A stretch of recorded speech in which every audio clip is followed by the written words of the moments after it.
Föstudagskvöldi, það margt í boði hérna í kvöld, hérna aftast í þættinum að þá tekur þú á móti gestum, Oddný Eir Ævarsdóttir.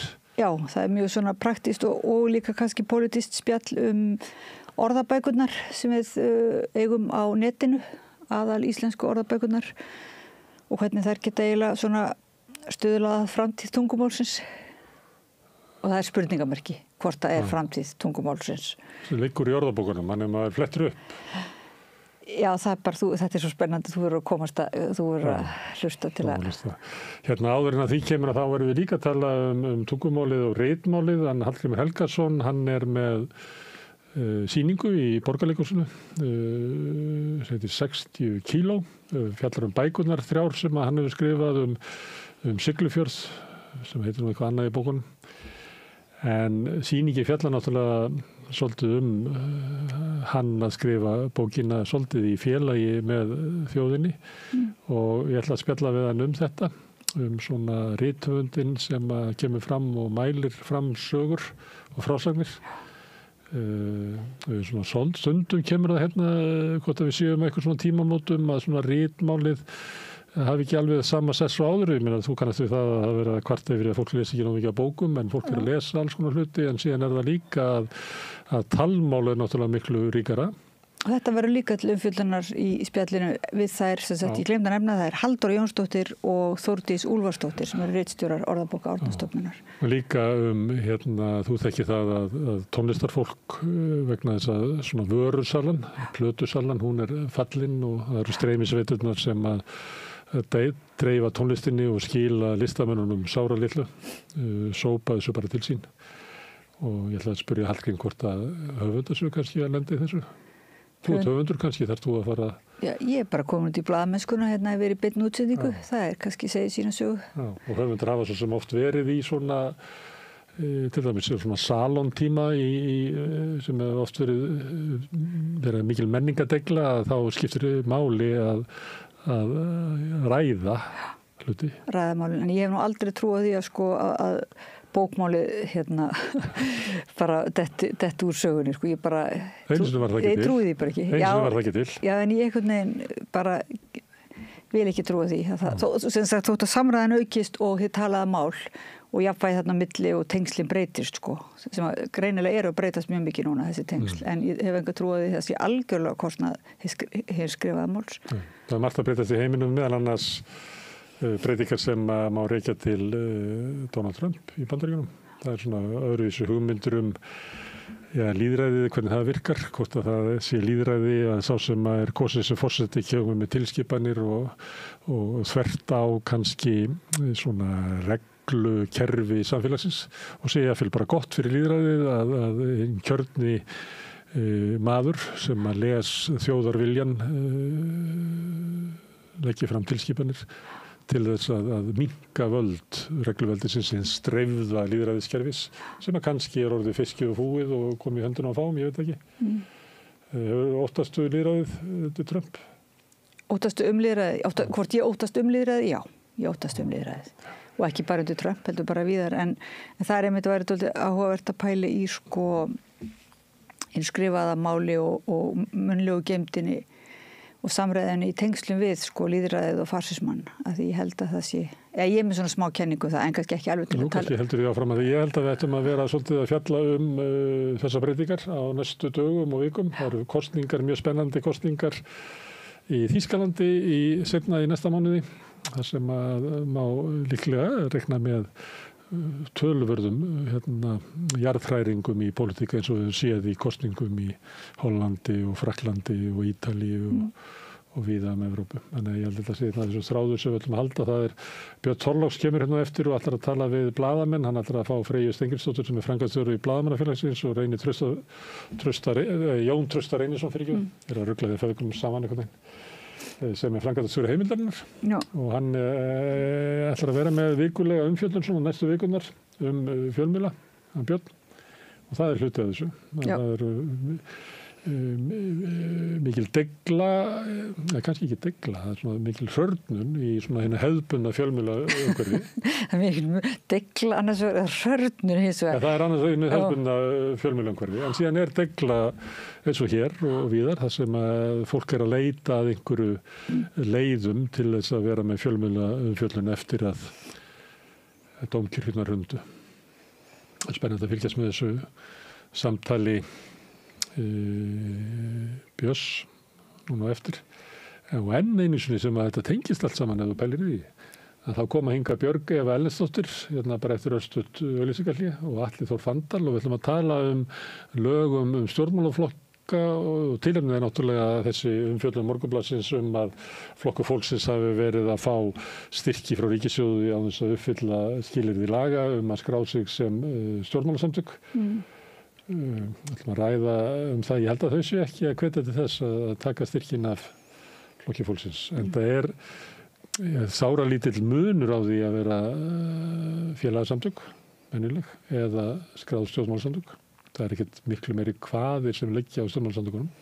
Hins vegar, þá þetta í lögunum og við viljum náttúrulega löggjafinn, þeir sem setja lögin, þar eftir þeim. Það ekki gott samfélag þar sem að lögin gilda bara okkur, en ekki þau. Nei. Þannig að við ætlum að tala hérna stjórnmálaflokkana sem svona mikilvægt fyrirbrigði í lýðræðis samfélagi og það svona grunur. Og smáaletri, það eitt atrið. Lögin yfirleitt einmitt skráð, meitluði stein svona, og það skiptir smáaletri til mig svolítið máli. Í þessu lögum var það reynda sagt að til þess að fá styrka þá þarf það að vera skráð félagið sem stjórnmálasamtök nema fyrstu árinni, það var eitthvað svona. Já. Það var hort, flokkunum var gefið svigrúm og sumir bara vöknuðu ekki við það.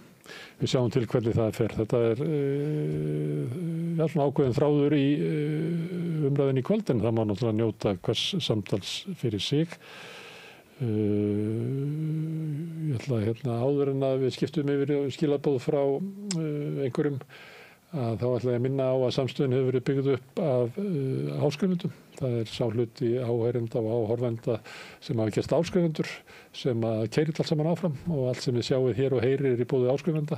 Ef þú vilt slást í hópinn, ég tala ekki ef þú kannski fyrir löngu búin að ákveða að slást í hópinn, þá hvet ég til þess að kýla á það, fara inn á samstöðum.is, það hnappur sem ástendur áskrift, það getur skráðið fyrir grunnáskriftin sem 2500 krónur, þú mátt borga meira ef þú vilt og því sem að kjósi getur látið áskriftin að renna sér félagsgjöldin í Alþýðufélagið og það Alþýðufélagið sem á og rekur samstöðuna og við teljum þetta að vera mikilvægt sem hérna það kannski alveg augljóst og við heyrum það líka á fólki út í bæ að þetta telja samstöðun sem mikilvægur þáttur í því að halda hér uppi öflugu lýðræðislegu samfélagi.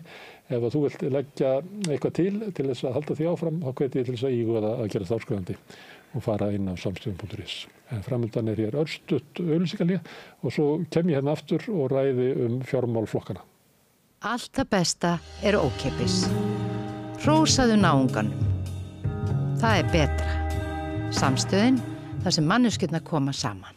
Þarftu að tala af borgarfulltrúa. Borgarfulltrúar Sósíalistaflokksins eru með viðtalstíma alla mánudaga klukkan 13:30 til 14:30. Það þarf ekkert að bóka tíma, endilega kíkja við í Bólholt 6, 105 Reykjavík. Með því að ganga í leigjendasamtökin styður þú baráttu leigjenda.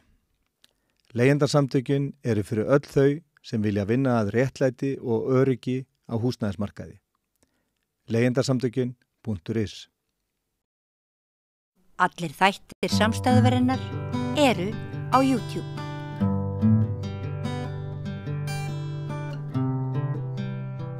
Eitt af því sem hefur verið rætt í pottunum hérna styrki til stjórnmálaflokka í samhengi við fréttir Morgunblaðsins af því að Flokkur fólksins hafi fengið styrki á þess að eiga það rétt á því að í lögum sem að sett voru stjórnmálasamtök segir að til þess að fá styrki að þá þarf að skrá stjórnmálasamtökin sérstaklega. Það ekki nóg að vera almennt félag eins og sættir. Heldur þarf að setja það á sérstaklega skrá hjá ríkisskattstjóra sem stjórnmálasamtök. Til að ræða þetta frá ýmsum hliðum hingað komið gott fólk, Björg Eva Erlendsdóttir sem núna framkvæmdastjóri í Landverndar en hér því að þú komst nú að setningu þessar laga með óbeinum hætti, vannst í nefnd sem að vann að undirbúningi þeirra sem þá varstu framkvæmdastjóri VG, ekki? Jú, það er rétt. Atli Þór Fandal, hann er hérna líka verkefnastjóri hjá Háskólanum á Bifröst og er ekki neitt höfundur af þessara laga. Nei. Herðu, eigum við ekki bara að byrja á byrjuninni að það eru gerðar breytingar hérna á lögum stjórnmálasamtök? Jú, og það var þessi nefnd sem að ég sat í, ég var meira að segja formaður í nefndinni, þannig að ég er ekki bara höfundur lagana, heldur líka einn af skúrkonum sem braut þessi lög, af því að eins og nú er komið fram þá eru það 5 flokkar sem hafa ekki alveg uppfyllt þessi skilyrði til fulls, eða semst ekki þessa skráningu. En mér finnst þessi umræða þetta lögbrot mikla vera mjög yfirborðsleg, af því að það sem að ástæðan fyrir því að þessi lög voru yfir höfuð sett eða lögum fjárframlög til stjórnmálaflokka var breytt, það var allt saman til þess að auka gagnsæi, til þess að sýna fram á það í hvað peningarnir fara sem stjórnmálaflokkar eru með og það var svo sem áður líka. Það er eitthvað hvaðir sem að fylgja, það bara fylgir því að þú þarft að skila inn ársreikningnum? Það sem ætti að lesa líklega. Já, það var alveg áður líka. Já. Og það var eitthvað þarna í þessu sem að sem þurfti að uppfylla. Já. Og þetta var til þess að auka gagnsæi, þannig að fólk gæti flett upp stjórnmálasamtökum sérstaklega. Já. Og fundið þær allar upplýsingar, svo þau þurfti ekki að leita þarna með það í kvenfélögum og hestamannafélögum og öllu þessu sem núna er gantast mjög mikið með út af Ingu Sæland. En það að stilla þessu þannig upp af því að það sé ekki skráning í rétta skúfu hjá ríkisendurskoðun þá sé bara búið að stinga af með allan peningin. Það er svona frekar mikil einföldun í umræðinni og það eru mjög ríkar kröfur á stjórnmálasamtök að skilin ársreikningum á réttum tíma. Og var áður líka. Þannig að þetta er ekki stór breyting, en þetta er bara áframhaldandi verið að vinna því að hafa gagnsæið og upplýsingarnar sem best skráðar, öllum formsatriðum fullnægt og að auka gagnsæið og tilkomið að einhverju leiti út af því að þegar að þessi nefnd sem ég var í, hún var nú byrjaði á því að fá talsvert mikla hækkun á framlögum úr ríkissjóði til stjórnmálasamtaka og það var gagnrýnt alveg heftarlega og þetta væri nú mikil sjálftaka og það var líka sjálfstæðisflokkurinn sem að gagnrýndi það. Við sósíalistar gagnrýndum líka, talum þetta að vera grunnurinn af elitustjórnmálum sem myndi farnast flokkunum illa og gæti svo sem sagt að þetta var eitt af því sem hefði komið VG ákaflega illa. Að peningarnir kæmu allir inn til fórustunar í staðin fyrir að fórustan væri háð grasrótinni? Nei, það var ekkert það í þessum lögum að peningarnir ætti að koma allir inn til fórustunar. Þvert á móti, þarna var alveg verið að mjög mikið að reyna að huga að jafnari dreifingu heldur en hafi verið. Ég held að þú sért núna að... Nei, ég er bara að tala að þegar peningarnir koma sem ríkistyrkir, að þá koma þeir og ráðstafa bara viðkomandi fórustu. Á meðan að þegar flokkarnir voru háðir fjáröflun meðal grasrótarinnar, að þá var fórustan háðari grasrótunni.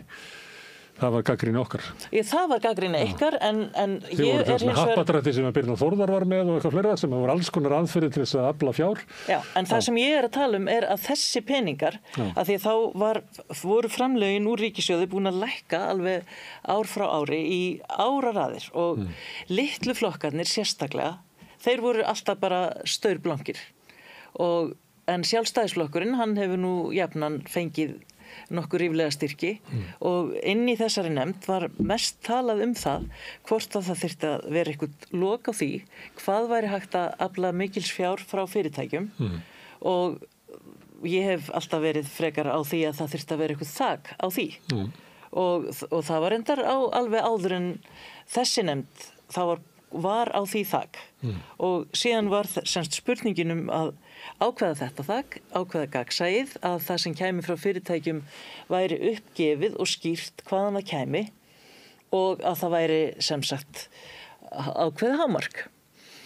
Líka var nýbreytni í þessum lögum að styrkjónum var skipt þannig að það var ákveðið svona gólf þar sem að var áætlaður kostnaður við að halda skrifstofu sem að bæði litlir og stóri flokkar þurftu, til dæmis til þess að vinna í títtnefndum skráningum, því þetta alveg heilmikil vinna. Við vorum í margar vikur að skrá sko raunverulega eigendur að svæðisfélögum út all land. Þannig að þetta ekkert eitthvað sem gerist á sjálfu sér. Og algjörlega tilgangslausvinna að vera að skrá hver raunverulegur eigandi af félagi VFG á Súgandaferði. Enda það ekki krafa sem að kemur sko hvorki frá þessari nefnd eða frá neinum hér. Það einhver svona peningaþvættiskrafa en við neyðumst samt sem áður til að uppfylla þær kröfur. Þannig var nú þetta og það var ákveðið þarna að peningarnir sem skiptust það væri golf og litlu flokkarnir fengju upp að vissu marki og síðan veri hlutfallsskipting eftir það. Og þetta voru nokkuð skiptaskoðanir og Sjálfstæðisflokkurinn hefur talað svona frekar gegn bæðið ekki bara þessu golfi heldur bara framlögunum yfirleitt úr allt annir átt þá heldur en þú gerir. Að þetta sé bara óeðlilegt að flokkar séu styrktir frá ríkinu. Mér finnst það ekki og mér finnst bara, ég minnst nú eiginlega staðan í Bandaríkjunum sýna það bara mjög vel að þessi óbáslega nánu tengsl á milli stórfyrirtækja og stjórnmálaafla er mjög hættuleg. Það er nú meginreglan í Evrópu að flokkar fái styrk úr ríkissjóði. Það er svona ýmiss konar fyrirkomulag á því. Ég er eiginlega spurningum að finna skásta formið á það. Og það er eiginlega akkurat það sem þessi nefnd var að reyna að gera. Þetta golfið sem þú nefndir, núna er það þannig að það eru 20 milljónir sem eru dreift fyrst út úr þessum potti til þeirra sem eru með þingflokka. Þannig að það er ekki ávikið við minnstuflokkana og þeir sem eru fá styrki líka en þurfa líka að svara öllu þessu að þeir fá ekki þessar 20 milljónir, svo eru dreift á eftir. Nei, en það byrjar samt, þannig að það byrjar bara hlutfallsskiptingin og hún byrjar frekar hátt með að við í sumum öðrum löndum allavega. Þannig að, en það var alveg rætt það að kannski ætti það bara að vera ennþá herra og flokkar ætti ekki að fá krónu fyrir nema þeir væru komnir inn á þing. Þannig að það voru alls konar sjónarmið í þessu. Ég skoðaði þetta og meginreglan í okkar heimsluta er það að þetta eru, við getum hort á þetta kannski líkt og bara sóknargjöldin. Þetta sé eins og þetta sé fé sem að kjósendurnir eru að ráðstafa og það sé eðlilegt að þeir sem að kjósa litla flokka að þeir ráðstafi fé. Þetta er 2,5% hér. Ég held að sé bara engin mörk í Danmörku og víðar. Nei, þau eru allavega miklu lægri, bæði Danmörku, Noregi og víðar sko. Já, þannig að litið á þetta sem svona hluta af hvatningu til þess að halda upp í svona lýðræðislegu starfi. Ja, það er líka skrifað inn hjá okkur sko, þannig ég er ósammála þér í því að þetta sé allt einhverjir peningar sem eru sko hugsaðir fyrir forystu flokka sem er inn á þingi. Við vorum einmitt að reyna að skrifa inn aðra hluti. Já, það er til dæmis í Þýskalandi að það eru miklu meiri ákvæði sem fylgja þessum útlutunum. Að það rennur ekki til flokkana, heldur til einhvers konar svona hugveitna á þeirra vegum eða útgáfu eða eitthvað slíkt. Það er ekki þetta farið til flokksskrifstofunar, heldur til eitthvað sem hægt er að benda á sem svona grassrót, eða þá svona eitthvað svona hugmyndarlegra deglu sem að lýðræðis samfélag þarf á að halda. Herðu, en hvernig horfum þetta við þér, Alli? Sko, ef ég má ég er svona einhver leyti sammála hver markmiðin voru með þessari vinnu. Ég ætla þó að segja að þetta kerfi er auðvitað ekki gallalaust, en ég má aðeins tala kerfi sem var áður en þessi lög voru sett á. Því að það, þú veist, það skiptir svolítið máli ef við áttum okkur á því hvaðan við erum að koma. Áður var kerfi sem var mjög frumstætt þegar koma fjármögnun stjórnmálaflokka. Það var einmitt bingo og eitthvað svona og það má sjá það í einhverju svona ljóma, en staðan var raunverulega svo að menn þurftu einfallega að seljas bara stuðningsinn og það dældust peningar inn í suma flokka og ekki bara flokka, heldur beint til stjórnmálamanna. og árið 2004 ef ég man rétt, gæti hafi 5, þá birtist frétt sem heitir Skuggahagkerfi stjórnmálana sem birtist í mannlífi og var skrifið af Helgu Völu og bróðinum ef ég man rétt. Hann nefndi þetta hérna í gær í umræðinu með þetta mál. Já, og ég meina hún... Það voru svona félög í kringum frambjóðendur sem söfnuðu miklu fé. Já, og hún lýsir þessu og ekki bara félög sem voru í kringum frambjóðendur sem söfnuðu miklu fé. Félög sem var ekki nein yfirsýn yfir, skiluðu ekki ásetningum og bara peningum var dælt beint til stjórnmálamanna sem miklu meiri áhætta á því að einstaka stjórnmálamaður fái 500.000 kall heldur en að stjórnmálaflokkur fái það. Hvað þá 20 milljónir. Og til að fara yfir þetta á árunum 2002 til 2011 og megin hlutin af þessu fram að hruni þó að 2011 síðan hinn, þá söfnuðu íslenski stjórnmálaflokkar milljarði frá atvinnulífinu. Af því áður núverandi lög, þar að segja lögin sem þið síðan breyttuð, tóku við, voru 530 milljónar af því órekjanlegt fé. Þannig að við vorum líka í þeim vanda að menn voru bara nánast að gefa hérna brúna bréfpoka. Þannig að þú veist, það sem skiptir rosalega miklu máli í þessar umræðu að ég veit að það rosalega gaman að vera reiður út í flokk fólksins. Það eru pólitískar ástæður fyrir því að allir vilja vera það. Það er rosalega gaman að hérna, núna geta heimta að sjálfstæðisflokkurinn skili fénu. En þú veist, integrity þessa kerfis skiptir gríðarlega miklu máli. Það er ekki gallalaust, en við þurfum að færa okkur fram á við en ekki aftur. Svo kemur að hérna, þessu kerfi sem var samið, sem að stjórnmálamenni sömdu, og það vekur auðvitað athygli að það er ekkert annað fjármögnunarkerfi til á Íslandi sem hefur jafn mikinn skilning á peningaþörf og stjórnmálaflokkana og þörf þeirra á óeyrnamerktu fé og nákvæmlega þetta kerfi. Það þarf að skila rannsóknaráætlunum til þess að fá styrki til grunnrannsókna. Ef þú ert fjölmiðill, þá færðu endurgreiðslu í samræmi við algjörlega skilgreindan kostnað. Þegar þú ert listamaður og ferð á starfslaun, þá eru settar kvaðir á þig og þeir eru meira að segja þannig að ef þú ert með 6 mánaða starfslaun upp á 500.000 kall eða 600.000 kall í verktöku, þá máttu ekki vera í annarri vinnu. Þetta eru gallarnir sem þarf að laga. Það fylgir þessu kvaðir hvað flokkarnir gera við. Já, bara að við þurfum að fara fram á við. Eitt sem hefur verið vitað mjög lengi þetta kerfi að Ríkisendurskoðun hefur ekki fjármagn, sérstaklega eyrnamerkt í að hafa eftirlit með þessu. Það er eitt. Það hefur verið vitað heillengi og menn hafa haft mjög lítinn áhuga að breyta því.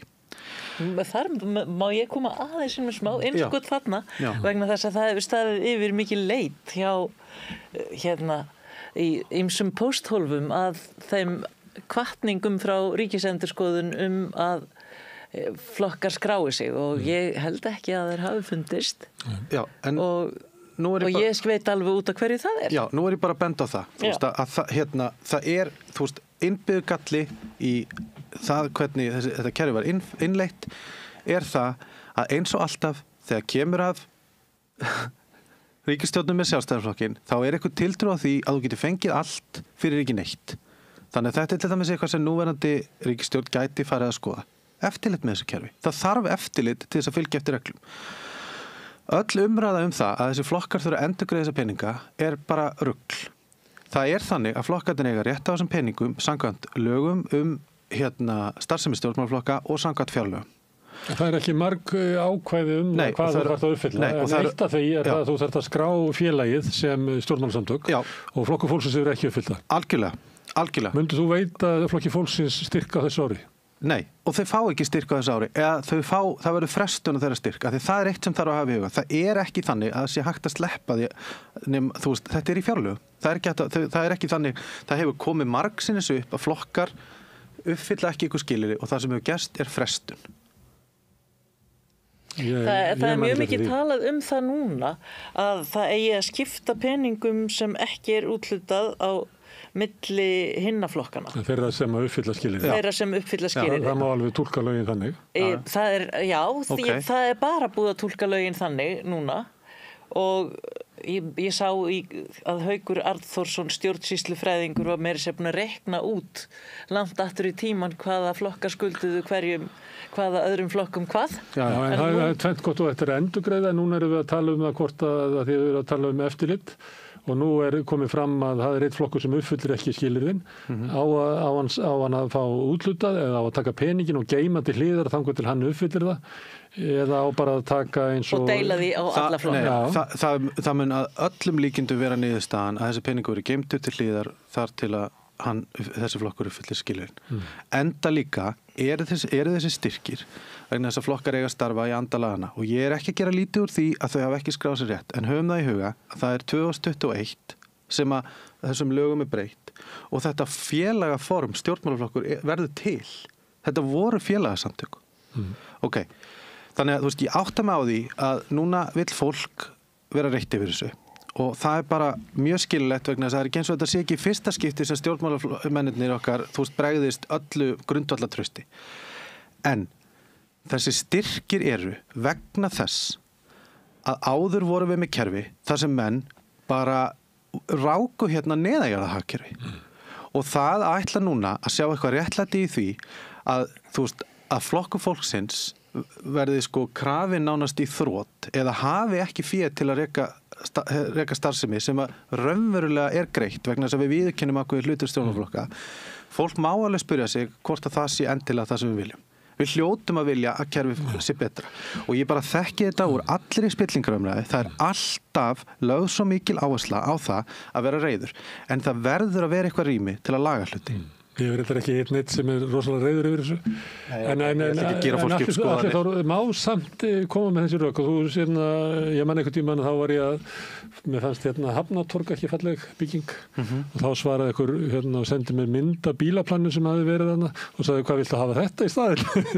Það ekki alltaf þannig að þú getur hort á ástandið eins og það var. Nei, ég get líka komið með valkostur sé bara að hafa það eins og það eða eins og það var. Nei, en ég ekki að segja valkosturinn eigi að vera sá að þetta sé eins og þetta Ég að segja núna eigum við að geta gert eitthvað til að laga þetta kerfi. Ég meina það eru stór kostlegir gallar í þessu kerfi. Til dæmis það að þeir fá þetta fé og það sagt þetta til að viðhalda einhvers konar lýðræðislega umræðu, starfsemi og bla bla bla. Staðreyndin svo að þeir nota þetta í kosningabaráttu. Það staðreyndin. Það sérstaklega við náttúrulega Flokk fólksins sem eiginlega hefur bara safnað í kosningasjóði. Ok, það má alveg spyrja sig hvort að það sé hlutverk þessa sjóða. Hvort það sé ekki eðlilegt að félagar og flokkar safni með gjöldum, með meðlimagjöldum fyrir sinni kosningabaráttu. Vegna þess að stjórnmálaflokkarnir hafa það allir í hendi sér að gera samkomulag það hvað verður eitt í kosningabaráttuna. Þeir vilja það ekki. Þeir gera það aldrei. Heldur setja þeir alltaf bara eitthvað mark, eitthvað alveg fáránlega hátt. Það líka hægt að ákveða að einhverjum hluti af þessu geti farið í kosningabaráttu og þá náttúrulega mjög auðvelt að taka þann hluta og segja að þetta eitthvað sem allir flokkar eiga rétt á. Sko, þarna breyttum við smá í jákvæða átt myndi ég segja að það nú á að koma fram hverju var eitt í kosningabaráttu.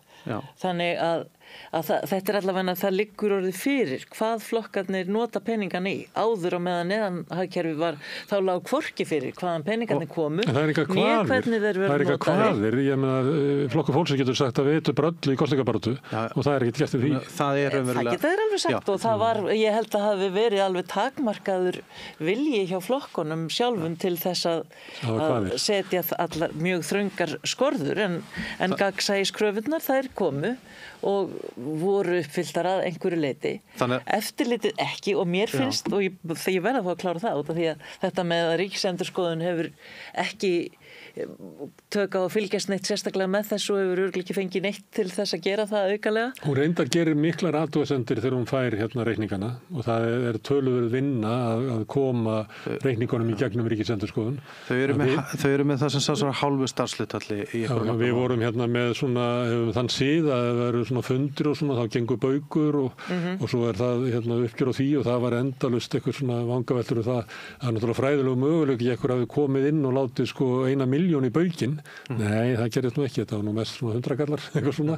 En það var svona ég reynsla því að koma reikningum í gegnum Ríkisendurskoðun. Þannig það er endalausar svona fyrirspurnir.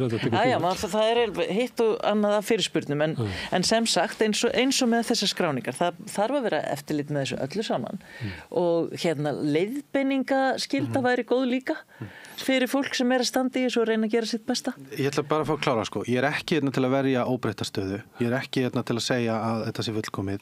Ég að segja, þú veist, núna verðum við að, ræða hvernig við lögum þetta og gangum lengra Þú veist, ekki taka undir einhverjar hugmyndir að fara aftur í hitt kerfið. Það ekki þannig... Sjálfstæðisflokkurinn vilji vegna þess að hann til þess að hafa aðgengi að miklum þykkum kistum þeirra sem hann þjónar.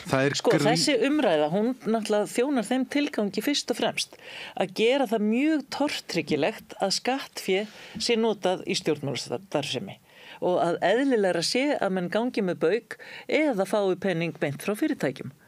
Og það allavega mjög hættulegt og ég var líka í svona vinnu út í Finnlandi þar sem að Finnarnir höfðu tekið saman hvaða flokkar fengju mesta styrki frá einkaaðilum og það var náttúrulega bara algjörlega sláandi að það voru þessir hefðbundnu hægri flokkar sem fengu bara alla fyrirtækistyrkina. Þau eru að vinna fyrir fyrirtækin?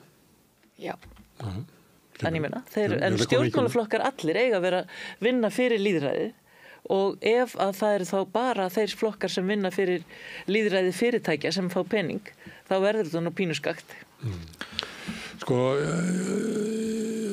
ég var svolítið þegar ég var að skoða þetta, þá voru ákvæði með minnir að finna þessu líka með eitthvað svona á Danirnir eitthvað svona hvert þetta fer.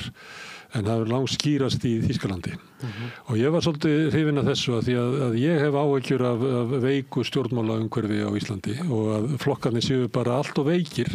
Þeir hafa ekki raunverulega þrek til svona hugmyndilegra endurnýjunar og það sé bara eiginlega vandamál í samfélaginu að við erum að burðast með löngu úreltar hugmyndir og talandi eitthvað sem bara nálgast ekki raunveruleika fólks. Þannig að ég myndi vilja að féð yrði sett inn með einhverjum svona kvöðum að það yrði til raunverulegra svona hugmyndalegra lýðræðislegrar umræðu flokkarnir hafðu mjög... Það bara gæti bara vel gerst. Þín hreyfing hafði mjög gott af því á sínum tíma að halda út í þjóðviljanum þar sem að þú getur ekki halda út í þjóðviljanum nema að tala við svona 200 manns á ári. Ég minni nú á Smuguna líka. Já, Smuguna. Það sem er bara mjög hollt fyrir flokka að vera í slíkum tengslum við samfélagi sem að fjölmiðlun er. En eins og kerfið er núna að þá upplifi ég að stór hluti af þessu peningum fer í það að kaupa risaplakkut af forystunni og setja það á strætóskýli eða í fjölmiðla með eitthvað traust eða einhverju þvælu Þess vegna væri mjög upplagt að nota þetta tækifæri sem núna hefur komið með þessum vanköntum öllum til þess að setja kröfur, ræða hvernig við viljum hafa þetta í raun þannig að það verði þannig að það styrkir lýðræðið en veiki það ekki frekar heldur en að fara að rausa endalaust það hvort að sé að setja Ingu Sæland á hausinn út af því hún var ekki í réttri skúffu hjá Ríkisendurskoðun og bara út af því hún var ekki í réttri skúffu en ekki út af því hvernig hún notaði peningana menn segja bara að af því þeir voru ekki í réttri skúffu þá hefur hún raunverulega stólið þeim en þá skulum við frekar ræða það hvað var það sem að var gert svona óskaplega ramt hjá flokki fólksins miðað við hvernig lögin er. Ef það er eitthvað, ef aðeins taka upp hanskan fyrir ef einhver er reiður, þá vitum við það sem að gerir almenning pirraðan er að þegar þeir sem að setja lögin telja sig ekki þurfa að beygja sig undir þau. Öfugt við það sem er ætlast til á okkur hinnum. Við eigum að beygja okkur undir lögin en þegar það snýr að ráðherranum að þá þarf hann ekki að fara að lögunum og það bara vill svo til að til þess að fá hann að styrk að þá þarf það að uppfylla skilyrðalagana og eitt af skilyrðunum er að skrá félagið í rétta skúffu þó svo að við vitum að í þeirri skúffu er engar meiri kvaðir heldur en hinni skúffunni þannig að það er engin eðlisbreyting á flokki fólksins hvort hann sem skráður sem stjórnmálasamtök gagnvart samskiptum við ríkisvaldið eða upplýsingaskyldu eða nokkuð skapan hlut því það er engar sérstaka ákvæði aukalega stjórnmálasamtökin heldur en almenn félag. Já, ég kannski fæði að segja að ég ætla ekki að gera upp neinum reiði, ég bara að segja það er eðlilegt að finna reiði núna og það getur verið gaman að hneykslast á öðru fólki. Þetta er mjög klassíkt að fólk verið reitt yfir þessu, eitt skal yfir alla ganga. Og ég meina algjörlega. Það er náttúrulega eðlisbreyting á því að vera stjórnmálahreyfing eða félagasamtök vegna þess að það að vera stjórnmálahreyfing á að veita þér aðgang að þessum styrkjum. Ég er ætla ekki að segja að þetta skipti engu máli. Ég bara að reyna að segja að vinnum út úr þessu en komumst ekki að þeirri niðurstöðu að við þurfum að fara aftur í gamla kerfið. En þú veist það allir Þór, ef að þú kæmir og það er skylda að skila fæðingavottorði sem ég hef aldrei skilið eða hvort maður er að sanna að maður fæðist Og ég var að afgreiða þig að þá þú hvergi hjá henni ríkinu. Það sem sagt, heyrðu, já, þú hefur nú glemt hérna fæðinga en við sleppum nú því. Það ekki gert þannig. Nei. Þú bara, ég sendi þið aftur og þú þarft að finna þetta fæðingkvótur. Ég heiti mann daginn sem er búin að sækja með ríkisborgararétt, stólp í íslensku samfélagi. Hann staldraði við á flótta sínum í Írak í 1 ár og hann getur ekki, vegna þess að hann var ekki skráður íbúi þar, hann getur ekki skaffað sakavottor frá Írak. Hann getur ekki á ríkisborgararétt. Þannig hann sendur tilbaka, en Inga Sæland, nei. Það við höfum að horfa í gegnum fingur og koma það. Já, hún fær nú ekki peningana núna. Nei, og ég auðvitað ekki að biðja fólk að horfa í gegnum fingur. Ég bara, það eina sem ég að reyna að segja bara, þú veist, við skulum reyna að verja það að stíga skref fram á við. Þú óttast að þetta sé kert áfram að Sjálfstæðisflokknum sem ætlar að eyðileggja kerfið. Það náttúrulega sést. Ég bara hef séð hvernig það spilar út. Ég bara séð hvernig þessi stjórnmál algjörs vonleysis virkar. Ég meina, vandinn sem við erum alltaf að eiga við núna það að það svo langt síðan að stjórnmál á Íslandi tóku að sér að vera einhvers konar stórt verkefni fram á við og þetta ekki eitthvað sérstaklega stórt verkefni en við erum bara á þeim stað að það er bara kapplaup á botnin. Þú veist, það er bara það sem ég óttast. En varandi ef ég má aðeins bara fá að tjá mig þetta mál sem þú nefnir, ég meina það líka hluti af því að geta aldrei farið fram á við og þú veist, gert hluti betur eða sýnt meiri mannúð eða byggt inn meiri mannúð í kerfið að auðvitað vita það allir og það búið að segja það milljónsinnum að þú getur ekkert bara hlaupið eftir einhverju sakavottur í Íran. Ég meina það bara meiri þetta mál fyrir mig ef ég þarf að fá staðfestinga á því að hafa ekki brotið að mér í Tékklandi og ég meina Tékkland alveg fungerandi land. Þú veist, þannig að það vita allir þetta, þannig að mannúð og fræðslu skylda aðstoð, það eitthvað sem að ríkisvaldið þarf að taka upp og það virðist hafa brugðist hér og ég ekki að segja það að ég bara laga það hér en ekki annars þar. Þannig að ég skil alveg og þetta gjörsamlega óþolandi og ég vann í stuttan tíma sem pólitískur starfsmaður hjá Alþingi og ég meina það sláandi munur á þeirri fagmennsku sem sýnd annars hjá þinginu og hins vegar hjá stjórnmálaflokkunum. En kannski líka ástæðan fyrir þessu svo að lærdómur hrunsins var að við þurftum meiri faglegheit, sterkari stofnanir, öflugri löggjöf, meira eftirlit, skýrari leikreglur. En við ákveðum að fara bara, þú veist, inn í einhverjar hugmyndir að það þurfti bara kollvarpa öllu og rífa allt niður og byggja upp á nýtt. Þú veist, ég bara segja, núna tækifæri og mér þú veist, það má refsa flokki fólksins með hvaða hætti sem og fólk má þú veist, fólk getur líka farið í að heimta það að Sjálfstæðisflokkurinn endurgreiði eða Píratar, þú veist, það fínt, það bara allt í lagi, en það tekur okkur ekki neitt. Við þurfum í alvörunni að skoða, ef ég má segja, Transparency lagði á sínum tíma fram hugmyndir sem gætu styrkt kerfið og ég tók með mér umsögn sem var skrifuð að því að átti að fara aftur þetta skrif. Það hefur beinlega verið lagt fram frumvarp alveg nokkur sinnum það að afnema þessa styrki eða ekki afnema algjörlega heldur gera það algjörlega tilgangslösa til þess að flokkar verði aftur háður því að sækja fé í vasa auðmanna. Og við reyndum að benda á að það væru aðra leiðir. Ein þeirra væri að setja skýrmörk hvað telst heimilega kostnaður gagnvart þessum ríkisstyrkjum. Vegna þess að þú getur eytt þessu í kaffi og þú getur keypt hús og þú getur haldið fund. Þú veist, það eru ekki raunverulega neina kvaðir. Gera kröfu birtingu allra reikninga en ekki bara ársreikninga. Það geti verið eitt.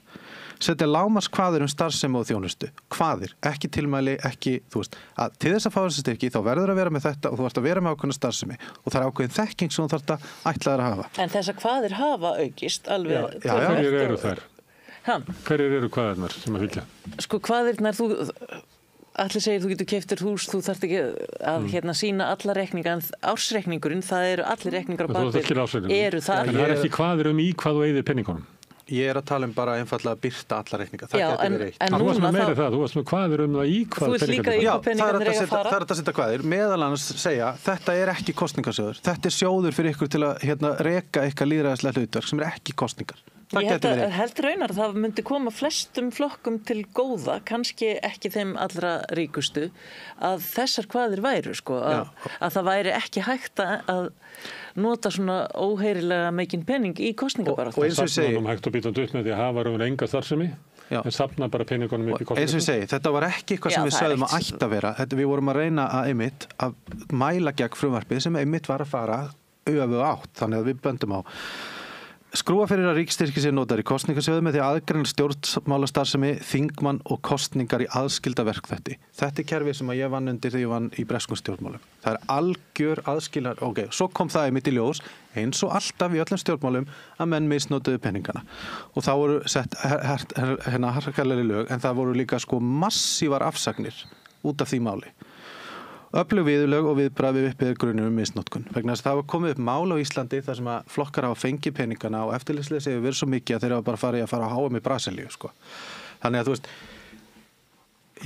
að ég veit að nú er ég farin að virka eins og alveg sérstakur varnarmaður kerfisins, en það er raunverulega þannig að þessi stjórnmál sem segja okkur að það sé aldrei hægt að laga neitt, þau eru vandinn. Hvað er stjórnmál það sem að segja að aldrei setja laga nýtt? Að það sé bara ekki þetta að gera í húsnæðismálum, að því að þetta bara, sé ofviða verkefni og þetta verður bara að vera á markaðinum. Að það sé bara ekki að fjárfesta í borgarlínu, því að það sé bara allt og dýrt. Að það sé ekki að taka að sér eitthvað stór markmið, það sé bara populismi að vilja eitthvað stóra velferð. Þetta er bara vonleysi stjórnmál. Já, en aftur að flokkunum, það er náttúrulega ekki alveg þannig að þeir nota náttúrulega ekki alla peningana í kosningabaráttu og þeir þurfa að gera aðra hluti líka, eins og til dæmis það þurfa þeir að halda landsfundi, það er aðeins misjafnt hvað er að gera það. Og það er alveg þó nokkuð mikið prósjekt og mikið í kringum það að gera þar samþyktur og það er mjög mikil lýðræðisleg umræða og mikil undirbúningur og þetta er einn af stóru póstunum í grasrótastarfi og mér finnst ég var bara mjög ánægð með þessi lög, ég verður bara að segja það. að mjög hans þið bara ansi góð. Þú samtir þau? Ég réði því nú alls ekki nærið því öllu. En þarna kom líka annað fram, að eins og með styrkina, að það var, minni mig styrkir sem það þurfti að gefa upp alla styrki frá lögaðilum sem var nýjung líka, mjög góð að mínum mati. Ég var afskaplega montin af því og mér fannst bara mjög margt gott í þessum lögum þótt ég segi sjálf frá. Ég hefði haft þau aðeins öðruvísi ef ég hefði verið alveg ein en við náðum ágættri sátt á alveg bara 170 fundum eða eitthvað. Þetta var alveg þungt að ná þessu fram og mjög margt sem að var líka bara svona erfitt að finna út úr hvernig þetta gera og í leiðinni þá vorum við að huga að kröfum sem eru gerðar á stjórnmálaflokkana sem að varða persónuvernd ekki síst og það voru svona utanaðkomandi kröfur sem voru bara rosalega stórar og miklar og það var að hvernig við mættum nota samfélagsmiðla í kosningabaráttu og þetta með markhópa og allt þetta var bæði flókið og erfitt. En ég held að sé þannig að með því að skrá félagið sem stjórnmálasamtök að þá hefur raunverulega víðari rétt hvernig þú umgengst félagsskrána heldur en ef þú værir bara almennt félag. Þannig það er ekki þannig að þessu meiri kvaðir á stjórnmála. Ég held að væri nú bara alveg sömu hvaðir á hvorum staðnum sem þú værir. Stjórnmálaskoðanir eru náttúrulega viðkvæma persónuupplýsingar. Ég held að þær séu alveg, þær eru viðamiklar hvaðirnar á stjórnmálasamtök og við vorum vikum saman að skrifa svör til persónuverndar eftir hverja kosningar og ekki bara kosningar heldur í, við erum náttúrulega með líka svona forvöl og fólk er að bjóða sig fram í, það er á 30 félaga inn í þessu, þannig að þetta auðvitað er hellingspeningur sem fer líka í grasrótastarf. Ég myndi ekki segja að það séu margir flokkar sem komast upp með það að geyma allan peningin fram að kosningabarátt. Já, má ég reynda að skjóta inn í það, að það er auðvitað þannig að þú getur ekki rekið stjórnmálaflokk mjög lengi án fólks. Nei. Og það sést ágætlega á þeim flokkum sem að komast ekki á þing. Ég skal setja sósíalista fyrir utan svega vegna þess að sósíalistar eru að koma af öðrum stað. En það eru 2 flokkar sem að þurrkuðust út og þar voru þeir bara ekki búin að vera góði við sína grasrót. Og það er ástæðan. Nei, en það var allavega til grasrót í mínum flokki. Sem er eldri flokkanir, og maður sér það á yngri flokkunum að því ég hef skoðað reikninga að það var til dæmis eins og það er bara þannig að líklega er flokkur fólksins sá flokkur sem hefur helst geymt peningana til þess að í kosningasjóð. Það hefur verið svona minnst starfsemi en ekki haldið landsfundi og það eru með vöfflukaffi á sunnudögum en það er eiginlega Það engin svona merkjaleg mikil starfsemi á meðan að kannski eldri flokkarnir eru með svona... Sjálfstæðisflokkurinn hoppaði hann ekki fyrir ykkur landsfundi líka? Jú, en er ekki eins... En þeir eru stórir þegar þeir eru. Já, en það hefur ekki verið haldið landsfundur í flokki fólksins sem að ég man ekki hvað er ekki síðan. Var það ekki 6 ár? Jú, það er orðið mjög langt síðan, sko, og ég get alveg sagt, flokku fólksins getur, sko, gert ansi margt til að laga í raun og veru svona grasrótar hlutan. Ég skoða líka hlutfall ríkisstyrkjanna og svo framlag félagsmanna og það var miklu lægra í nýju flokkunum, Pírötum, flokki fólksins, heldur en í svona flokkur sem að byggja á svona eldri félagshildum. Eðlilega bara. Það reyndar til mjög merkileg rannsókn, hún er orðin sko held í 15-20 ára gömul sem heitir fjölmennustu flokkar í heimi og fjallar íslenska flokkakerfið og bendur á þetta því að það er mjög óvenjulegt þetta í íslenska flokkakerfinu að fara ekki fram á sko nein meðlimagjöld. Þetta er mjög óeðlilegt ástand og hefur... Það er bara þannig að þá er fullt af fólki sem skráir sig bara í alla flokkana. Þannig að þetta er bara falsaða tölur í rauninni og maður hefur oft séð það líka og ég hefði nú alveg viljað að... Það er það sem rannsóknin fjallar Já. En þú ert líklega að tala að það sé óeðlilegt að vera með félag þar sem að félagarnir leggja raunverulega ekki einu sinni til árgjald. Sko, það sé eðlilega að þetta sé félagskapur þeirra sem í félaginu? Sko, auðvitað verður bara félagin að fá að ákvæða hvernig það hafa þetta. En þú veist, ég er samt að benda á það. Ég meina, í öllum þeim löndum sem ég hef ég verið í einhverjum flokki og alltaf þurft að greiða eitthvað. Ég man, og ég þekki náttúrulega breska kerfi best, ég man þar til dæmis að þar var félagsgjald fyrir þá sem að, í mínu flokk, sem voru félagsdemókratar, þar var félagsgjald, sko lágmarksfélagsgjaldi var 1 pund á ári og svo var hvatning til að gefa eitthvað meira en það var alltaf þessi formfesta að þú þurftir að vera einhvers konar félagi. Ég veit líka að hvort það var í Auð í Noregi, ég man ekki nákvæmlega hvað þar var það til dæmis þannig að það var svona tiltölulega, það var félagsgjald en ef þú af einhverjum ástæðum taldir að ef þú vildi fá að vera meðlimur en gast ekki borga þá gastu sótt þá, það var sjóður sem greiddi það fyrir þig. Sjóður sem við hinn greiddum. Þú gast greitt 2 félagsgjöld og hann fór bara í sjóð og svo var það úthlutað. Og þetta snýst aðalega þessa formfestu en það er auðvitað bara flokkana ákveða þetta en þú veist, afleiðingin af því að vera ekki með neitt sem að gerir það að formlegu hver er félagsmaður og hver er bara svona í kringum þetta er svo að þú ert með oft risavaxna e-mail lista sem að meiri hlutum vill ekki vera á þú ert með fullt af meðlimum sem að vilja skipta sér að þegar það á að taka ákvarðanir en ekki taka starfinu það þekki allir þetta er ein afleiðingin. Þannig að þú veist, ástæðan fyrir ég nefni þetta er bara þú veist að hluta til ástæðan fyrir að við erum alltaf í svona miklu vandræðum með stjórnmálinu okkar er að við vorum bara mjög lengi að taka við okkur að fara úr bara mjög svona frumstæðu umhverfi og við erum bara ennþá ásvoldi frumstæðum stað, sko. Já, en sennilega erum við samt á leiðinni rétt átt. Ég held það allavega að einhverju leiti og það verður gaman að sjá hvernig spilast út úr þessu og mér finnst þessi fjölmiðlaumræða eins og hún er búin að vera einhvern veginn að teikna Ingu Sæland upp eins og einhvern ógurlega glæpa konu sem stingur af með peninga með skattfé borgarana út af því og eingöngu nefnt þessi skúfa þar hjá Ríkisendurskoðun.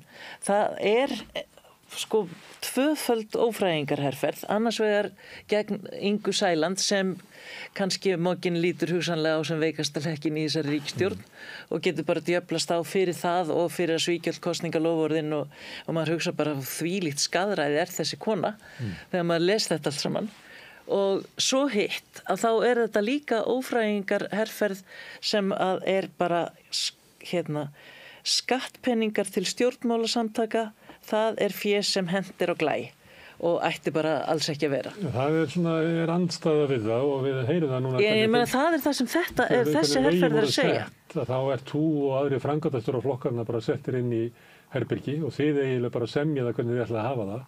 Þannig vanalega ekki lög sett á Íslandi, þannig ef þetta maður setja lögum vinnumarkaðinn, að bara verkalýðsfélögin myndu setjast niður og semja sjálflögin, það ekki alveg þannig. Nei, þú hefur kannski vilja hafa samtök atvinnulífsins með í þessari nefnd eða eitthvað svoleiðis. Það svona þessi sjálftaka sem svolítið í kringum þetta. Þetta var ekki sjálftaka og ég bara algjörlega ósammála þessu og það sem að framkvæmdastjórar flokkana voru að út frá sínu hversdagslífi að reyna bara að benda á hvað það var sem að flokkarnir verða að eiga við í sinni starfsemi og tryggja utanum þetta einhverja formfestu og umgjörð. Svo opnaði gat að Sjálfstæðisflokkur var til viðræðu þetta vegna þess að hann kom bara á hnjánum út úr hruninu, hann var bara í fjárhagslegum stórkostlegum vandræðum og hefur tekið gríðalegt fé núna. Núna vantar hann þetta ekki lengur. Nei, nú selst hann lóðina og á hellinga peningum og þá vill hann fara að endurskoða það hvort að allavega og við sjáum bara þessi frumvörp sem að flokkurinn hefur lagt fram eða flokksmenn í Sjálfstæðisflokknum hafa lagt fram að afleggja styrki til stjórnmálaflokka og besta leiðin til þess að gera þá bara eins tortryggilega og hægt áður en síðan menn slá til. Þannig að mér finnst þetta vera tvöföld ófrægingar herferð og mér finnst þetta vera ekkert mjög lýðræðislegt. En þeir myndu vilja grípa tækifærið hins vegar og hafa umræðu það hvernig við ætlum að hafa hátta þessum styrkjum og þú ert á því að það kannski að fylgja einhverja kvaðir hvað peningandi fara? Já, einhverja kvaðir hvað peningandi fara og það væri bara ofur eðlilegt. Og kvaðir og skilningur á því vegna þess að styrkir eru viðurkenning á því að flokkandi fari með eitthvað hlutverki okkar lýðræðiskerfi, þá hlýtur að fylgja því einhvers konar skilningur að því hvað það hlutverk og hvað þekkingu og kunnáttu og getu þau þurfa að hafa innandyra til að hafa það. Og það mættu fjalla mín vegna og mjög gjarnan fleiri heldur framkvæmdastjóra flokkana. Það væri bara mjög gott. Ég á svolítið erfitt með að, ég veit alveg hvað moggin að spá og bla bla bla, en máli að, við erum engu betur, nú komið í ljós að vandinn stærri heldur flokkur fólksins, og þá þurfum við að velja á það að þýða að allir séu ómögulegir eða á það kannski að þýða að við höfum ekki náða að fylgja þessu kerfi nógu vel eftir. Ég meina, ég finn enga tilhlökkun í því að geta sagt að Sjálfstæðisflokkurinn hafi líka brotið þessi lög. Það verri staða, við erum í verri stöðu heldur en þegar það var bara eitt flokkur. En hins vegar getum við gert eitthvað í því. Herðu, gaman að fá okkur hingað til þess að tala þetta hitamál. Þið talið þetta sem meira hitamál heldur ég orðið var við. Þessi hit í fjölmiðlum ekki bara moggin eiginlega. Jú, svona mest megnis. Það kannski ofsagt þetta sé hitamál í fjölmiðlum. Reyndar þá var Ríkisútvarpið var nú með heilmikla úttekt í hádeginu að Inga Sæland þyrfti að skila þessu styrkjum og færi trúlega hausinn haft eftir stjórnsýslufræðingi. Já, ég hef áhyggjur af þessu máli, ég skal alveg viðurkenna það, þannig að þetta er mikið hitamál fyrir mig. Ég held að þetta sé bóla og verði ekki rosalega stórt mál en ég er náttúrulega skúrkur í málinu. Björg Eva og Atli Þór, kæra þakki fyrir að koma. En við ætlum að vera hérna áfram við rauðaborðið að reyna að skilja þetta samfélag sem við lifum í. Næsti kafli eftir augnablik. Allt það besta ókeypis. Knúsaðu vini þína.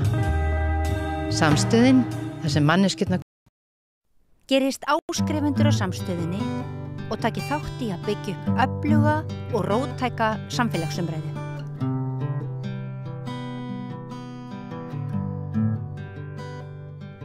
Já, komið sæl og blessuð. Við viljum að halda áfram umræðu Samstöðarinnar stöðu fjölmiðlunar, svona einkum hér á landi, en einnig að nokkur leyti á heimsvísu. Fyrra sumar kom hér Kristinn Hrafnsson og lýsti því yfir að með Assange niðurstöðunni væri búið að dæma blaðamennsku saknæma. Hann hefur síðar haldið því fram að blaðamennskan sé dauð. Það hefur verið haldin málþing stöðu fréttamennskunar hér á landi. Það var vel sótt en þar voru eiginlega engir blaðamenn. Ég veit ekki hvort það var til marks það að blaðamennskan dauð. En við höfum síðan haldið áfram með hana bolta á lofti hér á Samstöðinni. Okkur finnst blaðamennskan það mikilvægt þjóðfélags fyrirbrigði, gjarnan kölluð hornsteinn lýðræðis og við erum að tala eitthvað sem hefur verið líkt við fjórða valdið. Okkur finnst blaðamennskan verðmætari og dýrmætari en svo að það sé hægt að hundsa hnignun hennar og ætlum að halda áfram að ræða stöðu blaðamennskunar. 2 góði gestir komnir til þess að hjálpa mér með umræðan í dag. Jón Trausti Reynisson, ritstjóri Heimildarinnar, velkomin. Framkvæmdastjóri, akkurat. Og Freyja Steingrímsdóttir, framkvæmdastjóri Blaðamannafélagsins, velkomin. Takk.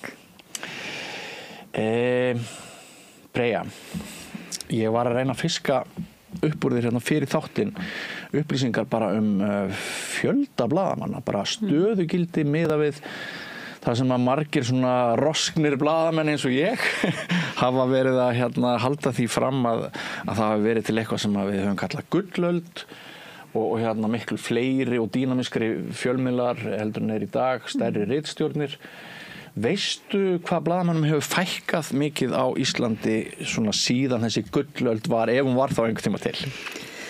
Nei, þessar tölur eru ekki til og hafa ekki verið tekna saman og við vorum nú að velta þessu fyrir okkur daginn og þá hvort að til dæmis fjölmiðlanefnd eða einhver ráðuneyti hefði verið að fylgjast með þessum upplýsingum eða væri til einhverja tölur upplýsingar.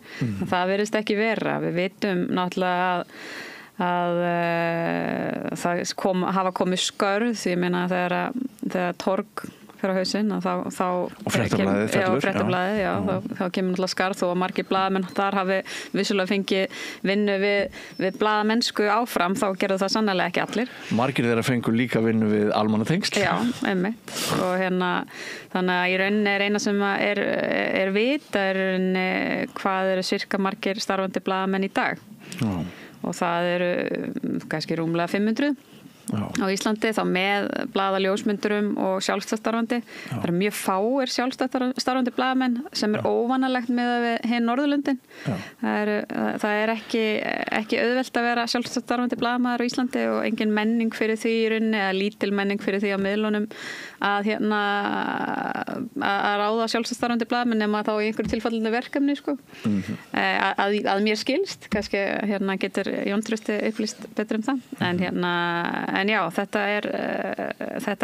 tölur ekki til, en þetta eitthvað sem allir segja. Já. Það voru mikil fækkun og svona, já. Svo hefur maður líka fundið sko fyrir því að bara það að sinna aðhalds- og eftirlitshlutverkinu, sem stundum að kalla það varðhundshlutverkið, að bara kúltúrinn á bak við það, hann bara þyngri í dag, finnst mér. Og við sjáum þess stað ekki bara í fréttamennskunni, heldur líka bara eins og í krítík, að nú ætlar einhver bara að krítisera leiksýningu eða tónleika, eða tónlistarmannesku, bara svona eins og var hefðbundið fyrir 20 árum, eins og við Jón Trausti munum, að það var bara alls konar tegundir af dómum sem komu, bara hauskúpur og 0 stjarna og allt það. Það bara leggst allt á hliðina, verður bara allt brjálað. Þannig að þetta er svona auka vandi. En það náttúrulega þekkist líka að það sé gripið svona til jaðarsetningar á gagnrýnendum, eins og vorst að segja. Mjög. Man eftir fyrir cirka 15-14 árum þá var leiklistagagnrýnandi DFF sem ég vann þá á. Sem sagt, hann var rauninni sviptur gagnrýnenda miða sínum hjá Borgarleikhúsinu af því að hann var með ekki nóg gagnrýni. Það gekk svo langt. En varðandi tölurnar starfsmenn á ritstjórnum á Íslandi þá sendum við þessar upplýsingar á hverju ári til fjölmiðlanefndar stöðugildi eftir því hvort að fólk er að vinna við upptökur, ljósmyndir eða á ritstjórn, þannig að fjölmiðlanefnd á að vera með þessar tölur hjá sig. Já, frá því að ríkisstyrkinu voru teknir ætti þetta að vera til, já. En það var náttúrulega, það ekki svo langt síðan.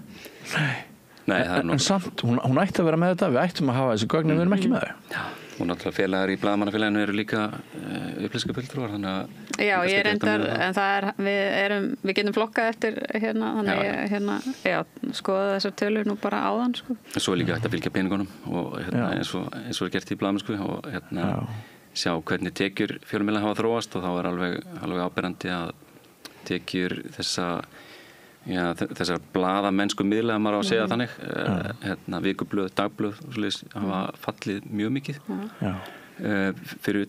til viðbótar við tekjur sem falla niður vegna þess að fréttablaðir ekki lengur til. Þannig að það er vissulega hnignun en hvort að hnignunin sé orðin alger, það er spurning sem fólk verður svona. Þetta er þetta alþjóðlega þróun sem að drustur að tala þetta hérna, við sjáum þetta alls þar í heiminum að bara tekjumódel fjölmiðla náttúrulega ganga í raun varla upp lengur, þannig að það mjög erfitt að lifa á auglýsingum þegar að tæknirisarnir Google og Meta svo til sín langmesta auglýsingatekjum. Milli 50-60% hérlendis. Og það mjög skökk samkeppnisstaða því að þau borga ekki skatt af tekjum frá íslenskum auglýsingum. Þannig að það aukalega og hafa náttúrulega allar þessar upplýsingar notendur sem þannig að þau hafa í rauninni færa á að vera með nákvæmar auglýsingar en miðlarnir. En þannig að þetta eitthvað sem hefur verið að sjást út allan heim og það í rauninni þess vegna sem að mörg af þessum vestrænu ríkjum að taka upp þessa ríkistyrki sem hafa þetta verið gagnrýndir líka en þetta bara þróun sem eiga sér stað til þess að á meðan í rauninni að verða þessi breyting allavega á tekjumódelinu. Svo spurning hvort það kom eitthvað annað í stað en ríkistyrki seinna sko. Það náttúrulega sýnt sig að það ákveðið módel sem að getur gengið upp og kemur svolítið á óvart nátt að hafi gengið upp. Það til dæmis áskriftamódel New York Times. Já, einmitt. Og okkar fjölmiðill hefur líka náð að standa undir sér. Heimildin og áður þá stundin og með áskriftum þar að segja. En væruð þið enn í loftinu ef ríkisstyrkirnir hefði ekki komið? Já. Er ekki skipt sköpum? Við náðum að skila afgangi í rekstri áður en að ríkisstyrkinir komi sem var endar algjör undantekning í fjölmiðlarekstri þá. Það sem myndi einfaldlega gerast væri að við værum færri. Þetta að allir þessi styrkir renna mjög einfaldlega í það að bæta við fólki og gera meira. Efla. Þeim ætlað að efla en ekki í rauninni halda uppi ósjálfbærum rekstri sko. Þess vegna það bara eitt sem vantar inn í þessa ríkistyrki. Það að einhvers konar ákvæðum að það sé ekki hægt að reka fjölmiðla í viðvarandi tapi með niðurgreiðslum frá hagsmunaaðilum eins og dæmir og fá ríkistyrki ofan á það. Ertu að tala um Mokan? Að einhverju leyti er þetta það en ég er líka bara að tala almennt um þennan möguleika að fjölmiðlari ef við horfum að þetta bara út frá viðskiptum út frá fjárfestum þá eru fjölmiðlari ekki að skila hagnaði á Íslandi svo nokkru nemi hins vegar þá er alveg gríðalt virði í markaðsmálunum það er að segja ef eins og við nefnum Mokan þar hafa bara forsvarsmenn félagsins þar hreinlega sagt frá því að þeir séu að halda út í Mokan til þess að hafa áhrif á umræðum auðlindagjöld og Evrópusambandsaðild og slíkt og núna sjáum við mjög aktífa í stjórnarandstöðinni þeir eru að skrifa öðruvísi fréttir með öðruvísi efnistökum heldur en maður hefði nokkuð sem séð á skrifum sjálfstæðisflokki bara svo dæmis nefnt. Það er gott að blessað en hvers vegna má Manchester United ekki skila tapi stöðu tapi vist miklu tapi skulle ég segja án þess að vera refsað í ensku deildinni í fótbolta en íslensk fjölmiðlafyrirtæki skila tapi ár eftir ár með niðurgreiðslum frá hagsmunaaðilum sem hafa greinilega áhrif á efnið allavega skulle segja skoðanefnið setjum bara markið þar þetta er náttúrulega ekki ég geti myndið mér að blaðamannafélagi vilji bara halda út í öllum fjölmiðlum og allt það en ég held að ríkisstyrkir ættu verið skilyrti við að það sé sjálfstæði. Sko, ég skal ekki segja um það, en það eru náttúrulega frekar rúmar úthlutunarreglur á ríkisstyrkjum í Íslandi. Það hafa, eins og í Danmörku, þá eru til dæmis strangari reglur frumsamið fréttaefni en hér. Hvernig þá? Hvernig er það bara að það þarf að vera meira en 30% ritstjórnarlegt efni á dönsku sem má ekki vera þýtt eða fengið annars staðar frá, heldur bara gert af blaðamanni á ritstjórn. Svo getur það fengið aukastyrk ef það er meira en 70%. Það eru alls konar svona reglur þú veist, sem að hafa verið teknar upp og það er mjög mismunandi eftir Norðurlöndunum. Þannig að það er svo sem ýmislegt þar sem að skoða en spurningin kannski líka hver á að borga fyrir samfélagslega mikilvæga blaðamennsku þú veist, það er ekki alltaf og hvað er samfélagslega mikilvæga og það er umræða sem þarf að eiga sér stað kannski á Íslandi en það er alltaf spurning ef að það er mjög kostnaðarsamt að fara í til dæmis umfangsmikla rannsóknarblaðamennsku á mikilvægum málum eins og Jón Trausti þekki væntanlega sem framkvæmdastjóri Heimildarinnar og það er kannski talsvert ódýrara að fara að fjalla nýja bygginni Dorrit eða eitthvað skilur sem að fær kannski fleiri klikk og meiri lestur og þá er spurning er það fyrirtæki, er það almenningu með áskriftum á ríkið að sjá hluta af þessu og svo er vandamál hérna á Íslandi sem er einstakt að það er engin sjálfstæður sjóður sem að blaðamenn geta sótt í fyrir verkefni, hvorki inn á ritstjórnunum með sjálfstætt og það þekkist ekki neins staðar annars staðar í Evrópu. Í Evrópusambandinu eru mjög stórir pottar sem að við getum sótt eitthvað aðeins í en ekki á sama skala og blaðamenn annars staðar sem eru innan Evrópusambandsins og svo þeir sem eru utan Evrópusambandsins eins og Norðmenn, þar er bara mjög stöndugur sjóður sem heitir Frítt orð sem að styður bara markmiðan sem beinlínis að styðja við tjáningafrelsi og þar er hægt að sækja í digran sjóð fyrir samfélagslega mikilvægri blaðamennsku. Já, ég held þú, fyrir ekki aðeins áður en ég hleypi þér að, ég held þú hafir orðað einhvern veginn þannig við mig fyrir þennan þátt, við vorum að spjalla saman að stjórnvöld hér innanlands væru að leyfa blaðamennskuna að drabbast niður með öðrum hætti en á Norðurlöndunum.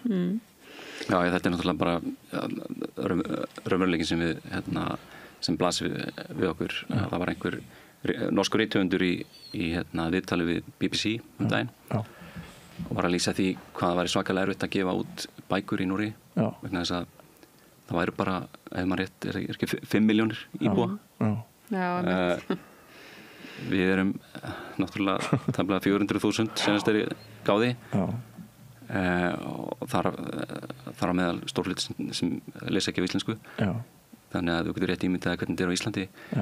Fyrir utan hinn áhrifin sem eru að segja svo að það er stofnaður blaðamennsku sjóður hver situr í úthlutunarnefnd þar, hverja þekkir viðkomandi, hvaðan kemur viðkomandi, hvernig á að meta verkefnin. Það er örugglega hægt að manna svona nefnd en maður er bara svo svakalega fljótur að reyka sig á það að maður þekki mann á Íslandi. Þegar maður er í umfjöllunum sem er ekki vinsælar hjá ákveðnum aðilum þá allt í einu svona logar tengslanetið hjá viðkomandi og hagsmunum. Ég held að þetta er samt klárlega áreynandi svo lengi sem að í rauninni blaðamenn sjálfur hafa umsjón með sjónum að þeir hafa aðkomu. Já. Það er eflaust hægt en varðandi það sem við vorum að tala áðan að blaðamennskan sé í erfiðri rekstrarumhverfi, það kemur á móti að kostnaður við að ná í ýmsar upplýsingar og vinna úr upplýsingum og miðlæðum hefur lækkað alveg verulega og það sem er kannski skrítið við fjölmiðlastyrkina annað en erfitt að eiga við það er að þú færð í rauninni sama styrk fyrir vinnuna að eins og við vorum að glíma við lengi hjá Stundinni að því við vorum með áskriftamódel að við unnum einhver umfjöllun sem kannski tók segjum bara viku að vinna smellifréttamiðill var búin að taka kjarnan úr efninu á hálftíma með hálftíma vinnu birta hjá síðar fekk meiri lestur á efnið jafnvel bara hrós fyrir merkilega blaðamennsku og svoleiðis í kommentum svona afritan af blaðamennska er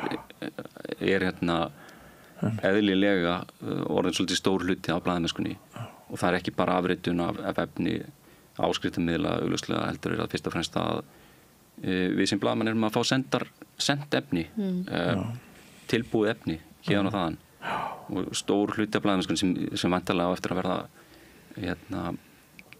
þessi hluti blaðamennskunni á eftir að farast yfir í vantanlega svona gerfugreindavinnu fyrir en síðar að stór hluti er bara unnin hjá stofnunum fyrirtækjum mjög stór hluti, það var í gamla rannsaka Einmitt. Og sko það eru margar fleiri spurningar finnst mér í þessu líka eins og þegar menntamálaráðherra í svona litlu ríki eins og okkar er að gefa gjafir ekki líkur á að fjölmiðlar taki þennan tiltekna menntamálaráðherra og jafnvel flokkinn hennar meiri silki hönskum, heldur en að það væri ekki verið að deila út gjöfum og ekki meiri hætta á að það gerist í svona fámennu ríki þar sem allt veltur á klíkum og tengslum og nálega eins og þú veist að það sem kom inn á heldur en í stærri ríkjum. Ég sé að það er meðvitað ákvörðun að viðhalda þessari hættu vegna þess að þessir, þú getur ímyndað að ríkistyrkir vegna kostnaðar ársins 2024 það hefur ekki ennþá verið ákveðið hvort það verði endanlega þó að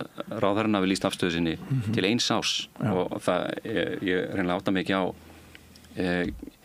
ég átta mig svo sem á því að þetta færi þeim með einhverjum hætti aukin mikilvægi, aukin áhrif að geta haldið þessu opnu en hérna ég er nú ekki vissum að það hafi þau áhrif að ráðherrann njóti nokkrar friðhelgi eða eitthvað þannig en við lifum við mjög miklu óvissu í hérna rekstrinum vegna ákvörðunum þeirra að hafa þetta ekki lengra. Já. Og stöð eins og þessari sem ég vinn á samstöðinni, við spriklum bara alla vikuna. Við hérna okkar lífslíkur fólust í því núna þegar Bjarni sprengdi síðustu stjórn að við fórum bara að fara í beinar útsendingar öll kvöld og hérna hér vinnur fólk bara sko allan sólarhringinn 7 daga í viku fyrir engin laun og ég held að sé bara þannig með mjög marga fjölmiðla að fólk að vinna miklu lengri vinnudag en það ætti að gera.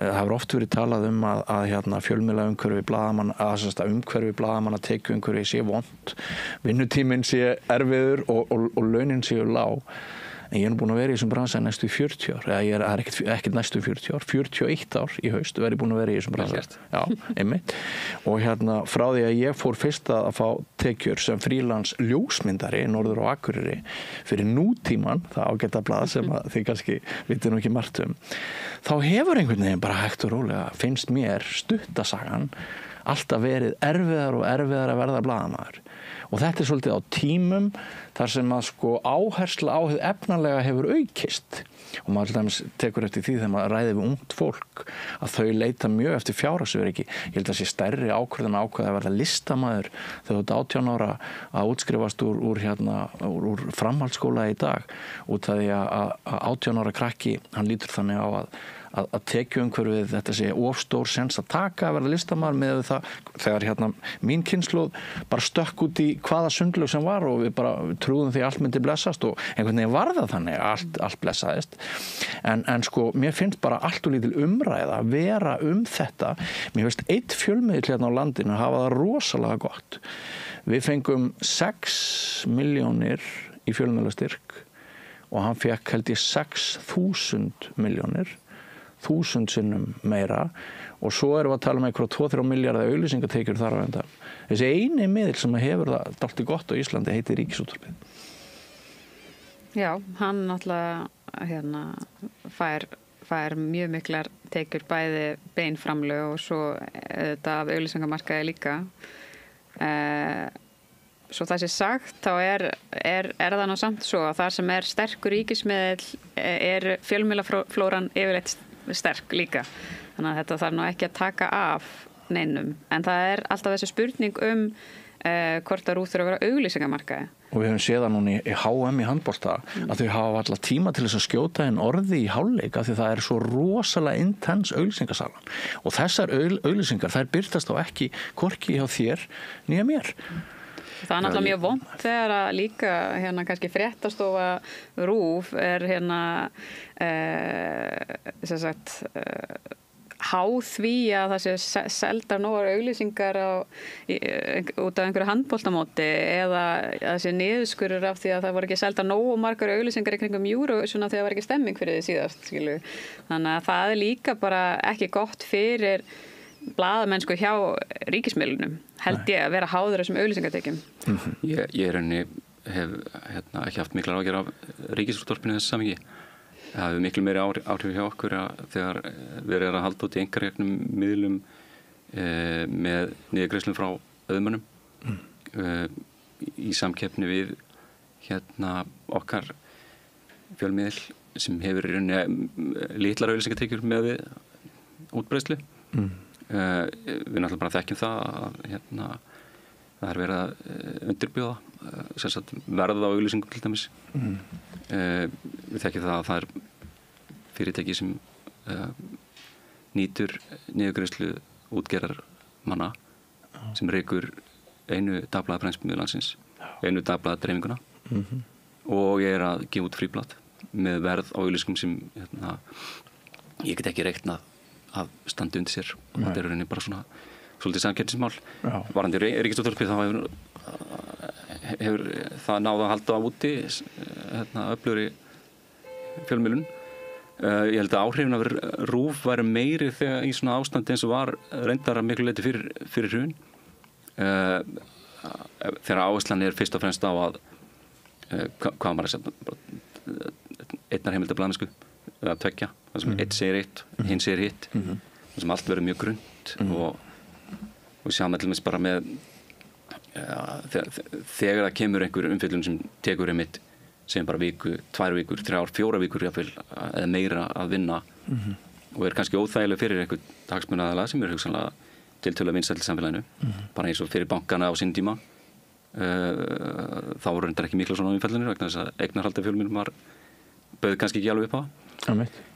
Þá lendir maður oft í því að það komið með mikrofón eða eitt símtal eða við tekið við e-maili eins og er núna þar sem þessi hagsmunaaðili sem er til umfjöllunar bara ræðist á fjölmiðlum segir ýmislegt og þetta er yfirleitt bara svona einhliða blaðamennska sem á sér stað gegn fjölmiðli sem að að vinna þessa vinnu. Við þekkjum til dæmis bara af nýlegri umfjöllunum Carbfix og Orkuvitina. Á vísi.is þá er teknar eitthvað fréttir það sem er eingöngu tala við aðalann sem er til umfjöllunar. Það er ekkert leitað til fjölmiðlis sem að einhver ansvör. Það er svona eins og þetta sé svona samkeppni. En líka skilinlegt til að það er náttúrulega bara auðvelt að þú tekur á móti einhver yfirlýsingu og þú byrtir hana. Freyja, má ég aðeins taka þennan bolta? Sko, þessi samstaða blaðamanna líka, skortur á henni og hvernig kannski hver nýðir skóinn að öðrum í samkeppni á milli miðla og hvernig í stað þess þegar sko sögð er frétt sem er þjóðfélagslega mjög mikilvæg, samfélagslega mikilvæg og veitir valdi aðhald. Maður getur alltaf haft von á því að næsti fjölmiðill bara reyna að stroka út allt sem að maður tók mann vikur að berja saman í þessu sko, akkur er þetta svona frumstætt, akkur skilja íslenski blaðamenn ekki mikilvægi samstöðunar í því þegar við þurfum að vernda okkar sameiginlegu hagsmuni sem eru undirstaða fagsins. Já, ég veit það er raunin ekki alveg sko. Ég náttúrulega er að koma frekar nýjun í þetta umhverfi, er ekki blaðamaður en það sem kom mér á óvart þegar maður svona stígur inn í hennan heim einmitt að samstæðan er lítil. Þegar það er ráðist á blaðamenn á einu miðli er ofta ekki stuðningur frá öðrum, maður sér það í ýmsar áttir. Þegar við erum að tala brýn hagsmunamál stéttarinnar þá er ekki unnið saman, það er engin plattform nema þá blaðamannafélagið sjálft sem að tekur sér saman og sendir til dæmis, er í hagsmunagæslu gagnvart stjórnvöldum meðan það þekkist til dæmis á Norðurlöndunum og þá er til dæmis blaðamannafélögin með ritstjórum og útgefendum með svona ráð þar sem að þau taka saman í rauninni kröfur gagnvart stjórnvöldum eða taka sér saman ákveðin mál, ákveðina afstöðu gagnvart einhverjum aðilum eða ef það er einhver þróun sem er óæskileg fyrir stéttina eða fyrir blaðamennsku að það var tekið sér saman og þetta vantar algjörlega hér. Það er mjög lítil samstafa, lítið skipulag og það er nú eitthvað sem við höfum áhuga á í blaðamannafélaginu að bæta en það er ekkert hlaupið að því. Ég er ekki viss að það sé hlaupið að því mitt þegar það eru mjög mismunandi hagsmunir þarna baki.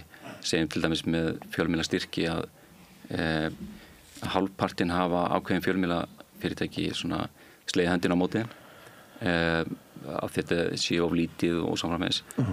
ég geti ímyndað ykkur munin á því að vera með sjálfstætt fjölmiðlafyrirtæki sem þarf að vera ekki sjálfbært og það standa til búið að endurgreiðslur á alltaf 25% af ritstjórnarkostnaði og það að vera með fjölmiðlafyrirtæki sem skiptir engu máli hvernig reksturinn er. Það kom alltaf pinningar að himnum ofan með úr hafinu eða hvaðan sem er. Þá er þetta í rauninni bara marklaust. Þú þarft ekki það að halda. En þetta er rauninni óháð, ég meina, teki þá umræðu út fyrir svega, en ég meina, þú varst að tala bara vísi daginn og svo hefur náttúrulega verið mjög stórt þetta svo kallaða skæruliðamál þetta sem að það er kannski lærdómur við heldum pressukvöld í Blaðamannafélaginu þar sem við ræddum til dæmis það mál og það var rauninni sameiginleg niðurstaða að það hafi ekki verið nóg samstaða með þeim blaðamönnum sem voru gerðar sakborningum fyrir það eitt að stunda blaðamennsku. Polarisera við erum bara hreinlega eftir fjölmiðlum. Já, og það er eins og blaðamenn hafi ekki áttað sig á og mismunandi miðlum og þetta geti hent þá sjálfa. Nei, en það er náttúrulega það sem er kannski frábrugðið á Íslandi öðrum löndum sem dæmi, annað dæmi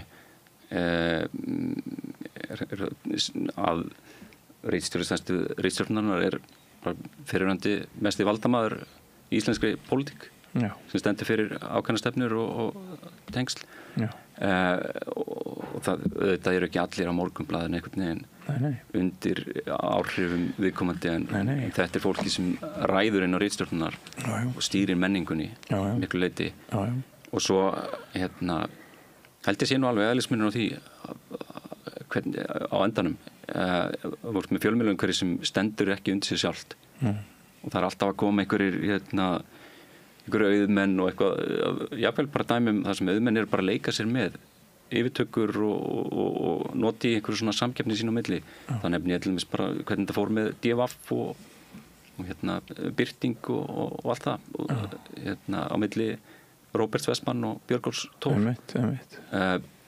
á Norðurlöndunum eru þó sterk útgáfufélög sem stýrist að einhverju leyti af stærðinni en svo hefur það líka bara áhrif að Ísland er svona auðlindaland það er ofta meiri áskorun lýðræðislega innviði í svoleiðis löndum. Sammála því en ég hef umfram það sem við höfum rætt núna þá mér finnst þessi svona infotainment væðing, mér veist hún vera sterkari heldur en oftast áður þegar kannski takið undir það með mér að við sáum það í kosningunum, síðustu þingkosningum hvað stjórnmálaflokkarnir og frambjóðendurnir sjálfir svona notuðu poppið mikið, TikTok og samfélagsmiðla til þess að það var eins og þeir næðu betur til fólks í gegnum poppið, í gegnum léttleikan, í gegnum húmorinn og allt það og þetta með að afvenja þjóð við gagnrýna blaðamennsku, faglega sjálfstæða, hlutlega,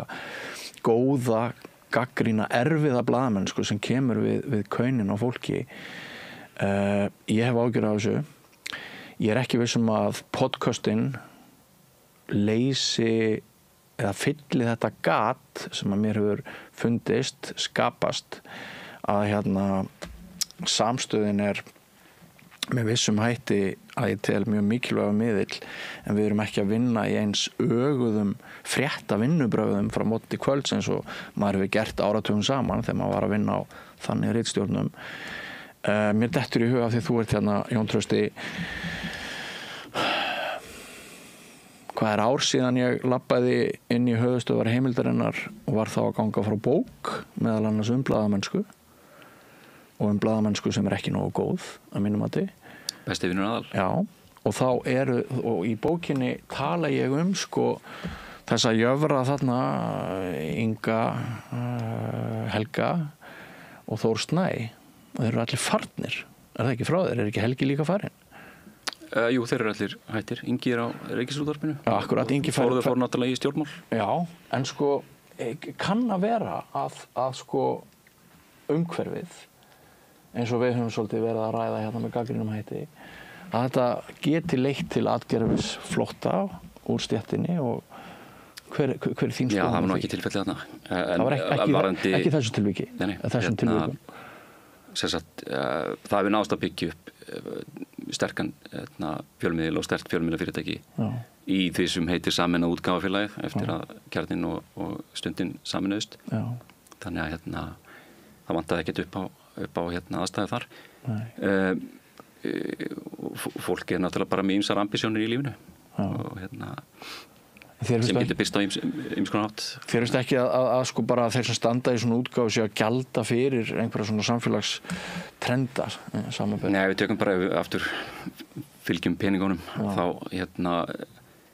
hefur velta okkar fjölmiðlafyrirtækis aukist mjög mikið á síðustu árum þó að staðist á milli síðustu 2 ára. Þannig að það ekki vandamál þar. Mjög margt fólk greinilega taka ákvörðun að styðja blaðamennsku með því að gerast áskrifundur.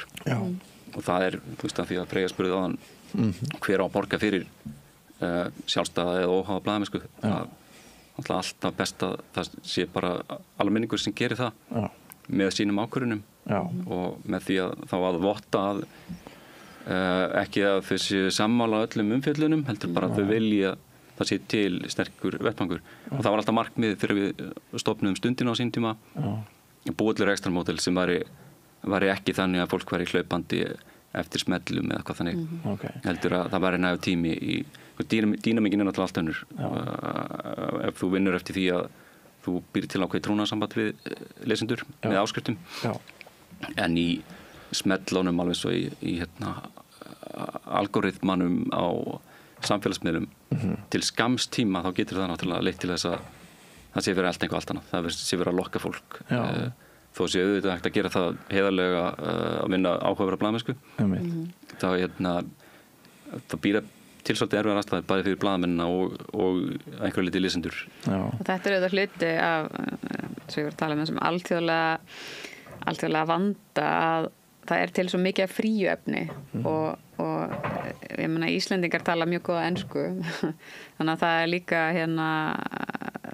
hægt að sækja mjög mikið fríuefni og fólk kannski áttar sig ekki alveg á af hverju það þarf að borga fyrir áskriftarefni þó að ég held að menningin sé verða meiri fyrir því, með fleiri og fleiri áskrifendur í dag en voru allavega fyrir einhverju síðan en þetta upplýsingaumhverfi er svo miklu flóknara og samkeppnin athygli fólks meiri og þú borgar ekki fyrir TikTok sem þú skrólar niður kannski klukkutímum saman. Nei. Ef maður byrjar að skróla þarf það bara hættir maður ekki neitt. Nei, en það þarf svolítið að efla vitund almennings af hverju þetta gerast áskrifendur. Eitt af þessum dæmum það sem þú ert að nefna, þú ert að tala um svona afþrengavæðingu fréttafjölmiðlunar. Þetta er þetta eins og fyrir að segja, þetta er svolítið snýra gildismati okkar sem breiðshóps þjóðar. Við til dæmis buðum öllum það er að segja ritstjórn heimildarinnar buðum öllum formönnum flokka í framboði til Alþingis að svara spurningum, öllum sem mældust yfir einhverju x% fylgi og einn er öllum sem Bjarni Benediktsson hann kemur kannski óvart að hann neitaði að koma í viðtal og svara spurningum neitaði að svara skriflegum spurningum. Hann hefur komist upp með að velja sér blaðamenn í hópi viðmælenda og velja sér fjölmiðla. Kom heldur ekki að kappræðina. Og meðal annars vegna þess að það hefur verið skortur og samstöðu blaðamanna til þess að segja, nei, hingað ekki lengra, hann verður að tala. Já, maður spyrja út í allavega, hverju svarar ekki spurningum þessara eða hinna, en mæti svo í hlaðvarpsþáttinn Af vængjum fram, þar sem á borða kjúklingavengi mismunandi styrkleika og svara spurningum af vægum styrkleika, myndi ég segja. Jú, vægum styrkleika. Sem er enda stór skemmtileg þáttur, það Já. Við vitum það, sko. En þetta snýst ekki það að allt þurfa að vera háheilagt og þungt, sko. Þú þarf að opna dyr fyrir breiðan fjölda inn í umfjöldanum stjórnmál. En viðhorf stjórnmálamanna og ekki bara viðhorf heldur hegðun stjórnmálamanna gagnvart fjölmiðlum á Íslandi er líka afleitt, það verður að segjast og þetta eru ákveðni stjórnmálamenn sem hafa leyft sér meira en það þekkist náttúrulega ekki víða að sko ráðherrar vel hringi inn á fréttastofur og húðskammi einhverja blaðamenn fyrir umfjöllun sem að þóknast þeim ekki eða láti aðstofamenn sína gera það eða hringi og vilji heimti að fyrirhugsun sé breytt, myndin sé ekki nógu góð og ég veit ekki hvað og ég vil í ræðustól Alþingis verið að við fengja ýmsa umfjöllun og ástæðunar og hvatirnar að baki henni og nú síðast, ég meina, nú veit ég að þú hefur verið mjög gagnrýn á Morgunblaðið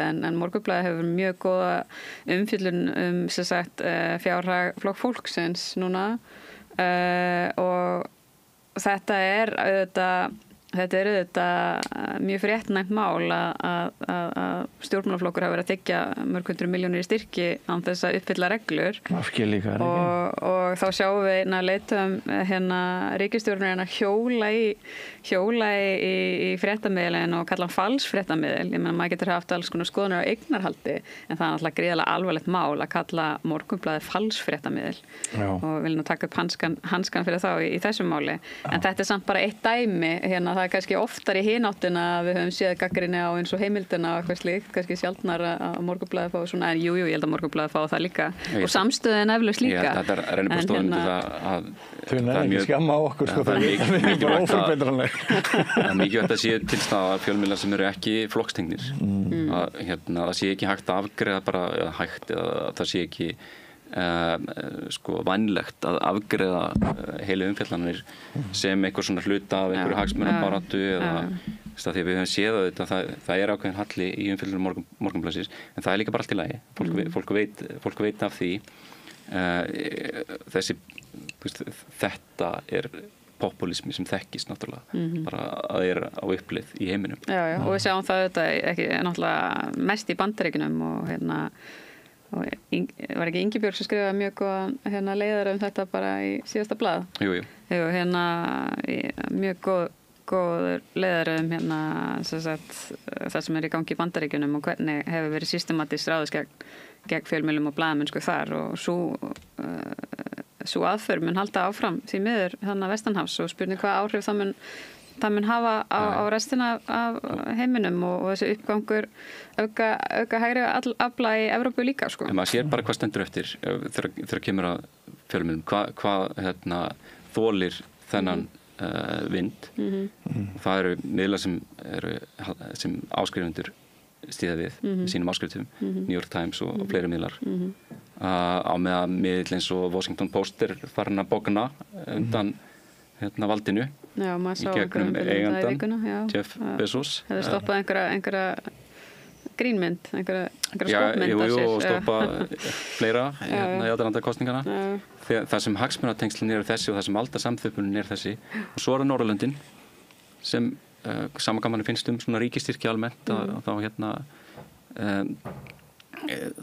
er það ein mjög góðu leið til þess að halda gangandi sjálfstæðum fjölmiðlum ef reglunar eru með þeim hætti að þeir styðji það og ef það er gagnsæi og þetta er hlutlegt ferli, það er ekki geðþótti sem ræður en nú er það náttúrulega bara þannig að þetta er óöruggt, þetta er óvíst við tristum á það að það sé einhver ráðherra sem ákveður að framlengja í staðinn fyrir að þetta sé bara haldi áfram til einhverja x margar ára. Já, ég reyndar við náttúrulega ræddum við stjórnmálaflokka líka í aðdraganda kosninga og ég held nú að sé vilji hjá þessari ríkisstjórn að efla fjölmiðla áfram en kannski vilji til þess að fara yfir fjölmiðlastefnuna og þess áttar og kannski úthlutuna. Það vilji hjá einu flokknum eða ekki og einn er á móti og annar er svona báðamáttum með könnun viðskiptaráðs. Já, með styrkina Viðreisn svaraði Blaðamannafélaginu allavega Blaðamannafélagið tók viðtal við alla formið stjórnmálaflokka nemu Ingu Sæland, hún gaf ekki kost á sér það kannski er lýsandi fyrir afstöðu hennar ég veit það ekki, en bæði Samfylkingin og Viðreisn svöruðu í allavega spurningunni hvort að það ætti að halda áfram með ríkistyrki að það ætti að gera það.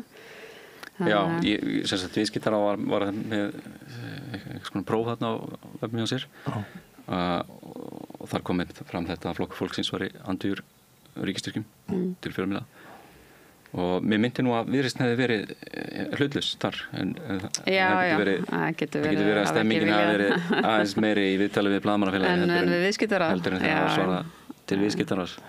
Ég vona, ég hef trú að því að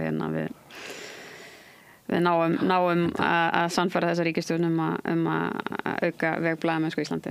Við allavega gerum okkar besta í því blaðamannafélaginu. Eina leiðin til að reka fjölmiðil í dag þó bara að gera ráð fyrir því að það verði ekki ríkisstyrkir og tryggja sjálfstæði sitt þannig. Það sem jákvætt maður þarf að huga því að núna mánudagur og það janúar og það snjór og skammdegi og kannski færum við aðeins léttari í júní eða júlí en allavega ég. En það sem þó jákvætt núna það að maður hefur séð verða til vilja hjá almenningi á seinni árum. Ég ætla ekki að segja neitt gott íslensk stjórnvöld og þeirra hugmyndir íslenska fjölmiðlun. Þau allt niður sig að mínum mati. En almenningur blessunlega aftur að öðla skilning á því að fréttamennska, vandaðar fréttir, það eðlilegt að þær kosti eitthvað. Og þegar þetta var allt borið uppi á markaðshagsmunum einum fyrir nokkrum árum og við fórum að trúa því, almenningur fór að trúa því í mörgum löndum að hann þyrfti ekki að borga neitt fyrir þessa grunnstóð sem blaðamennskan hún á pari að mínum mati í mikilvægi við bara lækna, hjúkrunarfræði, kennslu, bara fagleg upplýsing sem ræður því hvernig fólk greiðir atkvæði sín, hvort fólk býr í spilltum ríkjum eða óspilltum. Það skiptir öllu máli að heimur blaðamennsku í hverju ríki sé sterkur og öflugur. Og þið ekki sammála mér með það að samanber þetta sem þú ert að nefna, Jón Trausti, og við höfum orðið vör við hér á Samstöðinni. Það er hellingur af fólki sem greiðir okkur áskriftar gjald núna hóflegt, 2.500 krónur á mánuði. Hefði sennilega ekki gert það fyrir 5 eða 10 árum. Það að skapast nýr skilningur, ekki satt, þetta. Líka kannski bara fólk orðið vant því að borga fyrir hluti á netinu, bæði hluti og þjónustu og svoleiðis. Áður var þetta kannski en ég get ég get alveg nefnt sem dæmi að ég var að vinna á TVF 3 sinnum og fyrir hvað að segja, alltaf ekki verið svona 2008, 9, 10 þá voru færri áskrifendur á TVF heldur en að heimildin í dag. Þannig og það yfir 80% af rekstrartekjunum hjá áskriftartekjur. Já, vel yfir það og þannig að ég held að það einhver leita auka skilningur á þessu og svona einhvern veginn þolinmæði fyrir að þurfa að greiða fyrir svona gott efni sem að þú vilt aðganga og líka bara ég held að þessi margir sem eru áskrifendur bara eiginlega sem hugsa það frekar sem styrk heldur en endilega að vera að fá eitthvað í staðinn fyrir það. Og það nefnilega mikið þannig og við gert kannanir á þessu og mikið þannig að fólk kaupir áskrift til þess að styðja við óháða blaðamennsku frekar en endilega snúast efnið frá til en þetta líka bara held ég eitthvað sem fólk mun fara að velta fyrir sér enn meira í framtíðinni. Það ef ég borg ekki fyrir upplýsingarna sem ég fæ hver þá að gera og af hverju.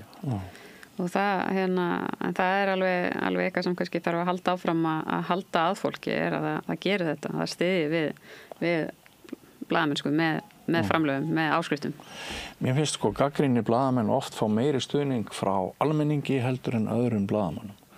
Það finnst mér mjög áhugavert. Og það eitthvað sem við getum kannski rætt í næsta þætti. En kæra þakkir. Já, það nóg að taka einmitt og hvort sem að þessi þáttur verður vikulega á dagskrá eða ekki, hvort sem hann mun heita fjölmiðlavaktin, fjölmiðlahornið eða bara blaðamannskan dauð. Þá þakka ég ykkur kærlega fyrir komuna, Jón Trausti og Freyja, búið að vera mjög skemmtilegt og áhugavert að hafa ykkur hér í þessu skrafi. Og takk hlustendur og áhorfendur fyrir að fylgjast með umræðinni. Vonandi finnst ykkur hún áhugaverð og ekki fara langt, við komum hér með allt öðruvísi efni eftir andartak. Með því að ganga í leigjendasamtökin styður þú baráttu leigjenda. Leigjendasamtökin eru fyrir öll þau sem vilja vinna að réttlæti og öryggi á húsnæðismarkaði. Leigjendasamtökin.is. Við erum í útvarpinu á FM 89,1.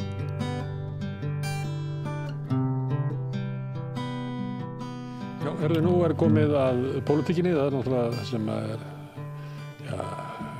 verkast, mikilvægast, áhugaverðast í aðleinspólitíkinni embættistaka Donald Trump og hvað hún eiginlega merkir, á hvaða vegleið hann og mun hann draga okkur með á þeirri leið.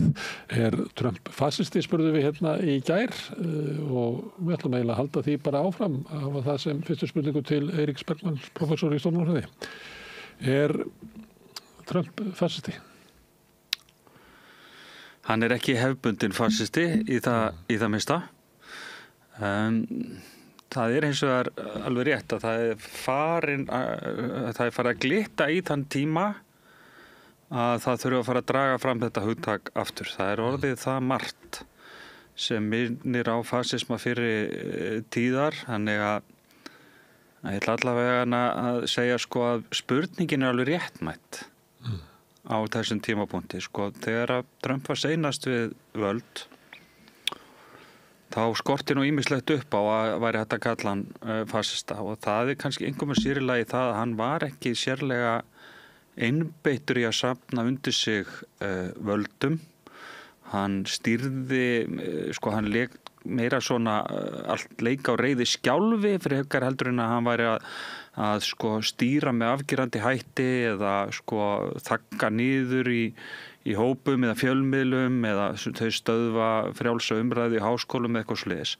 En hann miklu skipulagri núna. Það gengur miklu skipulegar til verk núna heldur en áður og tilskipanirnar sem að koma auðvitað af ætt valdboðs. Það autoriterianismi í mjög mörgu af því sem þarna gert. Það farið fram hjá lýðræðislegum stofnunum. Það farið fram hjá svona réttarkerfinu.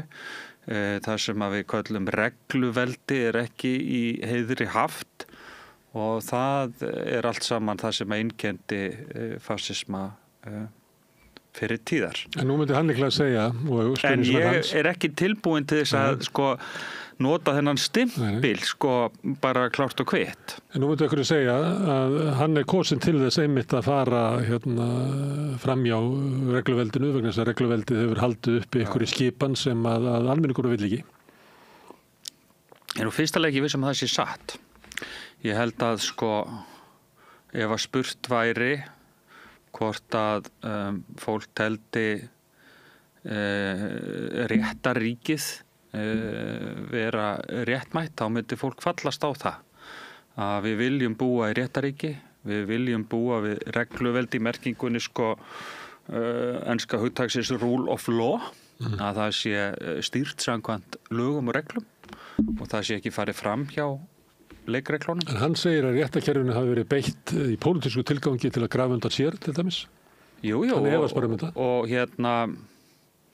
og jafnvel þóttu við myndum fallast á að það væri rétt. Við myndum bara gera það röksemdarinnar, rökræðina vegna. Og við veit stór flókin fyrirbæri eins og regluverk ríkis ekki alfarið fagleg eða alfarið ófagleg eða hlutdræg heldur þetta alltaf einhvers eitthvað grátt svæði. Spurningin bara hversu stórt þetta gráa svæði og hvernig það virkar.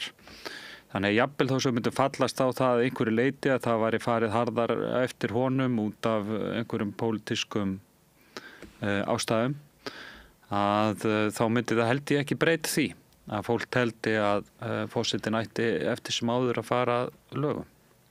Meiri hluti. Já. En góður minnihluti. Ákveðin minnihluti, já. Ákveðin minnihluti tilbúin. Við höfum séð það að frá því að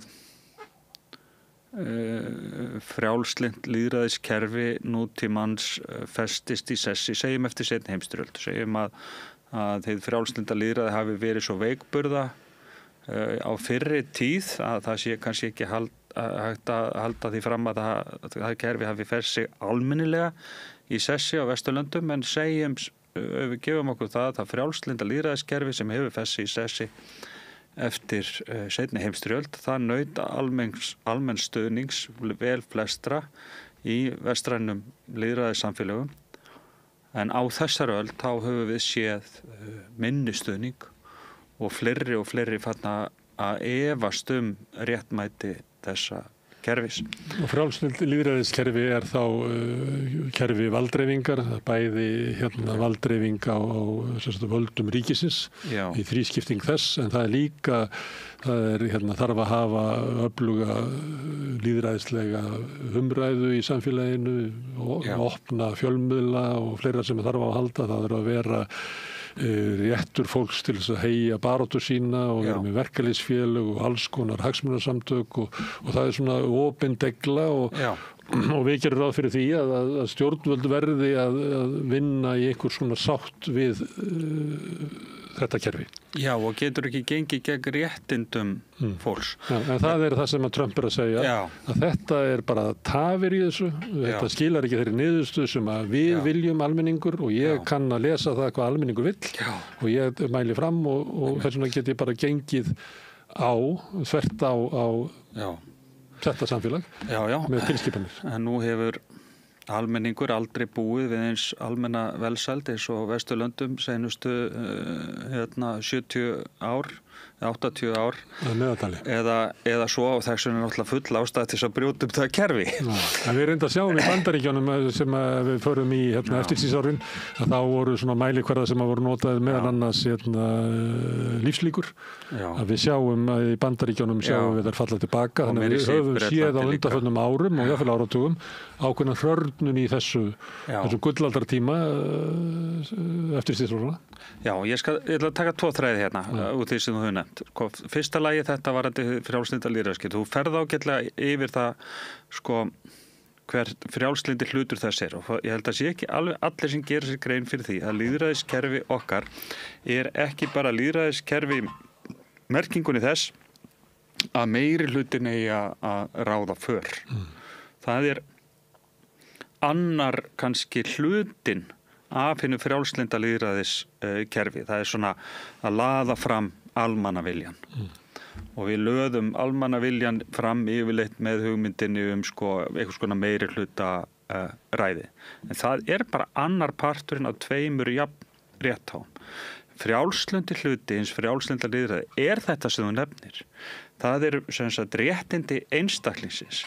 Það það að almannaviljinn hann á ekki geta gengið gegn mínum rétti ef að ég kýs að vera einhvern veginn á skjön við meiri hlutan, haga lífi mínu öðruvísi, vil segja eitthvað sem að ekki talið tilhlýðilegt í þjóðfélaginu, þá hef ég réttindi til þess. Þess vegna tjáningafrelsið mikilvægt, þess vegna samtakamátturinn eins og þið gerið í sósíalistaflokknum og svona, þið hafið rétt á því að taka ykkur saman, bjóða fram og svo framvís. Það ekki hægt að meina ykkur það, jafnvel þó svo að þið hafið ekki einhvern meirihluta vilja á bakvið ykkur, þá hafið þennan rétt, þetta partur af hennu frjálslynda lýðræði. Ég í akademíunni, akademían partur af hennu frjálslynda lýðræði, við höfum akademískt frelsi. Akademískt frelsi þýðir það, við höfum frelsi til þess að rannsaka það sem við kjósum, við höfum frelsi til þess að tjá okkur þau málefni eftir eigin hug án þess að það sé hægt að áls okkur fyrir það, til dæmis með atvinnumissi eða einhverju þessartar. Þessum að þjóðernispopulistar samtímans og seinustu á þessari öld aðalega hafa verið að gera að setja sig upp í andstöðu við hinnum frjálslynda hluta hins frjálslynda lýðræðis.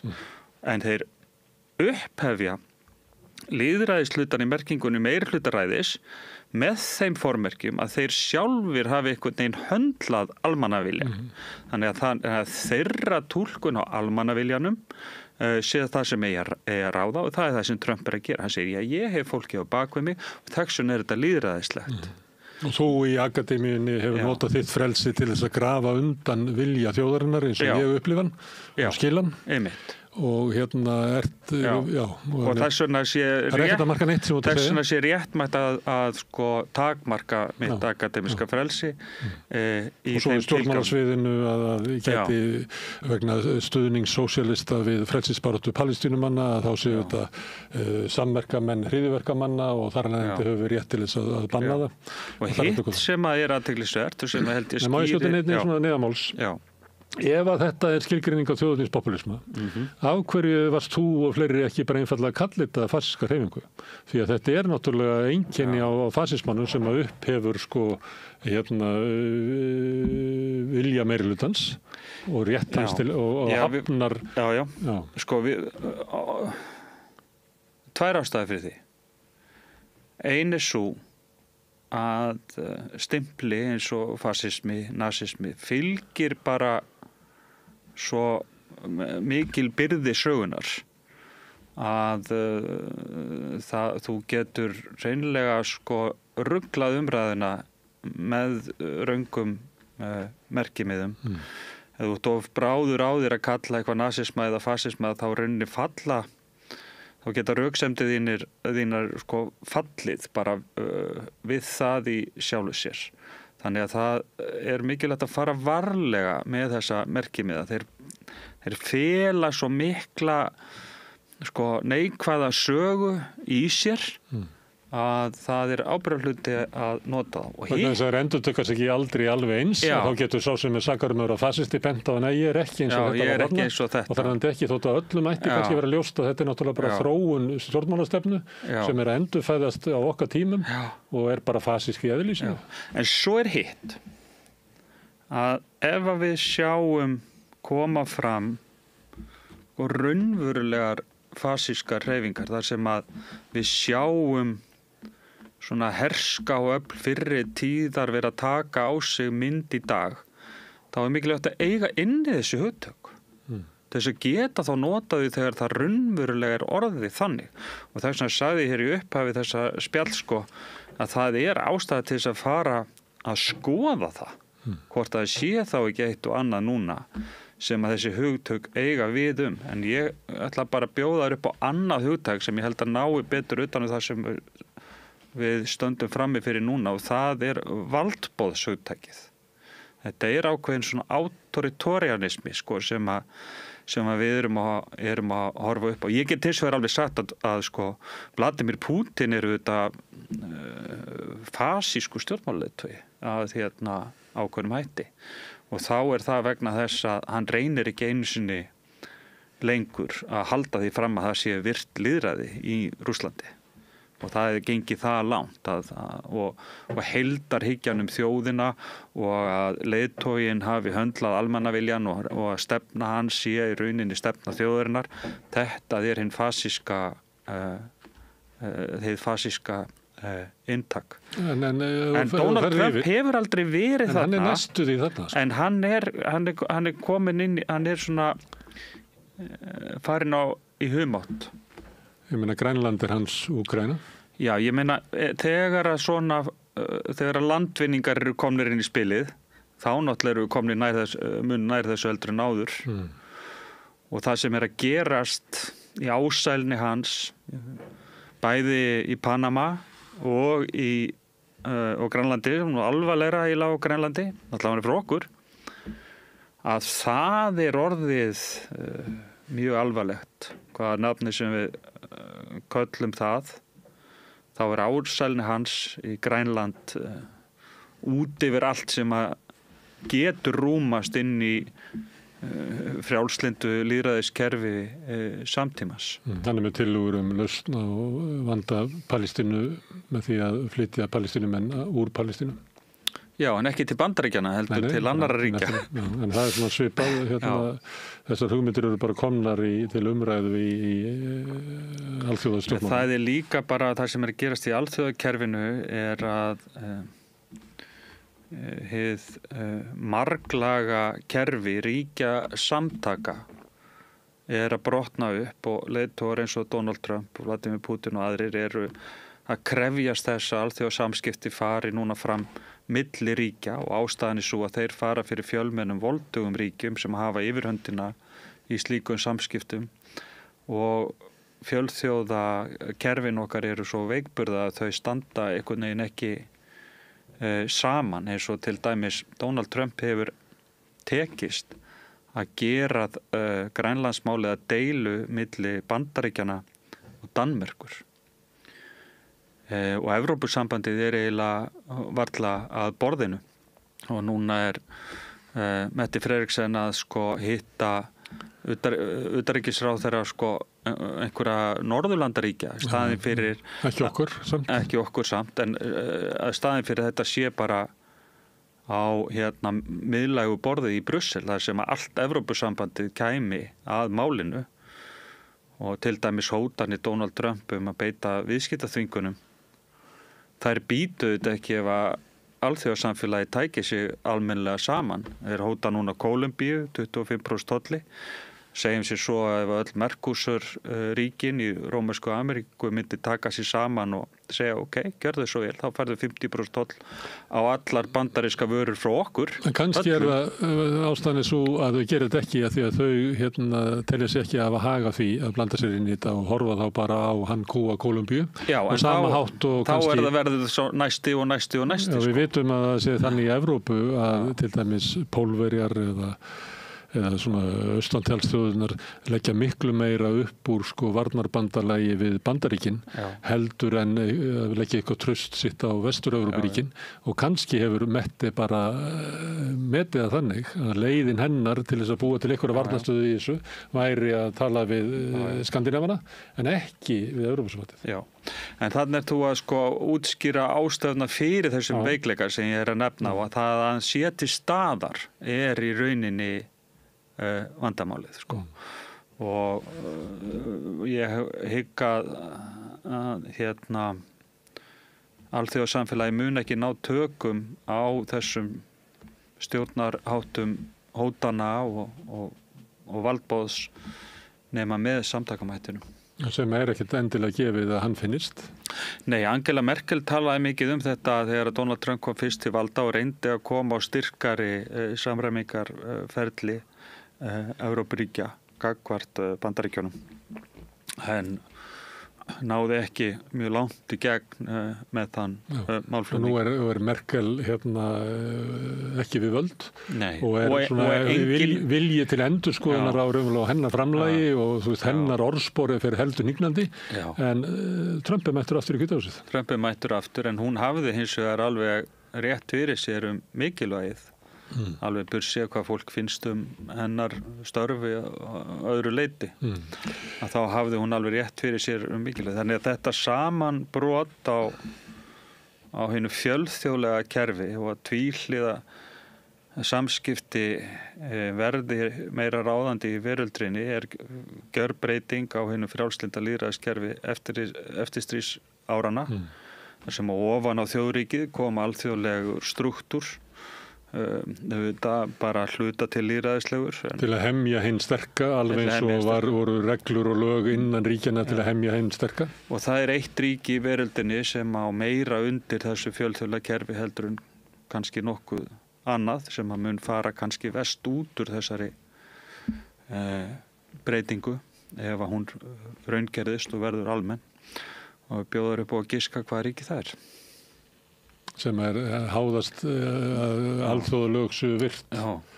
Það kannski það ríki sem háðast alþjóðlegum viðskiptum og með stærsta hlutan efnahagsins í alþjóðlegum viðskiptum og þá það líklega bara við. Já, Ísland það ríki sem á mest undir í okkar heimsluta í það minnsta og maður fullir ekki ómikið undir því að fjölþjóða kerfi alþjóðasamfélagsins, alþjóðalög, alþjóðastofnanir séu virtar. Það kom ekki hér hafísár sem að eyðileggja samskipti okkar við aðrar þjóðir. Við getum rifjað upp í sögunni hvað afleiðingar það hefur. Viðskiptafrelsið, verslunarfrelsið, frelsið með þjónustu, fjármál, ferðafrelsi okkar. Þetta allt undir. Eitt sem að ég hef heyrt að svona hluti af vinstrinu líka skeptískt á að flagga að Trump sé fasismi. fasisti. Og það kannski byggt á svolítið ólíkum svona nálgun, samt kannski líkt og þá það kannski að Eiríkur Bergmann, hann að tala fyrir einu frjálslynda lýðræði sem einhver gullalda tíma á Vesturlöndum og eftirstríðsárunum.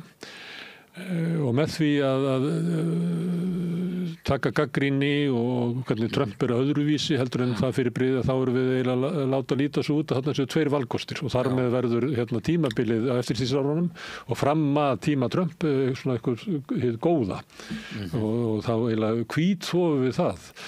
Þegar að Biden var að kveðja til dæmis að þá talaði hann að Bandaríkja stæði frammi fyrir því að vera detta inn í eitthvað svona ólíkarkisma og hann meiri sig að forseti Bandaríkja sem var að hverfa sem fulltrúi eins frjálslynda lýðræðis eða sem vildi vera það, hann dró upp mjög sterka mynd eins og að hættan væri svo að við værum að missa samfélögin í okkar heimsluta, það var náttúrulega fyrst og fremst Bandaríkin, yfir í einhver svona ég hef kallað þetta alræði auðvaldsins. Jú, og það hefur alveg gerst í skjóli þessa frjálslynda lýðræðiskerfi að sko ef þú vilt nota þessi marxísku hugtök eins og auðmagn og auðveldi og allt það, það hefur alveg við sumt sko. Mjög góð til þess að reyna að skilja heiminn. Þá það alveg rétt að misskipting hefur sumstaðar aukist fram það sem að getur talist kannski heilbritt í lýðræðisþjóðfélagi. Sko lýðræðisþjóðfélag og sérstaklega frjálslyndt lýðræðisþjóðfélag krefst þess að fólk standi svona sæmilega jafnvætis gagnvart, auðvitað ekki gagnvart öllum hlutum, en svona það svona standi svona sæmilega jafnvætis gagnvart lýðræðislegum ákvörðunum og ýmsu svona varðandi ýmsu tækifæri til menntunar og einhverju lágmarksheilbrigðisþjónustu og allt það. Og svo þetta alltaf eitthvað fólk sem stendur miklu betur efnahagslega og sumir eru svo auðugir að þeir geta veitt sér og sínum allt sem að hugsa getur í lífinu, en þegar auðurinn orðin sko svo langt fram það, hann farin að ráða lögum og lofum í þjóðfélagsgerðinni, þá ekki lengur þannig að fólk standi einhvern veginn til þess að gera bara neittnátt jafnfætis og það hefur sín áhrif. En svo þetta líta á þessa breytingu þá aðeins öðruvísi líka. Þetta svona Vesturlanda miðuð sín á veröldina. Og þú segir að ég sé einhver talsmaður hins frjálslynda lýðræðis. Já, ég get alveg fallist á að það ágætis skerfi, en ég vil nú samt halda til haga, ég ekki talsmaður neins sko í þessu. Og ég held að ég geti staðið við þá fullryggu sem ég nefndi hér líka í upphafi sko að almennt hefur ekki verið meiri velsæld svona almenn velsæld í veröldinni eins og á Vesturlöndum og eftirstríðsárunum í þessu frjálslynda lýðræðiskerfi, þrátt fyrir það séu alls konar brotalamir og mjög margir sem hafi staðið halloka og fátækt sér til staður. Aldrei meiri jöfnuður heldur en á Íslandi fram til 1995, svo þessi vitnaði í rannsóknir Stefáns Ólafssonar í heiminum. Þannig við tveir ólust upp við mesta jafnaða samfélag sem að mannkinn hafi séð. Já, ég meina þetta allt saman satt og rétt. En þetta líka kerfi þar sem Vesturlönd hafa borið ægi sjálf yfir jarðarkringluna og Vesturlönd við höfum bara deilt og drottnað í þessum heimi og aðrir heimslutar hafa bara þurft að standa og sitja eftir því sem að við segjum tilum. Það líka þetta að horfa þá þróun sem við erum að skoða hérna þá að Vesturlönd séu núna að svona falla saman inn í sjálf sig og leysast upp í innri illdeilum meðan aðrir hlutar heimsins að vaksa og taka yfir. Ég held sko við öllust líka báður upp við að Kína til og það öflugt veldi, en það sko bara einhver aukaleikari í samanburði við áhrifamátt Kína í dag. Kína að koma sér fyrir allstaðar í Afríku, út allar rómversku Ameríku og það þetta hluti af þessu örvætingar öskri í Washington sko núna, ég þetta hvað Kína orðið öflugt og farið að taka til sín. Það þetta valdbásríki og hefur engan áhuga frjálslynda lýðræði Vesturlanda við sjáum það líka, Rómverska Ameríka að rísa upp, Brasilía öflugt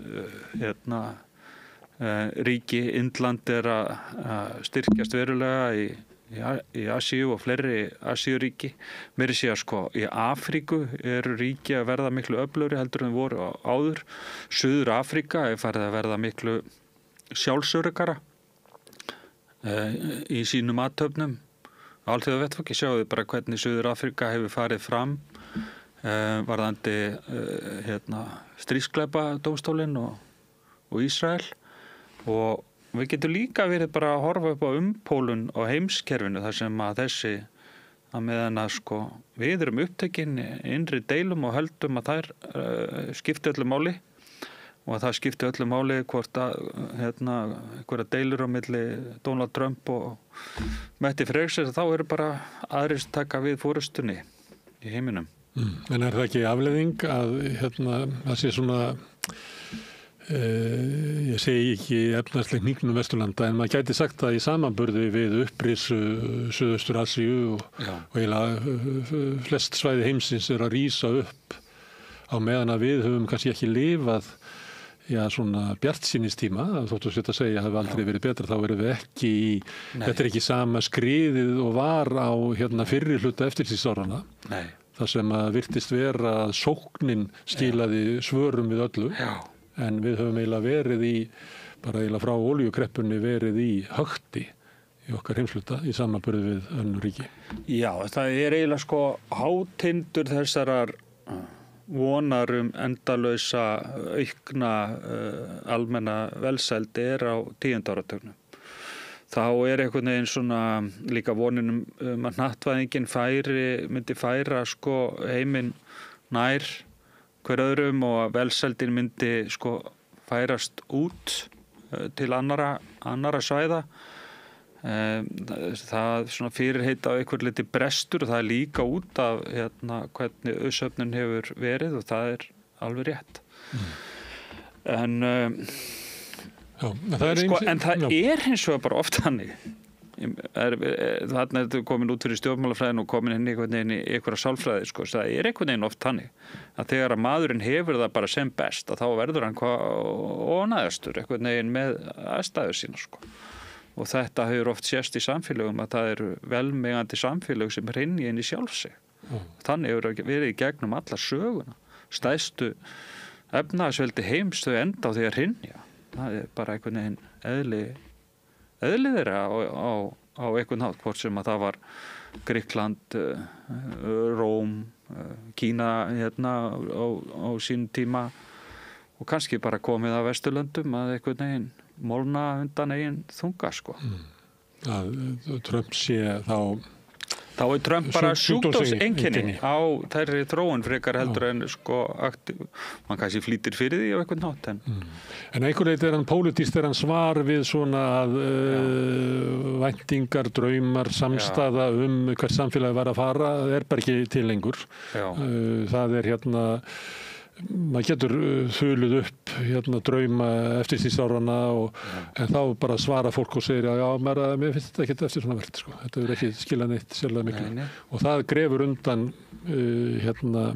alls konar fyrirbrigðum, meðal annars akademíunni, að það sem að þú ert að segja að það bara þín skoðun, Eiríkur minn, að það horft bara framjá að við séum með akademíuna sem að leita að einhverju þekkingu sem að getur orðið grundvöllur undir samkomla okkar það hvernig samfélagið raunverulega að það bara farið. Þetta bara ein tegund af sannleikunum, en mér finnst eitthvað allt annað og ég með annað tegund af sannleikunum, og svo sá ég var áhrifavaldur sem var að segja þetta, og þannig ég ætla bara annars að taka tillit til þess, og við erum raunverulega í þessari stöðu, og Trump vinnur ítir á undir, hann kannski afkvæmið þessa tíma, en hann ítir líka undir það. Þetta svona anti-intellektualismi sem bara hefur verið grassarandi mjög lengi, þar sem að þekkingin einmitt bara veginn og léttveg fundin, og og þetta þessi post-truth staða sem við erum í, kalla það handan sannleiks stjórnmál, og sem að gengur einmitt út á það að sko skoðun mín jafn rétt á þekkingu þinni og skiptir þá einu hvor okkur hefur raunverulega lagt eitthvað á sig til þess að skilja fyrirbærið. Og þannig að samanlögð þekking mannsins getur verið afskrifuð bara með brjóstvitinu einu. Þetta auðvitað leiðin til þess að samfélög bara molni innanfrá sko. Það en út af því að við erum að skoða af hverju gerist þetta þá svona. Trump ekki deitt sko. Þetta að gerast út allt. AfD orðið leiðandi stjórnarmálaafli, leiðir stjórnarandstöðunni í Þýskalandi og getur alveg komist til valda þar eftir kosningar. Þjóðfylkingin í Frakklandi hefur verið stjórnarandstaðan þar yfir mjög langan tíma og getur vel verið að Marine Le Pen verði næsti forseti Frakklands. Þjóðernispopulistar eru við völd á Ítalíu. Kollega mínir þar vilja kalla hana postfasista. Grigorija Meloni eru þetta úr gamla fastaflokknum. Elstu upp í gegnum arftaka fastaflokksins sem að notar ennþá merki fastaflokksins og hún var spurð það hvort það væri eðlilegt fyrir hennar flokk að nota þetta merki. Hún sagði já, það bara algjörlega eðlilegt, þetta saga flokksins. Þannig hún ekki að fela sína fasísku arfleið, þetta að gerast út allt. En skoðum Bandaríkin að þá hefur það gerst samhliða þessari almennu velsæld og það ekki mótsögn fólkin í þessu, þetta bara einkenni samfélagsins að þrátt fyrir almenna velsæld að þá eru skarar fólk sem hafa setið eftir. Og það líka svona fólk sem upplifið sig sko jaðarsett líka, ekki bara efnahagslega líka tilfinningalega, menningalega og bara svona tilvistarlega. Leið og Bandaríkin sko vaksa til strandana, velmegunin verður almenn mjög víða. Aðrir hópar sem áður voru jaðarsettir sækja fram. Kynjajafnréttismál hafa verið að aukast, sem sagt framganga fólks af öðrum uppruna, öðrum trúabröðum, en eftir sitja skarar fólks ófagmenntaðir meðan að sko menntunastig eykst alls þar annars staðar í samfélaginu, þá eru aðrir hlutar samfélagsins sem sitja eftir. Og mikill munur á bara efnahagslegum þrótti borgarna og sveitana. Ég held að það muni alveg tvöfalt til dæmis og tökur París eða meðaltal dreifðari byggða. Þetta svona raunveruleiki sem við þekkjum ekki alveg hér, af því að það ekki þessi munur hérna í Íslandi. En hann gríðarlegur og hefur gríðarlega áhrif á því hvort þú sett að lifa inn í London eða í einhverjum riðbeltum í norðurinu. Það bara ólík, þetta svo verið í öðru landi. Þetta bara verið svo verið allt öðru landi. Gangum götur London, þú getur upplifa bara að Bretland sé sko, þetta stórfenglega menningar samfélag þar sem að sko smjör drýpur af hverju strái og en svo ferðu út land og þá sérðu sko rörnandi samfélög, byggingar að runi komnar, annarkvert sko verslunarrými autt og svo framvegis, þannig að það þessi vanræksla gagnvart fólki sem að við höfum fundist allt í lagi að skilja eftir og þetta eru að stórum hluta ófagmenntaðir, hvítir karlar oftast, þó þetta séu þau kannski aðeins meira mæli heldur en konur líka, sem hafa setið eftir og hort á alla aðra njóta ávaxtana af þjóðfélagsbreytingunni. Og svo þegar og taka svona dagskrárvaldi í allir umræðum. Þú ert að byrja að lifa í menningu sem þér ókunnug. Og svo einhver sko, segjum þrítugur, ófagmenntaður, hvítur karl sem að vinnur baki brotnu erfiði starf og næri ekki að framfleyta fjölskyldu sínu almennilega á því og svo honum sagt af öllu samfélaginu að hann sé í forréttindastöðu gagnvart öðrum. Þá verður til svona misvægi í upplifun hans á eigin veruleika og því sem samfélagið að segja honum stöðans Og inn í þetta koma óprutnir aðilar og ala á gremjunni og óttanum garð þessara þjóðfélagsbreytinga og tala inn í þennan hóp. Og það er grunnurinn. Og út frá þeirri viðspyrnu sem kannski ólíkt núna og var kannski fyrir 15 árum þegar þú varst að byrja að skoða þessa hægri flokka. Það sem höfðu viðspyrnu í þessum hópum, ólíkt því sem þá, að núna hefur svo viðspyrna dugað oft til þess að ná miklu stærri hljómgrunn, langt inn í borgirnar. En þannig grunnurinn í en rótin í stuðninum og svo dreifist hún áfram. Vegna þess að aðri önnur stjórnmálaöfl virðast ekki að hafa svör við vandamálum. Já, og svo bara þjóðernishyggja þess eðlis. Og stjórnmálahugmyndir þær bara breytast og það sem við teljum eðlilegt og allt það tekur breytingu. Leið og nærð þessari fótfesu, þá getur vaxið út úr henni og endanum náðu öllu samfélaginu undir því. Þannig virkar þjóðernishyggja. Eitt af því sem eingetið eftirstríðsárin var velferðarríkið sem að... Þetta bara eins og, alltaf þegar maður kemur með hennar samanburð, þá voru maður að setja sveran fyrirvara, en þú skoðar uppgang nasistaflokksins í Þýskalandi á sínu tíma og ég ætla ekki að draga einhvern skýran samanburð það sem þeir gera, en það er áhugavert bara nákvæmlega þessu tilliti, að þegar þeir ná sambandi við fólk sem að upplifi sig afskipt undir okað ofan í bjórkjöllurunum í munn hérna og svo framvegis þá fundu þeir rótina sem þeir gátu nýtt til þess að ná út og endanum ná þeir stærstum hluta samfélagsins undir sig en þeir hefðu aldrei gert það ef það væri ekki raunveruleg sem voru stóruleiti vonbrigði hermanna sem höfðu barist í fyrir heimsstyrjöldinni komið heim og upplifa það þeir hefðu fengu bara í lekkjett fyrir það sem þeir eru fórnað. Þú verður að hafa eitthvað svona grunn til þess að geta vaxið út frá og það er það sem tókst þar og það er það sem við sjáum líka hérna en þar endar líka samanburðurinn. En eitt af því sem að einkenndi eftirstríðsárin var uppbygging velferðarríkisins sem að snerist það annars vera að rétta hlut hópa sem höfðu verið skildir eftir bæði þá fátækt verkafólk en líka jaðarsetta hópa sem að voru svartir og svo kvennabaráttan og eitthvað fleira.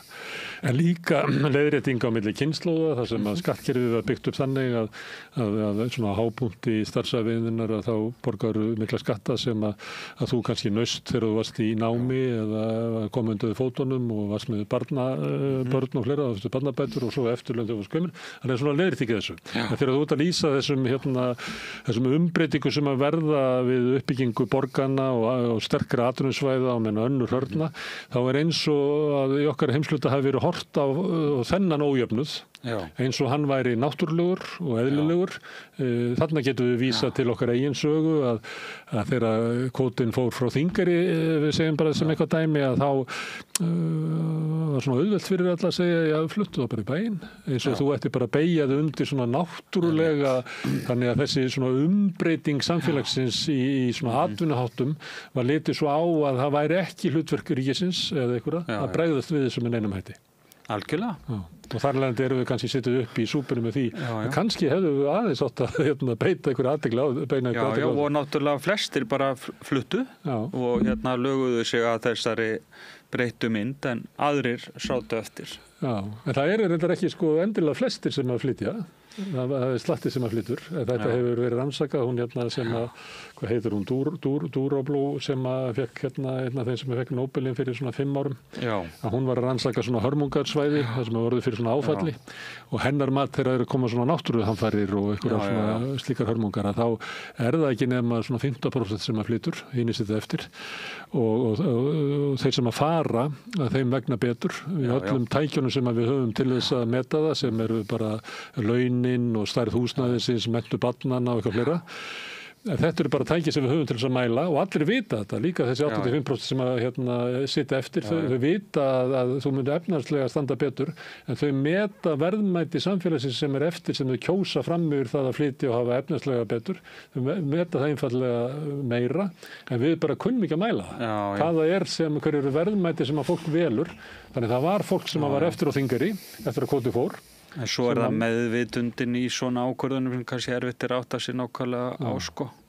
Þeir fara sem hafa tækifærin, það náttúrulega líka það. Og við sjáum þetta í allri öllum sko fólkslutningum í heiminum. Að það alltaf sko þeir sem að hafa tækifæri til þess að bjarga sér sem að fara. Það alltaf svona, ef maður vil nota eitthvað svoleiðis orð sko, þú veist, það hinir hæfu. Sem að fara á þessa mælikvarða sem á þá mælikvarða því að það er einu mælikvarðin sem við kunnum að nota en við kunnum ekki að meta en það er kannski aðrir sem að myndi vilja fara en þeir treysta sér ekki til þess út af því að þeir hafa ekki sumir sem að fóru hefði vilja vera ef það hefði verið sömu svo er það sko svo er það en það sko hann var að fá stiðbandaríkjana núna, D.T. Vance, hann lýsir þessari tilfinningu óbærslega vel í sinni bók, Hillbilly Elegy, sem að ég sé að það eru sumir að reyna að afskrifa þessa bók sem svona léttvægt innlegg og hann skauti fram hjá hinn og þessu og ok, hann skauti fram hjá alls konar, en hann lýsir tilfinningunni að vera skilin eftir útskúfaður fyrirlitin af restinni af þjóðfélaginu sem sko einhvers konar hillbilly sko og þeirri gremju sem að þar grefur sig, þeirri menningu sem verður til, þeim viðhorfum sem að styrkjast og festast í sessi og hann lýsir því bara feikilega vel í þessari bók og það er svo tilfinning hvað svo sem við viljum segja sé réttmætt í þeirri tilfinningu sem að skýrir stuðningin við stjórnmálaöfl að þessu tagi. Og það hefur ekki gagnast stjórnmálamönnum vel að fara inn í riðbeltin og segja við að Eiríkur, þér á ekki að líða svona sko. Þú ætti að vera rosa gladur en þess að, veistu hvað við höfum lyft mörgum upp úr fátækt í Kína með því að flytja verksmiðuna þangað. Það er raunverulega heilt yfir að þá eru okkur að ganga miklu betur en saman hvernig þetta hefur ekki virkað. Nei, þetta hefur ekki virkað. Þetta gefst ekki vel. Og þá komum við að því að uppgangur Trump og félaga og þeirra sem hafa spilað svona inn á riðbeltin í Evrópu sem víða raunveruleiki í Frakklandi, í Bretlandi og austur Þýskaland, það er ekki tilviljun að Alternative for Deutschland sé sterkast þar, því það er náttúrulega sömuleyti sko svæði sem að við sameininguna þá komu bara vestræn fyrirtæki og bara sópuðu upp öllu sem að voru okkur verðmæti og það fólk var skilið eftir en ættum við ekki að vera að ræða af hverju hafa önnur stjórnmál ekki náð að svara þessari misskiptingu innan landana eftir svæðum og stéttum og hópum og svona þessari, það sem annars við með innan sama landsins tilfinningu fyrir einhverju mikilli auðseld og endalösu tækifærum og svo ertu hins vegar með tilfinningu fyrir að við erum bara innilokuð og við erum gleymd og við lifum í menningu sem okkur verður alltaf óskiljanlegri. Ég held að það sé sko hluta til bara vegna þess að það hefur ekki haft áhuga fyrir því einhverju leyti. Ef þú skoða bara vinstri flokkana svona þetta klassíska, sósíaldemokratíska vinstri á Vesturlöndum að þá gerist það að það verður rof á milli forystu fólksins í þessum flokkum sem að kemst til valdana svona og segja og ofanverði 20. öldinni og inn í nýju öldina og svona hefðbundnum stuðningsmönnum þessara flokka. Fyrir þessi flokkar eru stofnaðir af verkamönnum, alþýðunni sem að berjast fyrir kröfum sínum og ef við notum þessi hugtak bara blue collar og white collar að þá eru blákragar sem að fara fyrir þessum flokkum en síðan komast til valdana afkomendur þeirra sem orðið mentafólk og sem kemur bara inn úr fínustu háskólum heimsins og hefur aldrei unnið við verkastörf. Kannski á sumrin, þetta fyrsta kynslóð í lágstéttabarnanna sem að komast til mennta, sem að taka yfir hreyfinguna, sem náttúrulega hreyfingi leit á að þeir vorum að mennta ykkur til þess. Og þetta allt eðlilega skýringar á þessu. Það fullkomlega eðlilega skýringar á þessu öllu. En það alveg jafn gildar, þráttur að þessi eðlilegar, að það verður þetta rof og þessi og kjör og þetta fólk upptekið af því að rétta hlut annara heldur en hvítra karla.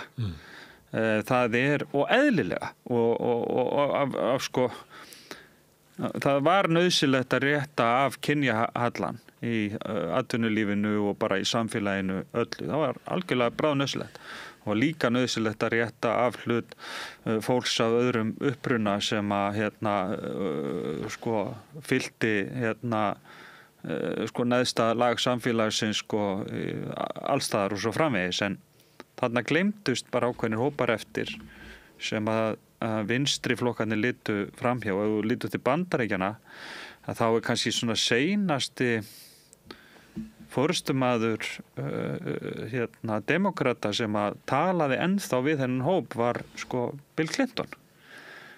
Bill Clinton sko var auðvitað holdgerfingur þessarar breytingar á sem sagt hennu sósíaldemokratiska vinstri í heiminum, ef getur svo satt, en hann hafði ennþá þessa taug gagnvart sem sagt alþýðunni og þeim uppruna og kunni það tungumál og hann var til dæmis maður sem þú gast sett inn í svona samfélag og hann fungeraði í því. Hann, fólk gat samsama sig við hann en þarna þetta að trosna eiga síður. Svo hann segði ekki mikið meira heldur en I feel your pain eins og hann sagði ekkert um og svo innleitt hann það sem að Reagan hafði ekki klárað með afreglaveðingu Wall Street og innleitið bara alla stefnu hægrisins. En þú spurði sko af hverju, þá held ég að þetta sé ástæðan, bara eðlilegt rof verður milli forystunar og sem sagt umbjóðandana. Það eru mikla breytingar í pólitíkinni. Pólitíkin hefur svona efnahagslegar forsetur. Við höfum ekki tala núna hvort að sko fólksflutningar séu meiri núna og munu þar leiðandi hafa áhrif á stjórnmálin. En þeir bara eru það ekki. Nei, ég nefnilega heyri það stundu sagt sko. Já, það bara ekki sá. Já, ég ætlaði að sleppa þeirri, en við erum búin að tala svolítið efnahagslegu ástæðunar. En pólitík líka sko svona hugmyndir og þær geta ferðast á þess að hafa kannski efnahagslega forsetur og að því að við vorum að tala ryðbeltinu þá getum við ekki talað ryðbelti á Íslandi. Nei, það eru við höfum ekki en það eru svona einstaka þorp út land sem hafa setið eftir. En það ekki neini líkingu við norðurhéruðin í bæði í Frakklandi og Bretlandi eða Austur-Þýskaland eða ryðbeltin í Bandaríkjunum. Við höfum ekki þessa forsetur. Og við höfum þar enda ekki þessa forsetur sem ætti að vera ungir, hvítir kallmenn sem upplifa sig skilda eftir í einhverjum efnahagslegum tækifærum. En hins vegar höfum við unga hvíta kallmenn sem upplifa það að þeir séu ekki með þann sess í menningunni og samfélaginu sem hefðu átt að hafa og þar fáum við mikil áhrif frá Trump og þá líka í sambandi við hvernig hann talar sko samfélagið og til dæmis akademíuna og þetta svona margflókna lýðræðislega samfélag og talar fyrir svona valdboðum og öðru slíku sem á hljómgrunn á Íslandi. Já. Jú, sko eins og ég nefndi á hann, til þess að svona stjórnmálahreyfingar nái árangri þá þurfa þið að hafa eitthvað grunn til þess að byggja á en svo ferðast hugmyndirnar út allt og fara langt út fyrir þann upprunalega hóp og gríðarlega mikið af stjórnmálahugmyndum á Íslandi koma bara utanfrá án þess að hafa samsvörun í landinu. Bara eitt dæmi sem sagt hugmyndin djúpríkið sem hugmynd sem kemur úr sko ríkjum sem að herinn hefur verið sterkur og alltaf að stela völdunum og þá átt við að herinn og hergagna iðnaðurinn séu runni djúpríkið og þeir séu svona stýra baku tjöldin, Tyrklandi og svo framvegis og Donald Trump flytur þetta hugtak í svona nútímamerkingunni inn til Bandaríkjanna og og lýsir í rauninni bara regluveldin í Bandaríkjunum sem djúpríkinu. Þannig að það bara eitthvað skrifstofufólk sem er að afgreiða mál, þeir eru orðnir djúpríki. Reglurnar eru til þess að þau haldi völdum. Og svo framvegis. Og svo sjáum við þessa hugmyndum djúpríkið vera að koma til Íslands. Og hún kemur ekki vegna neinna reynslu eða einhverja breytingur sem hefur orðið hér. Heldur það bara hugmyndir sem koma þarna utan og fólk fyrir að taka upp á sína arma hér og við sjáum þá á könnunum að fleiri og fleiri á Íslandi telja nú að hér sé til djúpríki sem að ráði of miklu undir niðri og afgeri verk réttkjörinna stjórnvalda á þess að nokkuð hafi breyst í þeim efnum hér. Það alveg sama hvað við kjósum að stjórnmálamennir sem ætla að breyta ykkur þeir ná engu fram vegna þess að það djúpríki sem hindrar það. Já, og þá bara verið að lýsa regluveldi. Þannig það í lýðræðislegum samfélögum að þau stjórnvöld sem að komast til valda hverju sinni, þau eru hreyfa svona kannski 5% af ríkisútgjöldum til eða frá. Það svona það bil það sem þú getur hreyft í stjórnmálum. 90-95% af öllu bara fast í kerfum. Það bara að reka skólana, það þarf að leggja vegi, þú veist, rafmagnskaplanir þurfa að virka og þetta 90 og eitthvað% af öllum rekstri ríkisins. Þannig að stjórnmálamaður sem kemur inn, hann að hreyfa mjög lítinn part af ríkisrekstrinum. Maður ættir að færa á einhvern hátt til og þegar að nefna þá með víðtækara samkomulagi að breyta menntakerfinu eða heilbrigðiskerfinu. Já, en ef við búum við fyrir álsnitt lýðræðiskerfi þá grunnurinn, við höfum sæst á grunninn. Hér grunnur, hann svona og svo tökumst við á útfæslur á öðrum þáttum. En það til dæmis held ég ekki mjög margir á Íslandi sem að segja, já, við skulum bara leggja niður Landspítalann og bara hætta heilbrigðisstarfsemi. Ég heyrði í kosningunum að það var eitthvað sem lagði til að skera niður ríkisútgjöldum 3. Já, sko, nú heilbrigðiskerfið talandi svona hugmyndir sem að flytjast hingað því að ég heyrti þetta, ég man ekki hvort ég heyrði þetta fyrst í Argentínu eða í Bandaríkjunum, en þetta var komið allt inn í Ég meina þú veist, við getum alveg sagt, stjórnmálamæður getur alveg komið og sagt, heyrðu, við ætlum ekki að ríkja og ekki að vera að stunda einhverjar krabbameinslækningar. Sleppum því bara. Þetta ekki, ég held að myndir ekki ná miklum árangri í íslensku stjórnmálum með því. Og þetta dæmi það að sem sagt, völd stjórnmálamanna eru takmörkuð af þeirri sátt sem í samfélaginu svona grundvöllin. Og sáttin grundvöllin miklu meiri heldur en að við gerum okkur almennt grein fyrir. En aðalerindi Trump líklega að segja að það ekkert sátt þetta. Já, en það rangt hjá hann. Það almenningu vill breyta þessu. Já, hann vill breyta komin til að breyta því. Já, og þetta rétt, hann gerir þetta, en ég held að sáttin sé meiri heldur en að við höldum. Það eftir að koma í ljós viðspyrna við því sem hann ætla sér að gera og hvort hann takist það. Já, og en sko ég held að þetta sé mikið innan tómt, sko. En það samt ekki þannig, Eiríkur, að ef ég hefði spurt fyrir mánuði síðan, svona fyrstu vikuna hans Donald Trump, þá hefður eiginlega ekki veðjað á Panama, Grænland, Palestínu, símtalið til Mette Friðriksson sem var vist bara eitthvað, hann bara jósi yfir hana í 3 korter. Og þetta náttúrulega geðþótta stjórnmál, þetta náttúrulega með mann sem að stýrist af geðþótta líka. En ef það eitthvað sem hefur komið svona aðeins og óvart, hversu skipulega hann gengur til verks og allt kerfið. Og þegar hann tekur við byrjun árs 2017, þá var bara allt í hershöndum. Það var upplausn í öllu og það lék allt á reiðu skjálfi, það var algjör ringulreið, það kom einhverjir talsmenn og þeir fuðruðu bara upp, við púltið og það var svo mikið bull og rugl og auðvitað átti maður vona því að hann hefði lært eitthvað af þessu og kæmi skipulegar til leiks núna, en hversu afgerandi þetta það hefur, og hversu snöggt það hefur aðeins komið óvart. Og hann byrjað að flytja fólk úr landi? hann byrjar að flytja fólk á landsleið, hann sendir bara herflugvél til Kólumbíu og ef að þeir leyfa ekki að lenda þá hótar hann að setja 25% toll á landið, en sko hann þekkt í pókerspili sko, call your bluff, ég held að það sé nú eina sem hann mun á endanum skilja, það er ef að fólk gerir það bara. Ef að ríki gera það, ég meina Kólumbía lét undan. Það lét undan, já. Og það er orðið svona, þú flögst frá Panama til Bandaríkjanna? Já. Og þú varst var við breytingar? Já, ég kom bara nýverið gegnum Panama og þar tók ég eftir því að mér fannst vera breyting á móttökunni. Ég oft komið inn til Bandaríkjanna frá Rómönsku Ameríku og þá fer maður bara í gegnum þessa almenna landamæra eftirlit.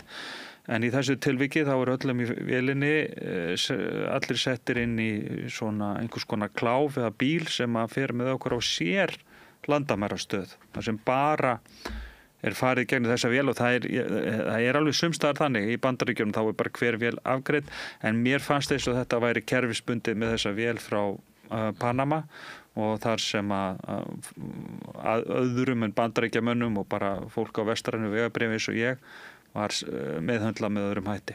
Og það eru breytingar við í heiminum, það eru kosningar framundan í Þýskalandi í næsta mánuði og þær eru verið náttúrulega mjög áhugaverðar og mikilvægar. Já, og staða AfD þar mun breyta miklu, sko.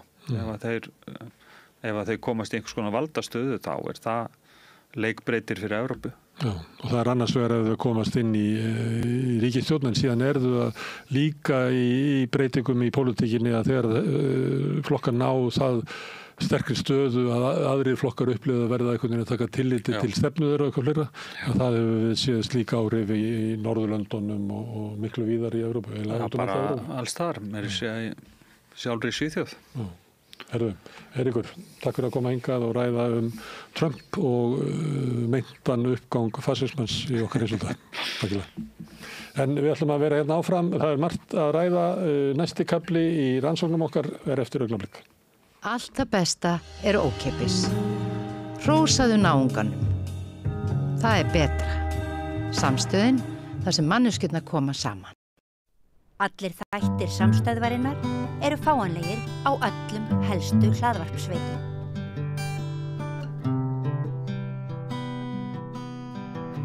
Já, nú komið að leikhúsi eins og þið vitið sem að hlustið oft hér að þá erum við með leiklistarumfjöllun sem að felst í því að ég sendur í leikhús og fæ svo aðstandendur sýningarinnar.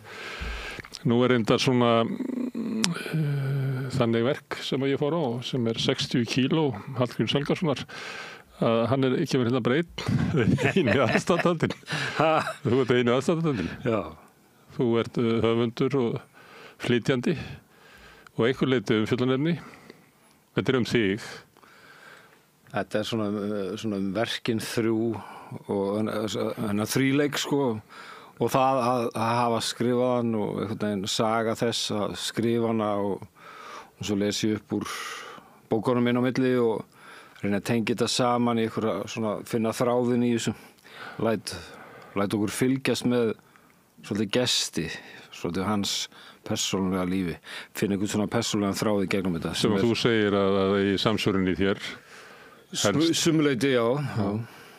Þannig að ég verið að velta fyrir sér að ég var að hugsa með þetta samtal okkar. Það ætti í raunverulega ekki að snúast bækurnar, heldur ætti að snúast þessa sýningu. Og þessi sýning þig að búa til bækurnar og náttúrulega koma bækurnar sem afurðin í sýningunni. En svona þráðurinn í sýningunni frekar þú heldur en þráðurinn í bókunum. Frekar löngun þín til þess að segja þessa sögu hvernig nútíminn eða bara, nútíminn kemur til Íslands. Já, þetta svona og af hverju ég ákvað að gera það og hvernig ég fór að því og þetta svolítið þannig. Það byrjum á einu, þetta leikrit? Nei. Já, bókin, þú veist, bækurnar geta alveg orðið leikrit. Nei, en þetta leikrit sem ég var að horfa á? Nei, ég myndi nú ekki segja það. Þetta ekki uppistand? Átti ég erfiðleikum með að finna nafn á þetta, sko. Þetta annars vegar, þetta svona bland af upplestri, fræðslu og uppistandi. Sögustund og eins konar trúnó með lesendum. Trún og höfundar og lesenda. en ég hef bara ekki fundið svona rétt að heitið á þetta. Þetta bara svona eitthvað nýtt, sko. Já, en það hefur farið á sögurloftið í Landnámssetri, þar sem að kollega þínir sem eru miklir sögumenn, eins og Einar Kárason og fleiri hafa verið með. Já, ég fór á eitthvað, ég held að það hafi verið Benni Ellings þegar hann var. Það var náttúrulega leikrit eða bara, sem hann var með. Já. Hann er eiginlega leikari, leikhúsmaður. Fór á eitthvað annað, ætlaði ekki verið Einar Kára. Já. Svolítið langt síðan, sko. Já. Og þeir hafa alltaf reynt að fá mig þarna upp í dyrinu. Að þú ekki vilja fara það okkur? Já, það er bara svona, það er ákveðan ástæði fyrir því. Ég ákvað á endanum að segja já, en þá... Það vildur ekki? Þá komnar upp aðstæður þarna í bænum, sko, sem vörnum við því að ég geti verið þarna. Ja, þetta svona alltaf viðkvæmt mál, ég get ekki farið út í. Sem við förum ekki út í núna. En þú sagðir að þetta væri trúná með lesendum.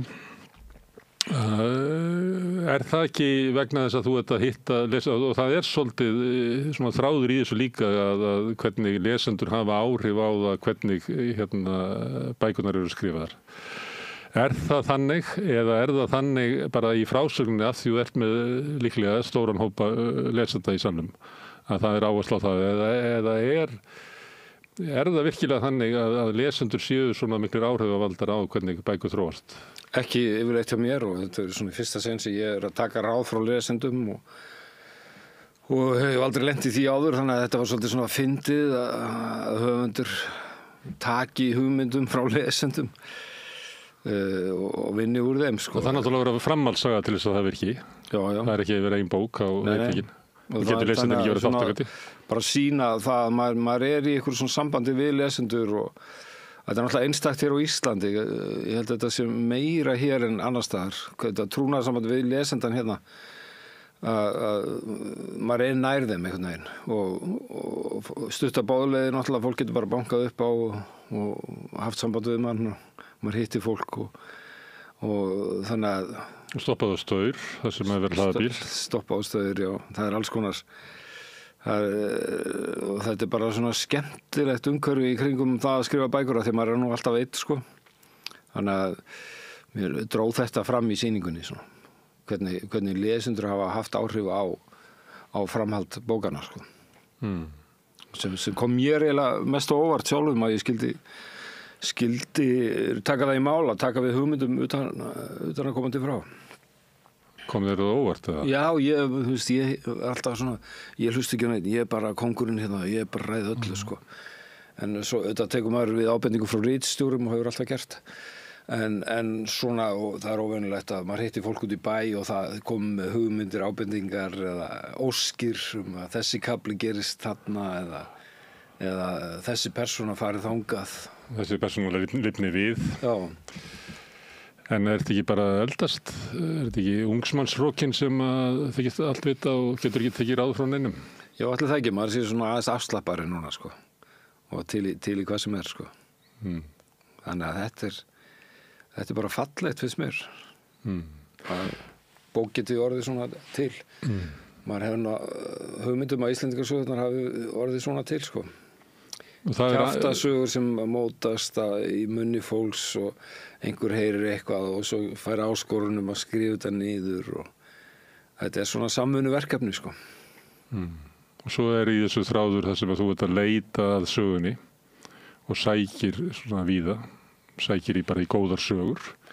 Já, ég náttúrulega þurfti að lesa mikið af heimildum til að móta þetta og bara til að finna umhverfið, fá rétt á umhverfið, þannig að sagan yrði svona trúverðug, og þá veist ég að byggja heilan bæ í rauninni, sko, frá grunni, og náttúrulega sína hvernig atvinnuveginir þróast og svona atvinnusöguna svolítið, og svo þessi staðreynda Norðmennirnir koma þarna 1903 og byrjar, sko, veiða síld, og þá byrjar boltinn að rúlla og svo fara Norðmennirnir út úr bransanum eitthvað 15 árum setna og Íslendingarnir taka við, og svo kemur kreppan, og það er svo margir faktorar sem þú þarfst að hugsa um. Þannig að maður þurfti líka að lesa verkalýðssöguna.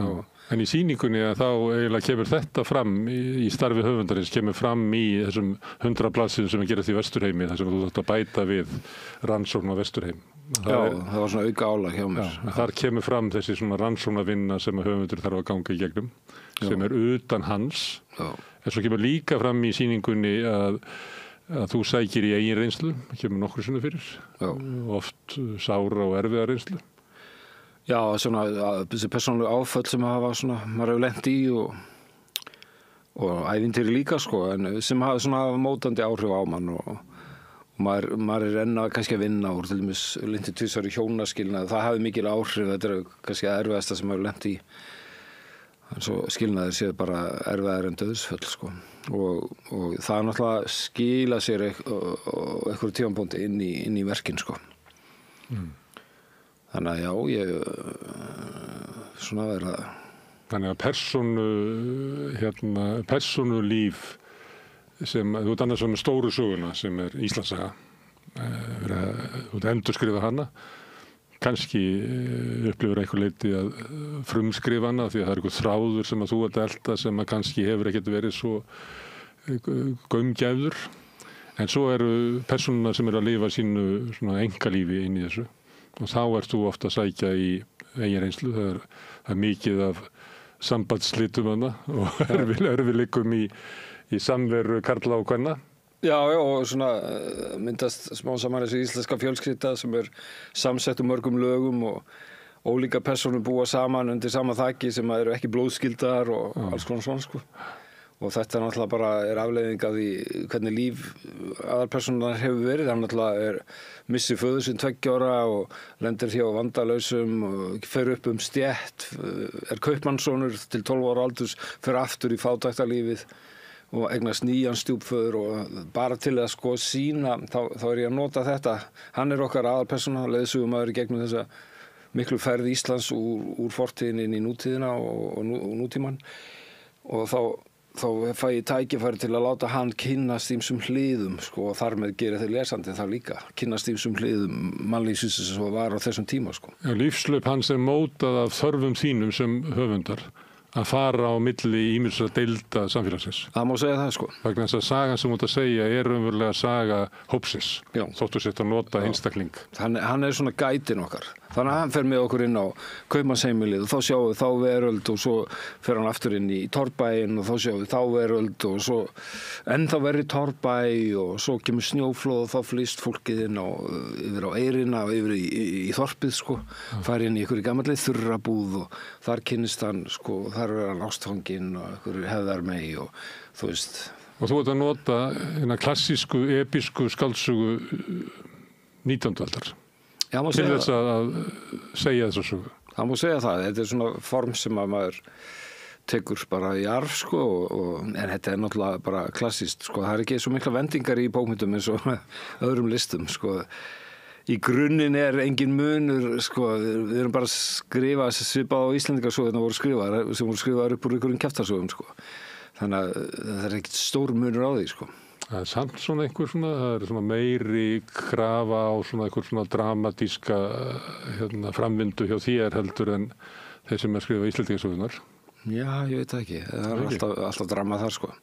Áhugaverðar persónur og alltaf einhverja vendingar sko í plottum og þess vegna er þetta svona gott sko. Þess vegna endist þetta. Fólk lesi þetta eru sögur. En þú veist, þessi tilraunastarfsemi sem var á 20. öld og þessi modernismi, hann svona höfði hann aldrei mikið til mín sko, ég fór aldrei mikið í þá áttina, ekki frekar í myndlistinni og hef svona, ég er svona frekar hefðbundin, svona ég nota hefðbundin form sko. En reyna að gera það og glæða einhverju nýju lífi og segja nýja sögur í þeim sko. En svo kemur þessi leiksýning sem er náttúrulega bara eitthvað nýtt form sem maður veit ekki. Maður getur ekki kallað það leiksýningu og engin veit hvernig maður markaðsett þetta og þetta er bara ég á sviðinu að tala bækur. Það sem er bara talandi Íslendingasögur eða baðstofaloftið þá er þetta bara kvöldvaka. Já, kvöldvaka, já. Það er kannski besta orðið. Og það var alveg augljóst og maður sá það bara, og það er ekki að koma neinum óvart að áhorfendur fallast alveg á það að þú ert þannig bara að segja okkur sögur og þú hefur svo til taumlust hvert þú getur farið með það. Já. Ég held að áhorfendur séu bara alveg saman það, þau bara treysta þessir sögumanni og og þú getur farið eiginlega, það er krókaleiði sem þú vilt, svo framalega sem þú heldur okkur í lófanum. En sýningin er alltaf nokkuð neginn svipuð, sko. Svona 90% er hún eins. Svo eru 10% sem flökti til og frá. Þú veist, ég heyrði að þú hlóst út í sal, þá fór ég alltaf að tala meira eitthvað. Þú veist, þá fór ég að hugsa þig. Það hefur ykkur áhrif á mig, sko. Alls konar svona faktorar. Einsýningin þá var eitthvað sem ekki hló neitt þarna á fremsta bekk og þú veist að reyna að kveiki í honum allan tíman. Fór gaf ég í og þá lifnaði salurinn. Þú veist, þetta er alls konar svona.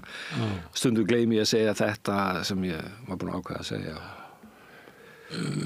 Þú segir frá því í sýningunni að þú hafi verið með stand-up þarna 95 í Hlaðvarpanum og einhver leiti ertu að nota næstu í slíka tækni svona í frásögn og maður sér það svona í uppbyggingunni hvernig sko þráðurinn í sögunni ekkert svo fjarri svona langri stand-up sögu sem svona ákveðin hefði í Bandaríkjunum en það annað sem að þú velur yfirleitt mjög svona sársaukafulla kafla að lesa og ert alveg á svona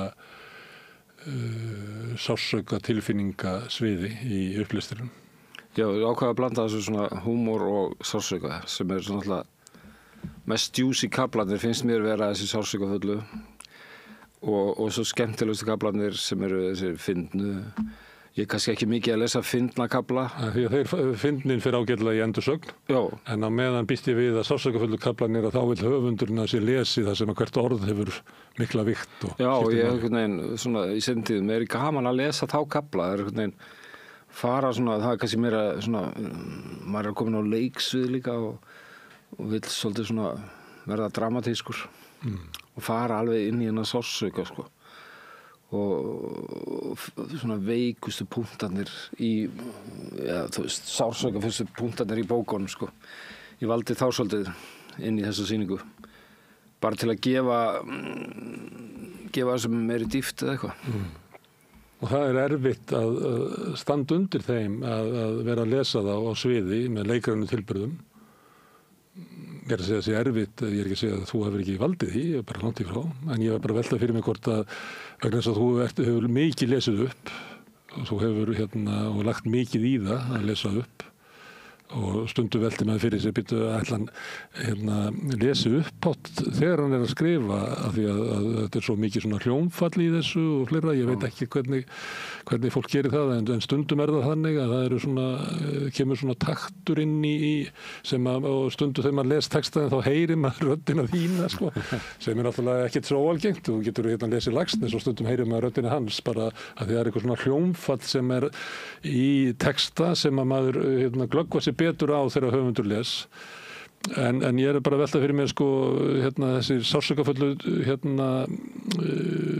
kaflar segjum við færum til 95 það var ekkert endilega víst að þú myndir sko treysta þér í þá á sviði. Nei, ég var ekki tilbúin í það kannski að ég hafi ekki upplifað þennan sársauka sko, sem ég hef núna upplifað þá maður svona með víðari lífsreynslu og skrifar öðru vísi og getur sótt í fleiri brunna sko.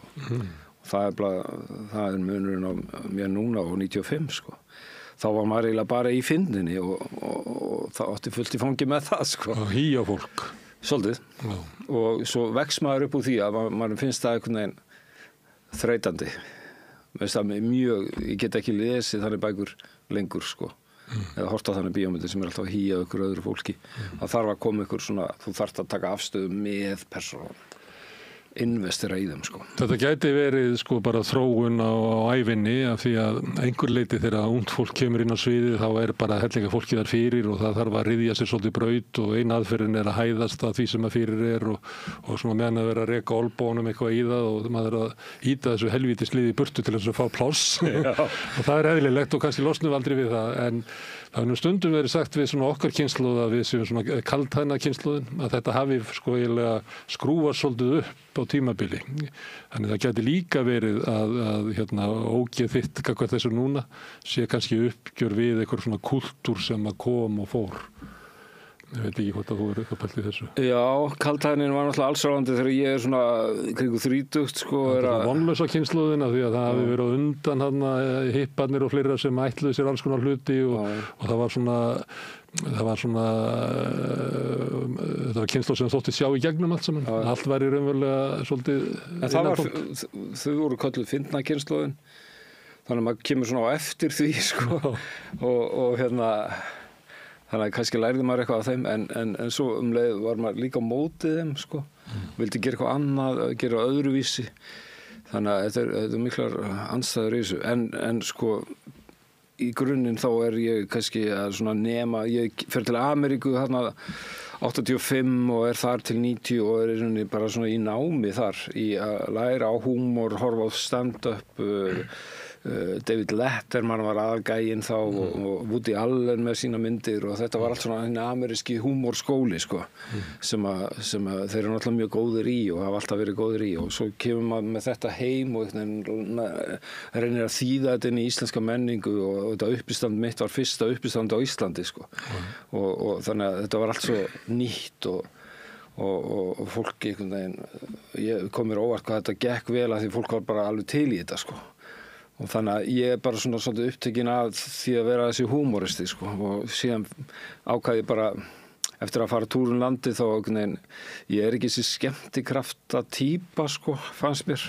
Ákvað bara nýta þetta inn í skáldsögur og skrifa 101 Reykjavík og þar er náttúrulega búið með þetta alltaf koma sem er bara einn húmor út í gegn og síðan kemur svona aðeins meira í 101, aðeins meira drama og meiri persónusköpun og dýft en svona húmorinn er alls ráðandi samt ennþá og síðan svolítið veðrast hann á manni. Ættir að vera fyndin? Já, nei þetta kemur svona mjög eðlilega í skrifum, sko. En mér finnst hann svona svolítið hafa vikið bara í 20 ára eða eitthvað og sé svo að koma aftur núna. Þetta er furðulegt, sko. Og þá kemur hann á annan hátt inn, sko, þá er maður með búin að vera meira í dramanu, sko, og svo kemur húmorinn og þá kemur hann svona, þegar hann mætir aftur á staðinn þá er hann annar maður heldur en hann var, sko, þetta er þannig. Ég man eftir þarna uppistandinu, eða þú veist, ég man ekkert eftir því, en ég man eftir þér í því og ég man það sem múið að segja að þú var ekki svona skemmtikraftur. Þá fekk maður svona tilfinninguna að þér liði ekkert allt og vel upp á sviðinu. Það væri svona í hlutverki sem að jakki fjall ekki alveg að þér, sko. Kannski, já. Þetta var rosalega átak, ég man það. Ég lá alltaf bara í 2 tíma í kóma bara inni hjá mér, sko, í rúminu og reyna að fara yfir monologin og muna allt sem ég átt að segja en svo átti þetta alltaf hljóma eins og mér var dettið í hug upp á sviði en í rauninni var þetta allt undirbúið og ekkert handrit heldur þurfti maður að muna þetta allt, ég hef aldrei skrifað neitt niður í svona uppistandi þannig að það var rosalegt álag og stress og það var alltaf svona rosalegt stress fyrir hverja sýningu og svo rosaleg gleði eftir hverja sýningu. Þannig að komið svona að þú hafi lifað þetta af. Að þú hafi lifað þetta af. Já, þetta er náttúrulega, eins og margir segja, þá er nú fátt erfiðara en að ætla sér upp á svið að reyna að vera fyndin fyrir 100-200 mann, sko. Það er, ef það feilar, þá er það ansi pínlegt og erfitt, sko. Og þú er svona varnarlaus, þetta er svona... Sumir segja að box sé eiginlega aðal íþróttin þar sem hún mæti bara að bera ofan og hefur ekkert eiginlega og þú verður bara bjargaðir. Þetta er bara hljóðnuminn og svona, já, þetta er skemmtilegt form en svona takmarka líka, sko. Ég einhvern veginn vóks upp úr því og fannst það ekki höfða lengur til mín, fannst þetta of yfirborðskennt eða eitthvað. Fór alltaf út af stand-up eins og þegar hann kom hérna í Laugardalshöll fyrir nokkrum árum, hvað heitir hann sem var hérna með Tonight Show hérna frá Suður-Afríku. Já. Ég man ekki hvað hann heitir. Svart. Nóa. Já, Trevor Noah. Og ég var eitthvað svona... Það er svo langt orðið í nöfnin í ganginum í heilanum á manni, hann er lengi liftarinn að segja nöfnið. Ég einmitt.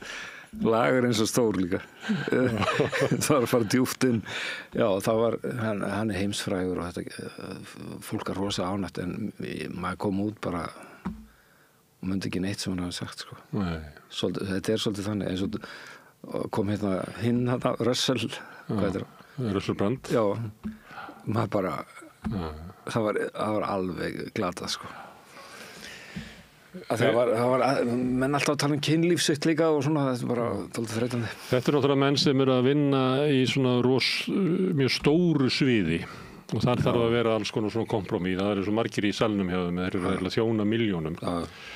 Og að sömuleyti þegar þú ert að segja, við fórum til Bandaríkjanna 85-90 að læra húmor og þá ertu að læra svolítið húmor, náttúrulega einhver leiti New York húmorinn sem er staðbundinn, en hann er náttúrulega, hefur farið sigurförum heiminn og orðið svona viðmiðun, en hann er inn í þessu samt svona, þetta er eiginlega búin að lyfta sig frá einhverju svona tilteknu lókali og þú kemur tilbaka og þú horfir svolítið á Ísland hérna fram með þessu sjónarhorni. Að Ísland er skakt vegna þess að það er ekki eins og New York. Ég leik mér aðeins eitthvað tíman á svipuðu tíma að þegar við gáum út pressuna þá sögum við skulum bara gefa út eins og sem gefur út frá New York og láttu það vera viðmiðunin sem er svona ákveðin svona galdur til þess að ná svona sjónarhorni á samfélag. Það veri ekki inn í því heldur að horfa á það auðvitað frá. En að sömuleyti þá má segja að sko höfundarferð þín við þekkjum þetta líka frá Laxness að hann er með svipað, hann kemur eitthvað með hugmyndum að sækja sko sjónarmiðin og viskuna og vitið og húmorinn og afstöðuna og mennskuna, allt saman einhvers staðar erlendis og reyna að lækna Ísland með því að hann var komið til Hollywood 26 ára sko. 26 ára og svo skrifar hann bara leiðbeiningabækur það hvernig Ísland getur bara fært sér þangað með alþýðubókinni og einhverju fleiru. En síðan tekur hann ákvörðun að hann fer inn í sögulegu episku skáldsöguna og fer inn í Íslands samfélag og reynir að búa til listina þar og einhver leiti er ferðalag þitt sambærilegt. Já, hún segir það sko. Þú hættir að vera með viðmiðununa í vasanum að utan. Hvernig við eigum að vera. Já, og svona finnast Ísland ömurlegt og hallarslegt og alltaf að reyna að koma Íslendingum upp og hennar level sem að maður þóttist vera á sjálfur sko og svo gerist það bara með tímanum, þú þekkir þetta. Allt í einu er bara allir komnir og allir búin að fara til New York 100 sinnum og bara allir pítsastaðirnir búin að opna og öll þessi kúltur er komin og það er komið kaffihús og hvert horn og... Kannski var það, breytti það svo sem mengu í Rauðsbúðstæðin. Það eru margir kínverðs veitingastæðir Reykjavík, er það... Jú, þetta breytti náttúrulega miklu og Reykjavík 100 sinnum skemmtilega borg og allt það og tónlistarsenan er ótrúleg og allt bara mikil menning í gangi og bjórinn alltaf, þegar bjórinn kemur, þá náttúrulega, það er okkar svona Berlin Wall moment sko, þá kemur múrin niður og allt verður frjálst einhvern veginn og það var mjög mikið stórt moment sko og þá vaknaði Reykjavík til lífsins sko. 89. Já. Og svo kemur Björk og verður heimsfræg skömmu setna, bara rétt á eftir og bara allt í einu Reykjavík komin í heimsiðuna sko og Jerry Seinfeld opnar hurðin á kaffibarnum og maður hélt maður skildi ekki í þessu að þeir voru bara mættir. En núna voru reyndar eru fréttir það að hefur dregið mjög úr í leitarvélum þessu verið leita í Íslandi. Já, kannski var þetta bara tímabil. Kannski er þetta að fara út úr þessu tímabil. Já, kannski. Það hefur bara eyðilagst á okri og almennum leiðundum. Já, nú kemur svona á þessa staði út á landi sem er svona, eins og ég var á hóteli hérna í Suðursveit með áramótin. Það sem allt er staffið er bara héðan og þaðan frá í heiminum og bara einn Íslendingur í móttökunni og svo er þetta bara eitthvað frá Búlgaríu eða Portugal eða bara Bandaríkjunum eða þú veist... Þetta er svona Babelsturna einhvern veginn orðin og það er einhver veruleiki sem er á Íslandi en samt ekki einhvern veginn Ísland. Mjög svona, þetta er forvindilegt og svona, þetta er eitthvað nýtt því að allir túristarnir eru, þú veist það voru engin Íslendingar á þessu hóteli en bara, þetta var svona eins og geimstöð svolítið og svo út gluggann sá maður gamla Ísland sko. Vatnajökull og Halís, Suðursveit, Þórbergur einhvern veginn. En við vorum einhvern veginn svona svolítið frá því. Ég var hérna einu sinni, gisti ég hóteli við Goðafoss og var að tala þar við hótelstjóran sem var íslenskona og hún talaði við mig á ensku og ég svaraði alltaf á íslensku. Þetta var búið að ganga svona í 6 skipti þegar hún fattaði að ég væri íslenskur. Þá er bara gert ráð fyrir því að þá er raunverulega þetta hótel er eiginlega bara lost in space einhvern veginn án menningarlegra tengsla. Það var orðið bara Já, eins og gameskip, það sem er svona úr einhverju framtíðarmynd, það sem að og engin í verkalýðsfélagi, sko. Nei, það er ekki tengsl. Herðu, aðeins varðandi eitt sem við varum að hugsa allt þegar maður satt þarna, og náttúrulega hlust á því að segja söguna og hún er náttúrulega snertir margt og það er ekki að segja neinum að þú sért góður sögumæður. Og það er fátt betra heldur en bara einhver sem að segja manni sögu. Þetta ekki að samfara mjög það að við erum með bara tólkingaðið sjóvarp hérna. Þannig að við erum full að trúa því að frásögn eins sé eiginlega svona mikilvæg boðlið. En maður situr samt og er að hugsa ýmislegt. Maður er að hugsa sko þetta sem þú átt að segja áðan að þú hafi verið með stand-up og fært sér svo frá því og byrjað að skrifa. Og er síðan núna að pröfa þetta sem er einhvern veginn það er þessi svo spurður hvort fólk væri búið að lesa síðustu bókina og ég horfði yfir að það komur óvart að það voru færri heldur en ég hefði reiknað með líka vegna þess að ég hafði hort á salinn og mér fannst salurinn vera rosa gamall og ég hugsaði já, ég hef einu sinni séð svona eldri sal. Það var Kammermúsikklúbburinn á sunnudögum sem er elsti salur í Reykjavík. Það er alveg ótrúlega gamall salur sem er. Og ég hugsaði, kannski er þetta bara síðasta kynslóðin sem maður les raunverulega, sko. Og svo hlustaði ég eftir því þegar þú varst að tala þegar þú hittir lesendur þína. Allavega helmingurinn þegar hafi verið að hlusta á þig. Og ég var eiginlega að velta fyrir mig, þú veist, erum við kannski í svona breytingu frá sko ritmálinu og bókinni þar sem er sko enganlegu lestur, hvers og eins. Er þetta kannski að fara frá okkur og að við erum komin inn í heim þar sem að ég kannski fær þú bara meiri viðbrögð við þessum sýningum, kannski meiri pening heldur en að útgáfa af, ég veit ekki hvað svona bækur seljast, 2500-3000 eintök, ég veit ekki hugmynd.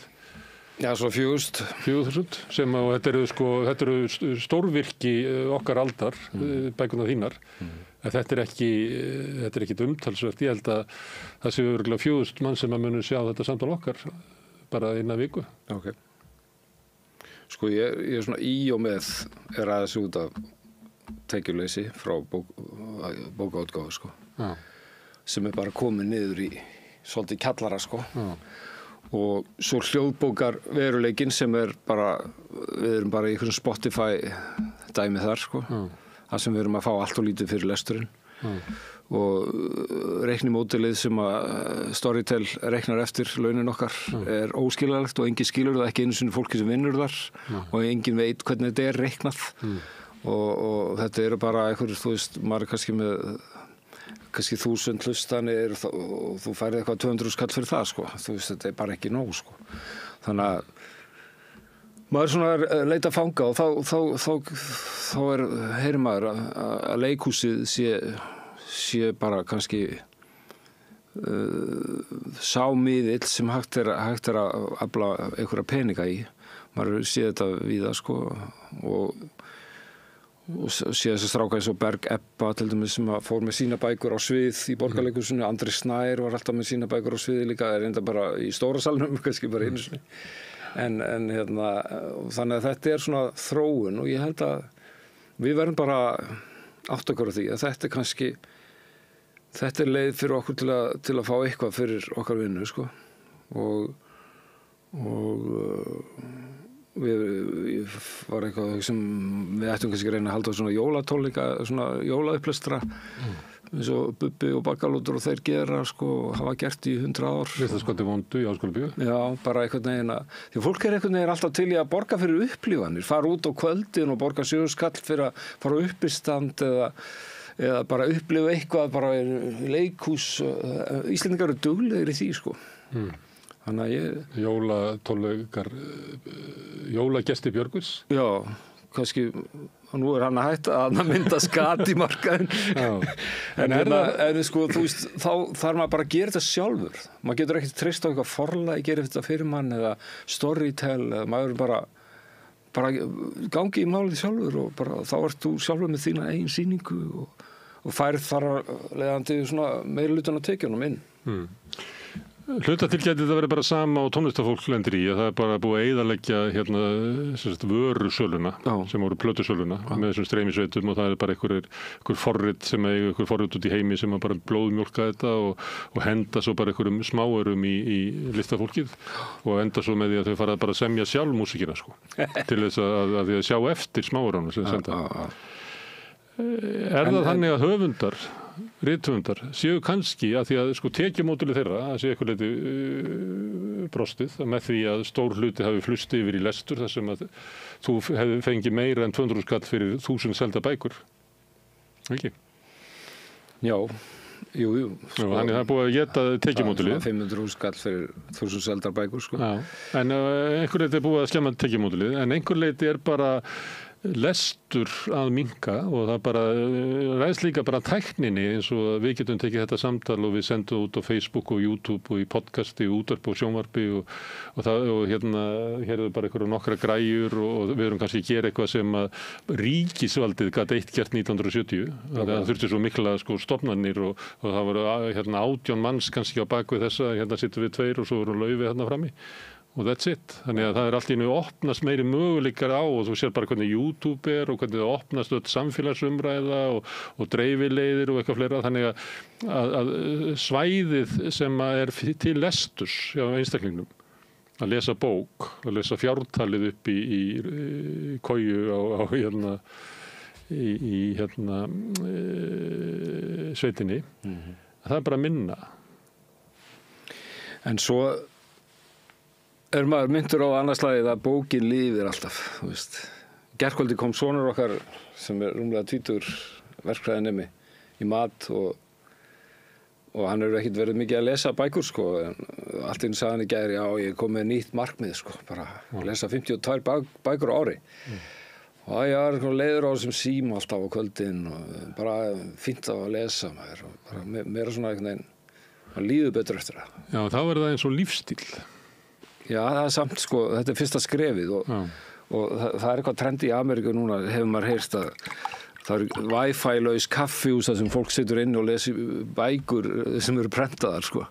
Þannig að kannski kemur það eitthvað til maður hingað, maður veit ekki. Kannski verður næsta kynslóð eitthvað anti-teknológi og fer bara aftur í gamlu góðu bækurnar. Hvað veit maður? En allavega þú sagðir að salurinn hefur verið sko gamall og það er alveg rétt. Það var reyndar ég skjótaði inn að því að þetta var á laugardagskvöldi og þeir sem að fara út á laugardagskvöldi eru sjaldna sko barna kynslóðin sem á börnin, og þeir eru ekki þeir sem eru ungir og graðir, það er náttúrulega eldra fólk. En það er líka markhópurinn minn með þessum bókum sko. Þarna er ég komin í sögulega skáldsögu og það er bara einhvern veginn lenskan að eldra fólk hefur meiri áhuga á þeim, hefur meiri áhuga á svona á Íslandssögunni, hvaðan við komum, mann kannski eftir skottinu á þessum tímum eða afi eða pabbi var í síldinni eða eitthvað svona sko. Þannig að bækurnar hafa alltaf höfðað meira til eldri kynslóðarinnar, ég hef alveg fundið það sko. Og þannig að það getur haft eitthvað með það að gera. Annars er nú mín reynsla í leikhúsi að það er nú yfirleitt svolítið svona biðukollu stemning sem við kalla. Já, það er ólíki salinir, ég tala stundum það hérna í leikhúsinu, að það er fyrstu sýningarnar í Þjóðleikhúsinu eru líklega elstar og svo kemur Borgarleikhúsið og svo yngist það þegar þú komir yfir í Tjarnarbíó, þetta er alveg ótrúlegur munur og maður ætti eiginlega að hvetja sko yngra fólk til þess að fara í hinn leikhúsin og eldra fólkið að fara í Tjarnarbíó sko, því að þetta er náttúrulega mjög skrítið ef við erum að missa einhvern menningarneysluna í einhver svona kynslóðabil sem að eiginlega meikar engan sens. Þetta er eiginlega bara svona þetta er ekki sko inntak verkana þegar svoleiðis. Já, leikhúsin finnst mér stundum fara á taugum og við þurfum að gera eitthvað fyrir unga fólki og þá þurfum við að hafa þetta, þú veist, við setjum Róma og Júlí, þá fáum við eitthvað rappara inn, þá koma allir krakkarnir og þetta er einhvern veginn svona. Þetta er kannski ekki rétta leiðin, sko. En þetta ef að rithöfundar eru að lenda í því sama á tónlistafólk sem að tónlistafólk þarf þá að halda tónleika til þess að bara hafa lifibrúða listinni. Heldur að við séum þar? Nei, það er öðruvísi okkur. Bækurnar eru allavega gefnar út en þá, þú veist. ég veit ekki með plötuútgáfu, kannski hún ennþá blómleg, þessi vínilútgáfa ennþá í gangi eða ekki, það að koma aftur, sko, fólk vil fá vínilplöturnar bara. En svo reyna menn ýmist að gefa út textabrot sem myndlist? Já, og svo það svolítið fyndið og ég var ekki að gera grín af þessi partíum daginn, allir orðið myndlistamenn í dag, en þá bara var ég jarðaður af því að tónlistamenn verða bara að leita allra leiða til að finna einhverja peninga, sko, og ég bara skildi það alveg og ég var alveg samúð með þeim, sko. En svona þetta, við bara, já. Já, en ég velta fyrir mig, sko, hvaða áhrif þetta hefur á, við hefur líka tímabil kannski, eins og við nefndum hérna 19. öldina í vaxandi borgum umbyltingarinnar, þar sem verður svona breyting í menningunni í London og sérstaklega í París, kannski í Berlín og Vín og fleiri stöðum, að þá varð til svona salón, þar sem að fólk kom og var að spila músík og lesa og ræða og tala í svona, þar sem að var verið að semja listina svolítið í sko samfélagi. Sem að hafði kannski einhver áhrif. Ég líka að velta fyrir hvort að við kannski setja bara að jákvætt að séu svona hreyfist aðeins til að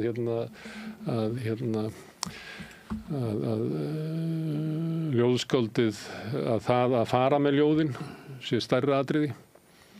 Já, ljóðið var náttúrulega til upphaflega þannig, sko. Þess vegna komist á þessar bragreglur, það til að auðvelda fólki að muna ljóðin, löng ljóð, sko. Og ég held að ég ekkert að kvarta yfir þessu, sko. Maður bara komin með bókina upp á svið og fann að lesa þar og fólk kemur og horfir og alveg til í það og mér finnst það bara frábært og auðvitað það ekki fyrir alla sem bara vilja vera bara heima hjá sér og skrifa og gefa út og helst ekkert vera að lesa mikið upp. Ég meina, ég hef alveg skilning á því líka, sko. En þetta kannski að færast meira inn í óral menningu sem náttúrulega bara eðlilegt með alla þessar miðla og alla þessar mikrofóna sem við erum umkringt hérna daglega, að fólk vilji fá bara hlusta á fólk og fólk vilji tala og þetta náttúrulega nýtt og það nýja brumið sem hefur náttúrulega eitthvað aðdráttarafl og fólk að prófa sig áfram með öll þessi podcast en svo svona eins og sonur minn segir, svo allt í einu verðum maður bara kannski leiður á því að innbyrja allt svona og veit bara fá að lesa bók upp í rúmi, sko.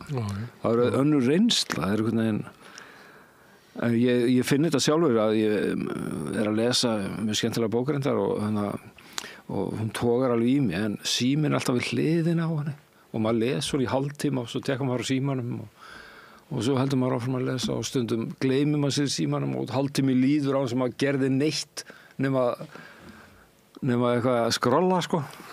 Þannig að þetta er svona ávana fíkn, þetta er svona ákveðin fíkn. Og svo verður öðruvísi, þetta er þess að þú ert að horfa á bíómyndir, þú ert að gera heima, þá ertu oft að fletta bara upp ykkur. Já, þessi persón svo flettur þú upp og svona, og svo munur á þessu eða horfa á það í bíói, þar sem þú getur þetta ekki. Þetta sopnaði ég alltaf við bíómyndum heima, sko, og hætti bara að horfa.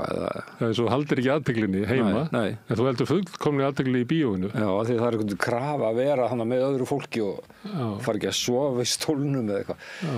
Og labba ekki út, sko, maður sjaldan labbað út af bíómyndum, kannski 2 árum ævina eða eitthvað. Ég vissi ekki lengi að það mætti. Ég sá Hvíta víkingin og ég gekk golf á leiðindum en þorði ekki að fara. En mér finnst það hafa látið undan, allt í einu ég bara sá 3 kvikmyndir held ég á síðasta ári. Þetta er bara hruni hjá mér, sko, bíómynda áhorf. Já, ég fer í bíó, ég bý hérna rétt hjá Bíóparadís. Já, ok. Og með artbíó í hverfinu. En það er sjaldan sem að kvikmyndir ná manni einhvern veginn og segja manni eitthvað eða mjög sjaldan, eða ekki? Nei, mér finnst það minnst þetta, sko, Þú veist mér komin að Bob Dylan myndinu og þér fannst hún ekkert merkileg. Nei, ég ætla að fjalla hana hérna á morgun, þannig að ég ætla að spara það. En hlustað þú á podcast? Nei, ég hef ekki tíma til þess. Nei. En að því að þú varst að vitni í sondin eða einhvern sem að sagði að þú veist maður verið svona leiður á þessu. En það er líka það að form er eitt og svo verður oft til eitthvað svona hefð mjög fljótt inn í því. og ég finn það alveg að ég hef orðið mjög fljótt leiður á svona bara tóninum í podcasti og hvernig það og það hægt að koma hann óvart og það eins og það gerir svo fljótt að svona formið sem ætti að vera nýtt og náttúrulega opnaði að losna út úr línulegri dagskrá og þörfinni á að vera með alla í salnum og vera bara raunverulega þjóna einum í einu að þá bara komið meiri lengdir og svona spennandi svona hvað er verið að glíma við en komið mér óvart hversu hratt allt byrjar að detta bara í 2-3 farvegi svona meir og minna, mætti vera meiri svona sköpun inn í þessu. Já, kannski þarf að editera þetta. Kannski er þetta langt. 2 tímar, þú veist. Kannski er þetta keyrt af markaði. Það er vist postkall sem að fær kostun og útbreiðslu og þar leðandi eftir. Þannig þú ert ekki á því að við séum okkur tímum þar sem að bókin sé að fara gegnum breytingar, þar sem að hún hafði áður, kemur náttúrulega út úr musteri þeirra sem að ráða vel við ritmálið. Þeir eru kóngar ritmálsins. ADHD fólki hafði ekki mikið séns þar, en núna erum við komin í það sem talað orð miklu meira áberandi og þá náttúrulega fær annað fólk kannski tækifæri. Annað fólk, þetta er svolítið stjættskipt sko. Þú veist hvað er erfitt að eiga við ritmál, það bara örfáir sem að ráða við það er svo takmarkuð. Maður sér það á Facebook hverju geta skrifað og ekki. En mér veist það nú merkilega margir sem að ráða vel við ritmál á Íslandi. En það er svona, fólk skiptist í tvennt sko, þeir sem lesa og þeir sem ekkert lesa neitt sko. Og það er stækkandi hópur sko, sem lesa ekki neitt. En það hefur bóksala farið niður við síðustu árin, en hún er ekkert alveg dauð sko, hún er alveg, þú veist, ég finn það allan með mína bækur að þú veist, fólk er ennþá að kaupa þetta og lesa þetta og maður er í svona heilbrigðu samhengi eða samfélagi með lesendum og þetta er einhver miðill sem að skipti máli en það er í dag og hann náttúrulega leitar svona á dýpri mið og talandi stéttskiptingu þá er náttúrulega svolítið svona sko það er ekki kannski það er svona talað andlega fátækt og andlegt ríkidæmi sko það er einhvern veginn svona sumir það er kveikt á perun á sumum en öðrum ekki sko. Það er breyting. Góðsögnin á Íslandi var svo að það væru allir að lesa og þú sem rithöfundur ert að tala við þjóðina. Já. Sá veruleikur er ekki til lengur. Það er bara hluti sem les og annar hluti bara les ekki neitt. Þannig að þitt endurmat á Íslandssögunni. Ég hitti góðan uppistandara daginn sko og hann er svona, ég ætla ekki að segja hvað það er, en hann er svona klár náungi sko. Eini referensinn hans á mig er að ég skrifaði áramótaskaupið 2002 og hann er búinn að sjá það 40 sinnum. En hann hafði enga hugmyndum, hann virtist ekki að lesa neina bók eftir mig, eftir það sko. Eða neitt sem ég gerði eftir 2002 af því þetta var eina svona kvikmyndalega tjáning mín sko eða svona entertainment sko þannig að mér fannst þetta eitthvað sorglegt sko að þessi maður les ekki neitt þá er nú illa komið sko og þegar við erum að tala stjættskiptingu þá er þetta ekki bara peninga, efnahagsleg stjættskipting, þetta er stjættskipting sem snýst menningar og menningarkapital og það er hellinga fólki sem á hellinga peningu sem les ekki neitt sko. Þetta gerist held ég bara í kynslóðinu strax á eftir mér við okkur. Þegar Jón Gnarr lýsir, þegar hann fór að tala hann talaði Star Wars eins og við töluðum Íslendingasögurnar, það var eitthvað svona rosa munur sko. Þá hafði hann verið að horfa á allar þessar lélugu amerísku myndir og kunni að utan að sko.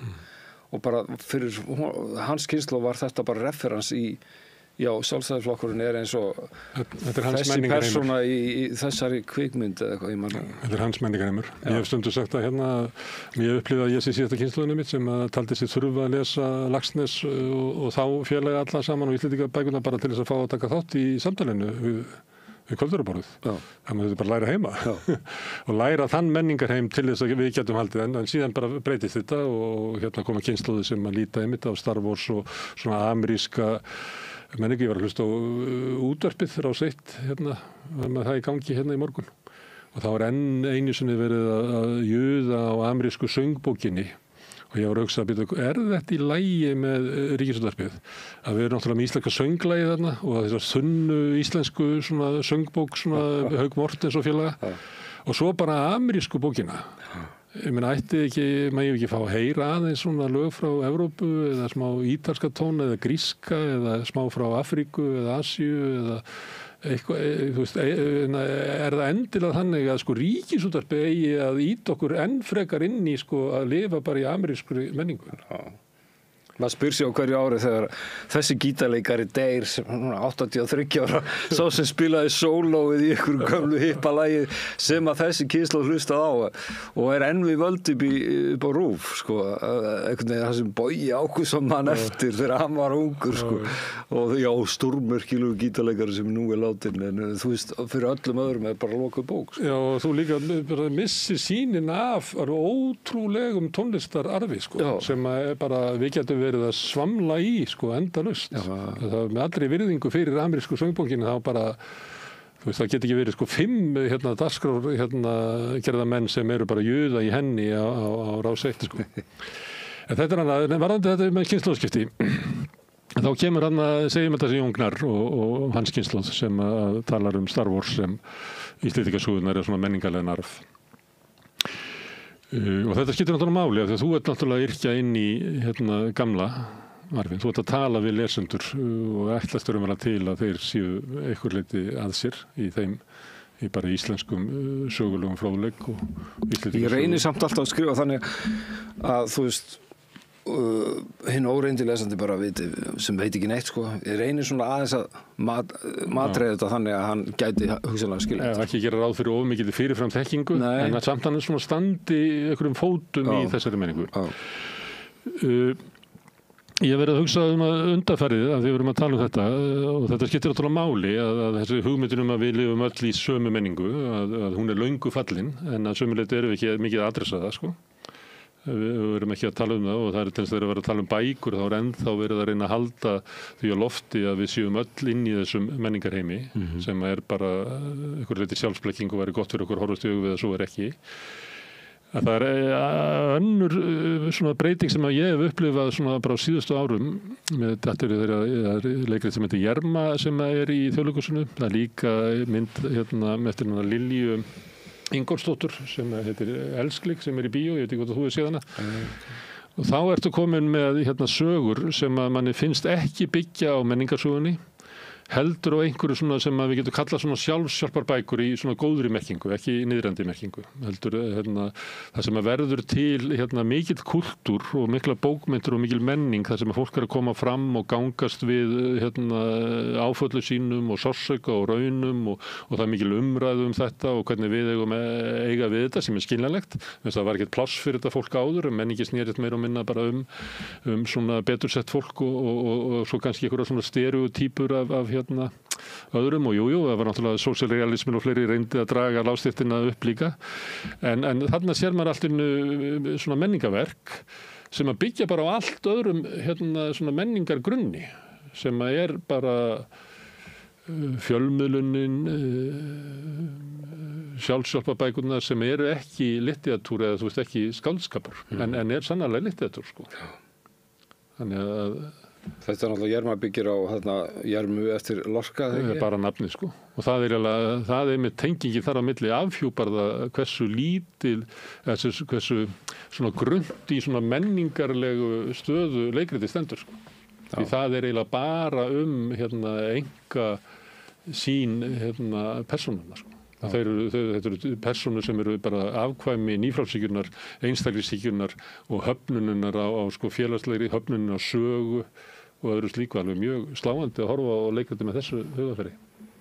Ég heyrði bara, ég hef nú ekki séð verkið, en ég heyrði bara umfjöllun á Rás 1, Ingi Freyr var með þáttum þetta, sem byrjaði í verki Lorca og með viðtalið Margréti Jónsdóttur Njarðvík, prófessor í spænsku, menningarlegan bakgrunn verksins og meiningu inn í, og ég held að við varum þeir var að fara að setja Jermu á svið og síðan tók við viðtalið við þýðandann og hún sagði, já, ég vissi ekki hvernig ég ætti að setja mig inn í þennan sagnaheim sem er allir fullur af einhverjum nautum og ég var alltaf spenntar að fara á þetta verk og svo allt í einu, nei, þetta var bara eitthvað verk á ensku frá Vestend síðan ég hitti fyrra og eitthvað áhuginn dofnaði eftir því sem áleiði viðtali, sko.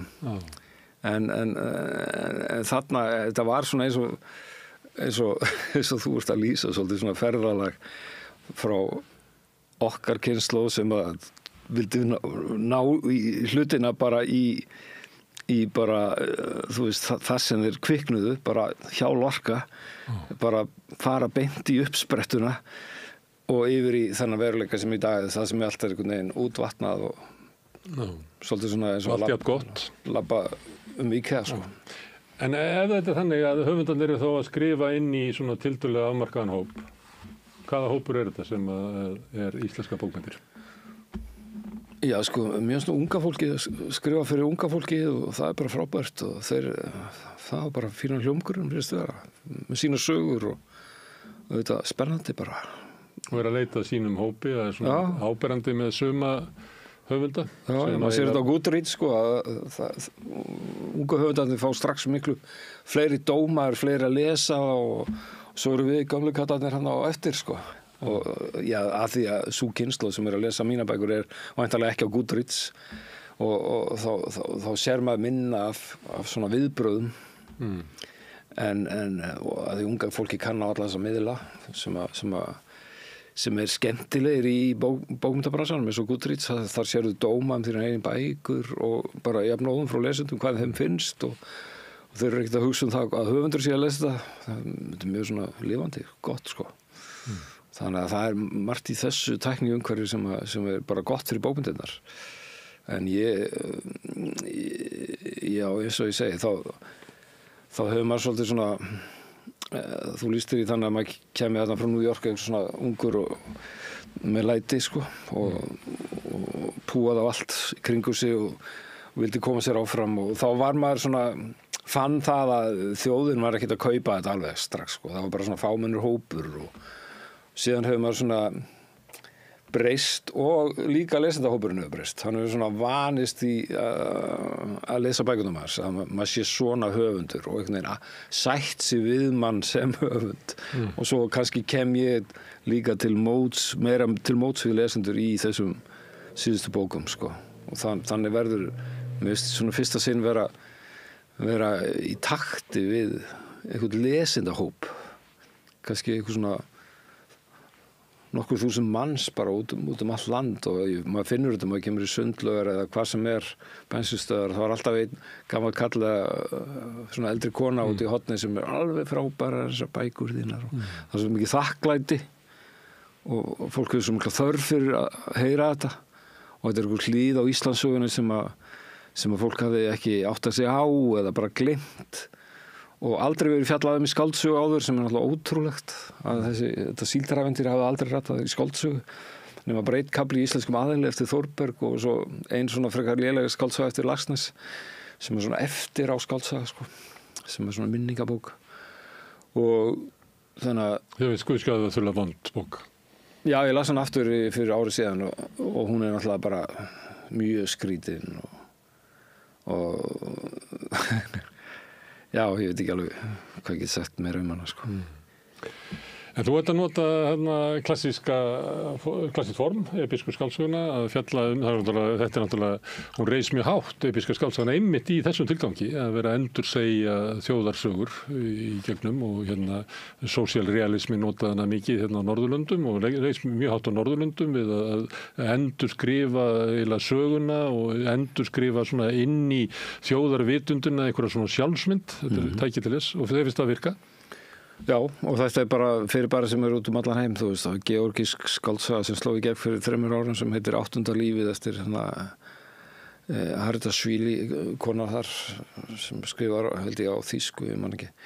Allavega, hún var svona 900 blaðsíðna bók sem gerist, tekur fyrir alveg 100 ár í sögu Georgíu og svona er fólk að gera út allan heim. Nú er úkrænsk skáldsa slá í gegn sem er líka 900 blaðsíðna bók, sko, og það er svona þjóðarsaga líka og þetta er alltaf, fólk er alltaf til í þetta, held ég. En ert þú til í annað svona ferðalag? Mér langar meira að skrifa 1000 blaðsíðna bók samtíman í Reykjavík. Ég hef ekki, að langt sér verið þar, sko. Þennan samtíma sem er núna? Já. Til að einhvern veginn fanga hann í svona mikla stóra skáldsögu og það er bara draumur sem að kannski ég ræðist á einhvern tímann í náinni framtíð. Svona Adamsstöðin? Já. Þú veist, það er ákvörður Laxness að stökkva inn í bara beitandi í samtíman. Því svo verður þetta eftir á svona frábær heimild eins og Adamsstöðin sinn eigin tíma, sko. Þú veist, þannig að skrifa krakkana sem eru að koma að balli og okkur hermönnum og 14 stelpur og fyllir í og hann næri einhvern veginn að fanga þennan tíðaranda. Fólk að koma úr sveitunum og svo nýja borgarmenningin og svo einhver pólitíkus þarna í bænum sem getur spilað á allar skalan og næri völdum einhvern veginn. Og þín bók, myndi hún verða svona pólitísk eins og Adamsstöðin? Já, menningapólitísk held ég meira svona fanga hann veruleika sem við erum í sem sko ná fésbókinu inn og ná öllum samskiptamiðlum og hvernig hjónabönd splundrast og svona valdabaráttu einhvern veginn og fólk alltaf að hugsa að reyna að vera ekki sveit en samt sveit einhvern veginn og bara þessi nýju veruleiki, láta fólk bara mér veist ekki margar skáldsögur hafa náð því að einhver skrifi á Facebook til dæmis, bara það. Þannig að Einar Löfdal, hann skrifaði bók sem heitir Gegnumtrekkur og þar spilaði hann mjög vel með þetta sem ungur höfundur, sko. Og svona hversdagslífið, mér langar að fanga það, þú veist, börn á milli í skilnaðarmálum, hvernig börnin fara illa út af því og hvernig fólk getur verið. Ég ætla ekki að fara að tala mikið skáldsögu sem ég ekki byrjað á. Það er annað sem að breytast núna svolítið hratt tækið sem að þú notar sem íslenskan. Og maður saknaði svolítið að það sé ekki fleiri höfundar að reyna að ná svona ólíku orðfæri og sem að mér finnst líka vera eins og við vorum að tala bara menningarheimurinn, hvernig hann að slitna. Þá finnst mér að maður merkja þetta oft í bara orðfæri og hvernig fólk tjáir sig sem að mér finnst taka miklu breytingum núna.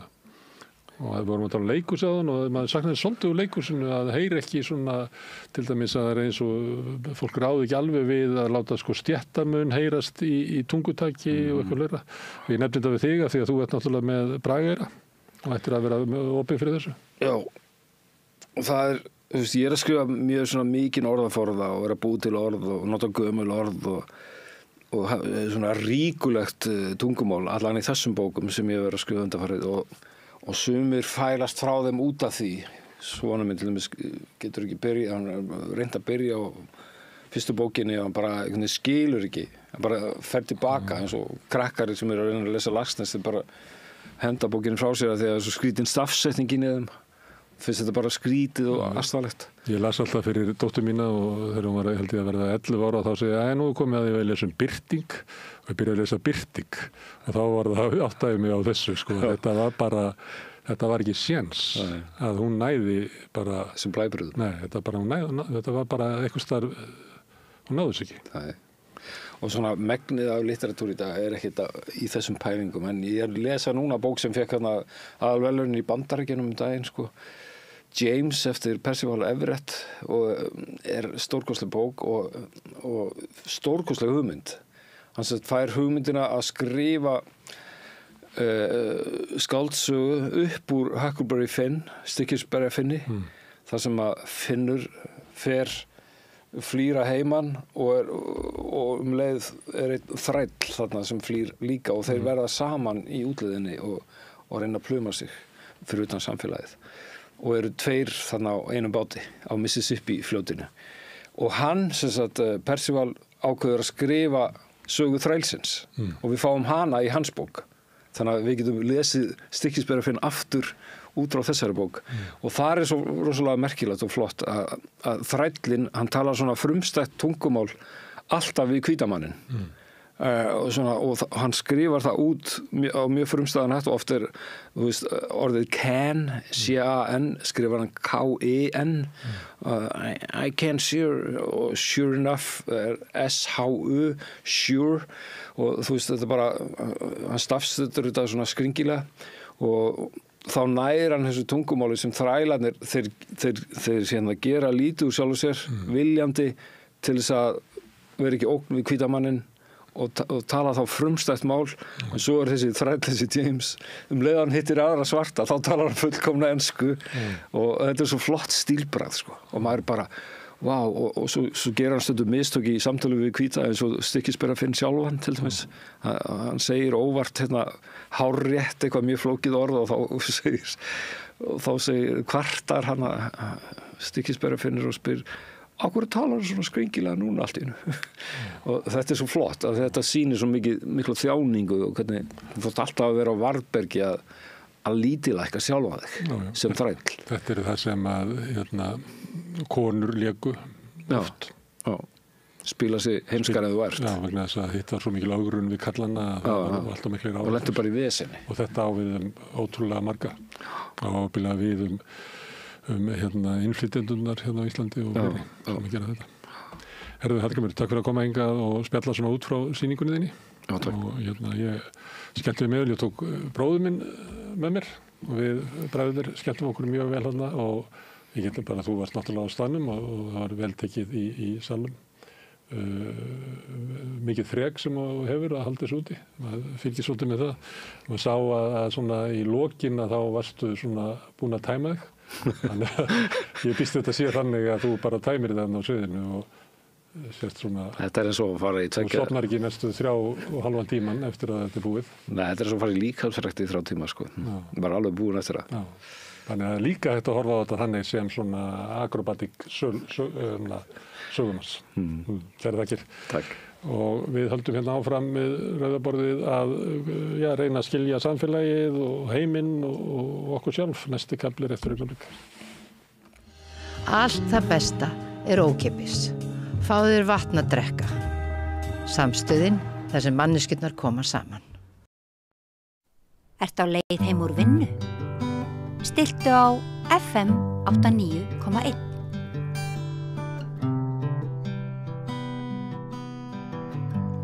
Verið velkomin í tungumálaspjall eða orðabókaspjall við rauðaborðið. Til mín eru komnar Halldóra Jónsdóttir og Þórdís Úlfarsdóttir. Þær eru ritstjórar orðabóka Árnastofnunar, það ekki? Rétt. Sko, þetta að manni virðist bæði svona frekar praktist málefni. Það að segja bara eitthvað sem við þurfum eiginlega bið ykkur að segja okkur frá bara þannig að við getum nýtt okkur þetta betur, þessar orðabækur sem eru núna eiginlega tiltækar og svo langaði mig líka aðeins til að svona bið ykkur að spökulera dálítið pólitískt, ekki flokkapólitískt eða þannig, en í svona í mikilvægi þessa starfs, svona orðabóka starfs og nýsköpunar og rannsókna í tengslu við orðabækur. En má ég kannski biðja ykkur að segja mér svona, segja okkur hlustendum áhorfendum bara hvaða grunn þið eru búin að vera að vinna í mörg ára því að leggja grunn, búa til þessar ritstýra þessum orðabókum. Og þetta, svona maður fær stundum fregnir af að þetta eru svona stór áfangar, það sem eru stóra orðabókar bara tilbúnar á netinu, er það ekki? Jú, við hófum þetta starf fyrir löngu, 2006, með því að þarna byrja að vinna við Íslex. Fekk það heiti og það var samnorrænt verkefni, íslensk orðabók, sem lýsir íslensku nútíma tungumáli og svo voru þýðingar á því öllu á dönsku, norsku, sænsku, færisku, finnsku. Wow. Þetta var svo opnað í áföngum frá 2012 til 2018 og þetta svona meðalstór orðabók núna í kringum 50.000 orð og einkennist af mörgum dæmum og orðasamböndum og allt þetta þýtt á skandinavísku málin. Þetta var grunnurinn og til þessa verkefnis fengust norrænir peningar. Sem sagt, norrænir þjóðurnar fjármögnuðu sinn hluta og ríkisstjórn Íslands fjármagnaði íslenska partin. Og var þetta svona, þetta verið ekki bara verið af einhverju orða ást, heldur hljóta raunverulega þessar þjóðir þá hafa séð hag sín í því, ekki að styrkja tengslin eða? Jú, þetta auðvitað, grunnurinn norrænt tungumál og samstarf. Í Norðurlandaráði þá til svona tungumála áætlun og sem hluta henni þá var farið aðtóa hvað væri til af orðabókum á milli norrænu málana. Þá kom í ljós að það vantaði sárlega milli íslensku og sænsku og íslensku og norsku. Og svo voru til eldri bækur milli íslensku og dönsku. En svo kom bara í ljós að þetta var voru öll tungumáli sem voru undir og allir vildu vera með. Og þetta þá vitið hverju nota þetta best? Þetta mest notað í stjórnsýslunni og í samningagerð og öðru eða þetta bara notað almennt af fólki? Við getum séð hvað eru margir notendur og hvaðan þeir koma og það notendur íslensk, þeir eru á öllum Norðurlöndunum en við höfum ekki farið út í það að greina nákvæmlega hvort þetta eru nemendur eða stjórnsýslufólk en við vitum þá að þýðendur, til dæmis bókmenntatexta og líka nytjateksta, svo kallara, þeir nota þetta gríðarlega mikið. Og hvernig er praktíkin í þessu? Gerist fólk þetta áskrifendur sem þarf að kaupa sér aðgang eða hvernig er svona sá? Nei, það er best bara að fara á árnastofnun.is og þar greinar gott yfirlit yfir allar orðabækurnar sem í boði og þetta allt saman ókeypis. Þannig að þetta alveg rosalega þjónustömmit við fólk sem þarf á hjálpa að halda í tungumálanámi lítur að vera líka og þýðingum. Já, það hefur verið markmiðið að þetta nýttist sem flestum. En svo hafið þið fært út kvíarnar og eru komin með fleiri tungumál. Já, við erum... Þetta leiddi af sér fleiri orðabækur. Þessi sami orðabókar grunnur, sem sagt það sem íslenska var sem aðal tungumálið, þessum feilletruðu orðin á íslensku. Já. Það orðabók sem heitir Lexía. Hún íslensk-frönsk og íslensk-þýsk. Og það þýski hlutin var opnaður bara núna í október, þannig að þetta alveg brakandi ferskt. Það alltaf bara stór áfangi, ekki, þegar svona orðabóka grunnur og tenging við orðabók, má ekki bara það segja. Grunnurinn þessi íslensku orðin og svo orðabókin íslensk-þýska. Það lítur að vera stór áfangi fyrir alla þá sem bara vilja tjá sig líka. Jú, alla hagsmunaaðila og svo getur maður alltaf að leita að þýska orðinu. Þó að uppfletti orðin sé á íslensku, þá getur maður slegið inn franskt eða þýskt orð og fengið eitthvað. Þannig að maður þarf ekki bara að... Þannig að það í báðar áttir. Það í báðar áttir, já. Svo erum við mjög langt komið íslensk-pólska orðabók sem okkur þykir sérlega mikilvægt verkefni. Af því að það yfir 20.000 Pólverjar á Íslandi og þetta gert dálítið með þann hóp í huga. En reyndar farið líka að kenna íslensku í Pólandi í háskólum. Nokkrum háskólum að segja. Já. Það nú góð tíðindi, en er kennt pólska hér einhvers staðar? Já, pólsk fræði. Ég held að það sé frekar nýlegt nám við Háskóla Íslands. En fundu þið tvær sem eru ritstjórar, fundu þið upp á því að nú væri þörf á íslensk-pólskri orðabók eða? Já, það má eiginlega segja það. Þórdís hafi fengið þessa brilljant hugmynd því að það var til sjóður og til ennþá en við háskólan sem að eiginlega skipti sköpum fyrir okkur að þá var auglýst eftir styrkjum til að vinna að íslenskunni, bara í tungunni. Já. Þórdís var svo heppin að í fyrstu úthlutun fékk hún 3 milljónir í verkefnið íslensk-pólsk orðabók. Já. Og þá var lagður grunnur að þessu verkefni.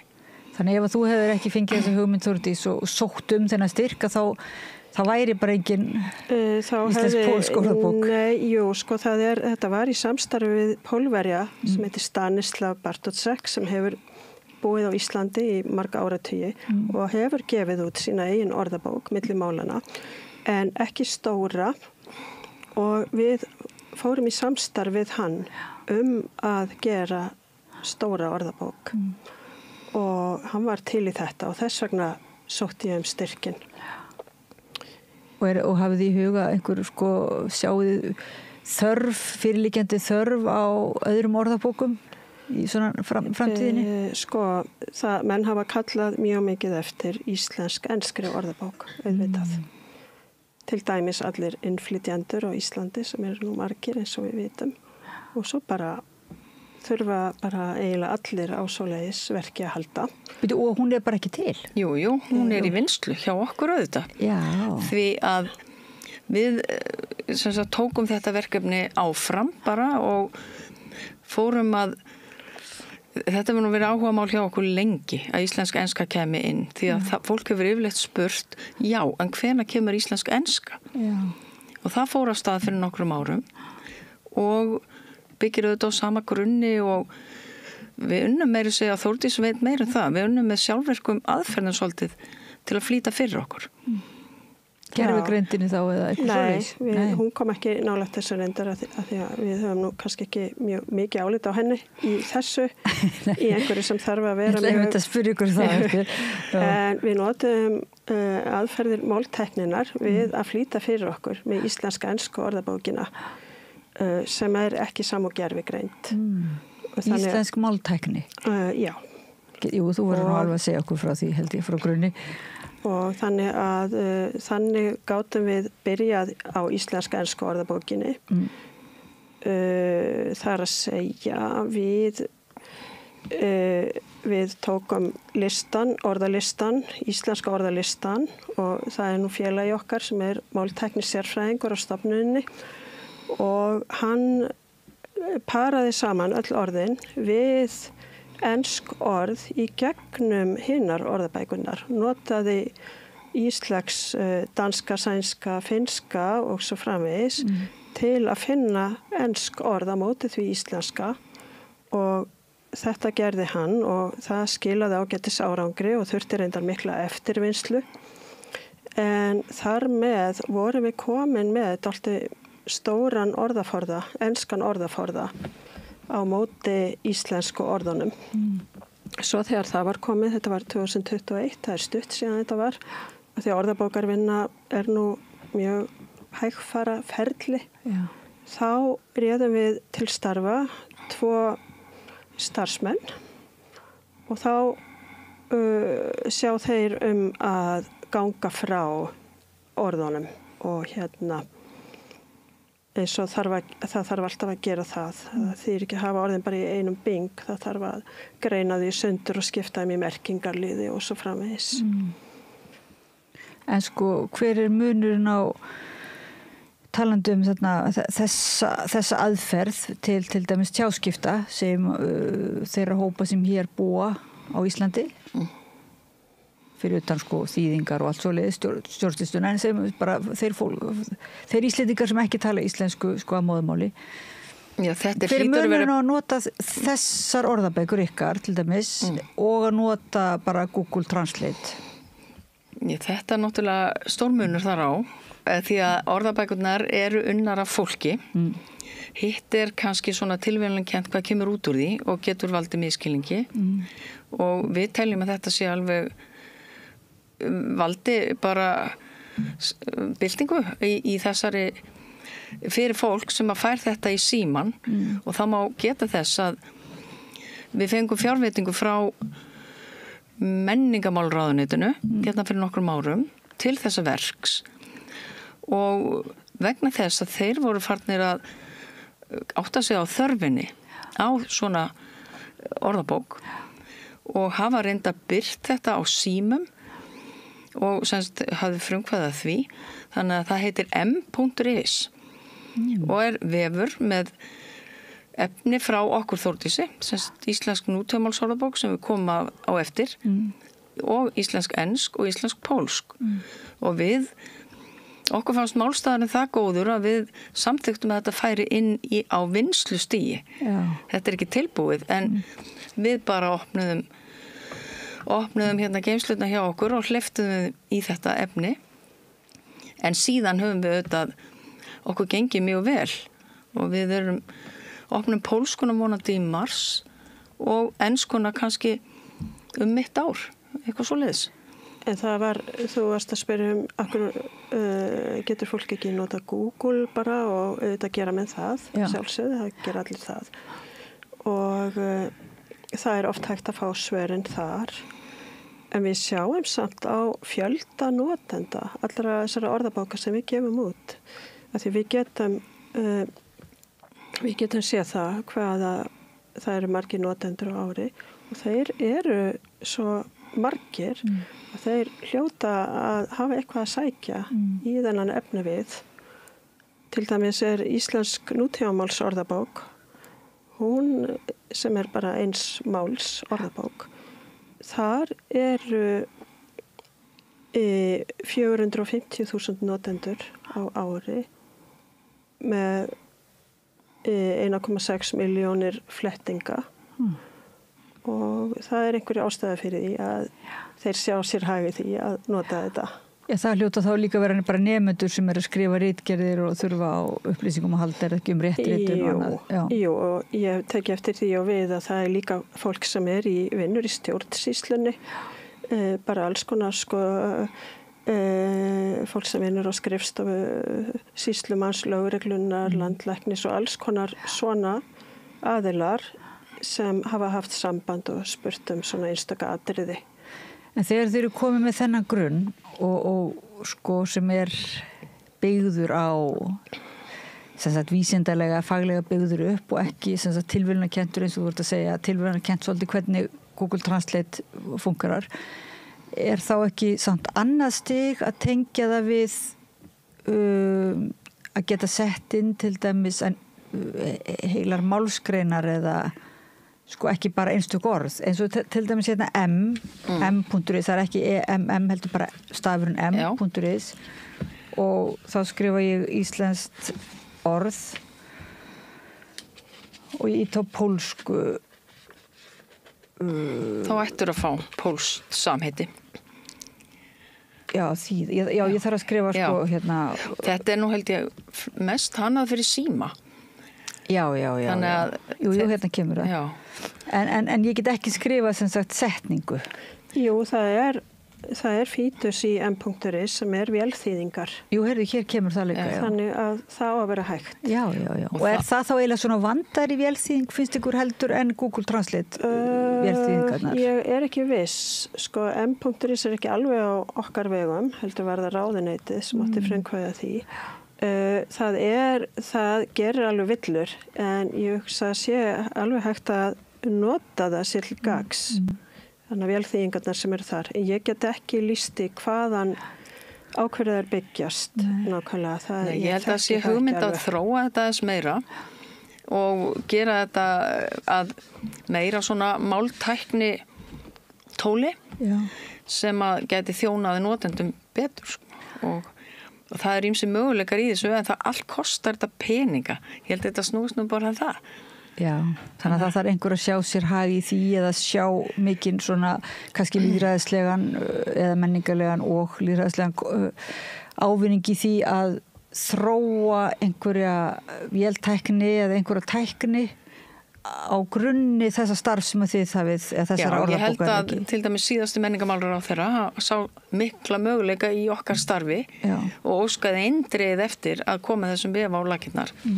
Og nú bara að vona að næsti, sá sem situr núna, sé grípi boltan og vilji hafa þetta áfram því ég held að þetta sé sérstaklega fyrir íbúa með annað tungumál á móðumáli, þá er það að hafa þetta í hendinni, fólk sem kann pólsku, að geta leitað íslensk pólsku orði eða milli þessara mála og ensku. Þannig að allir innflytjendur eða allir sem koma hingað kunni ekki íslensku, þeir grípa til enskunnar úr neyð eiginlega. Þannig að þetta er svona, já, þannig að það er kannski þetta tilraunaverkefni, en ef það væri hægt að setja einhvers konar app í síman sem myndi nýta sér þessa íslensk-pólsku orðabók. Já, ég held að það sé hugsunin með þessu og þetta nær langt í bili. Já. En allt er þetta náttúrulega gögn eins og við nefndum áðan að upp úr þessum íslensku tveggjamála orðabókum þá þróuðum við íslenska nútímamálsorðabók við Þórdís sem að er sem sagt gífilega mikið notuð, næstu 500.000 manna, við veitum nú ekki hvert að fólki er, af því að það hljóta að vera fleiri en Íslendingar sem er að nota. Já. Og hún er ekki til á prenti? Nei. Þannig þetta er bara algjör nýsköpun, sko. Já, allar þessar bækur eru bara vef orðabækur. Og það er hugsunin, því að við vitum í dag þá er enginn sem að til dæmis vill borga fyrir orðabók, öðrulega ekki standa upp og ná sér í bók og fletta, heldur bara að geta slegið inn orði og fengi svar. Þannig þess að tilraunir já til þess að selja munum áskrift og orðabókum að það kannski gekk ekki alveg nógu vel. Jú, það gekk lengi vel. Já. En það vita allir núna að til dæmis orðabókaforlög allan heim lifðu bara nokkuð góðu lífi lengi vel og gáttu selt orðabækur alveg í fermingargjafir. Það var nú vissulega fermingargjafir og stúdensgjafir og alls konar, en núna vill fólk bara fá allar upplýsingarnar ókeypis. Ókeypis og strax. Já, ókeypis og strax og við höfum heyrt að í Noregi þá eru orðabækur skilgreinda sem innviðir þjóðfélags. Já. Það er bara, og sérstaklega móðumálið. Hérna eru þið bara tvær að mestuleiti í þessu þá innviða mikilvæg innviða starfi. Við erum eiginlega bara tvær og svo þegar við vinnum með önnur tungumálin íslensku, að því við erum starfsmenn Árnastofnunar, eins og þegar við byrjuðum á ensku orðabókinni, íslenska ensku orðabókinni, þá það hefur verið meira háttar mál að fjármagna hana af því að þetta er ekkert skilgreint sem innviðir. Þannig að við höfum alltaf þurft að standi því að finna styrki fyrir þessa vinnu og íslensk-pólska orðabókina, það hefur komið stór styrkur frá félagsmálaráðuneytinu í hana. Já. En þetta er svolítið skrítin og lítur náttúrulega stór tími og ykkur þá fara ég að leita styrkja en maður getur ímyndað sér eins og þið segið þetta er tímafrekt starf að ef þetta væru skilgreindir sem mikilvægir innviðir að þá náttúrulega ættu því að vera bara fullu starf er það ekki í að auka við þennan gagnagrunn. Jú, en við erum svo sem í þessu alla daga og þetta er svo allt öðruvísi heldur en í gamla daga því að eftir 2000 þá var þetta orðið allt rafrænt og gagnagrunnar voru orðnir aðgengilegir, einu sinni kostuðu gagnagrunnar, bara kerfin sjálf kostuðu nokkra milljónir, nú eru gagnagrunnar ókeypis, margir hverjir. Þetta er bara eitthvað sem hugbúnaðar sem maður getur sótt sér.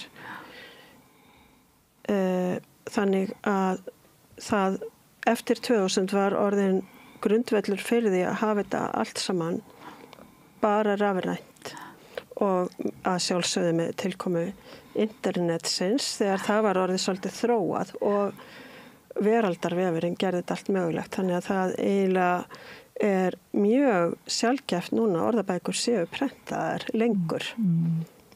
En þessi merkilega íslenska nútímamáls orðabók, hvernig eiginlega ósköpunum farið að því að koma henni saman? Ég meina, eru þið bara í að safna svona orðum? Nei, þetta við tökum við góðu búi frá okkur sjálfum reyndar og öðrum. Það er íslensks.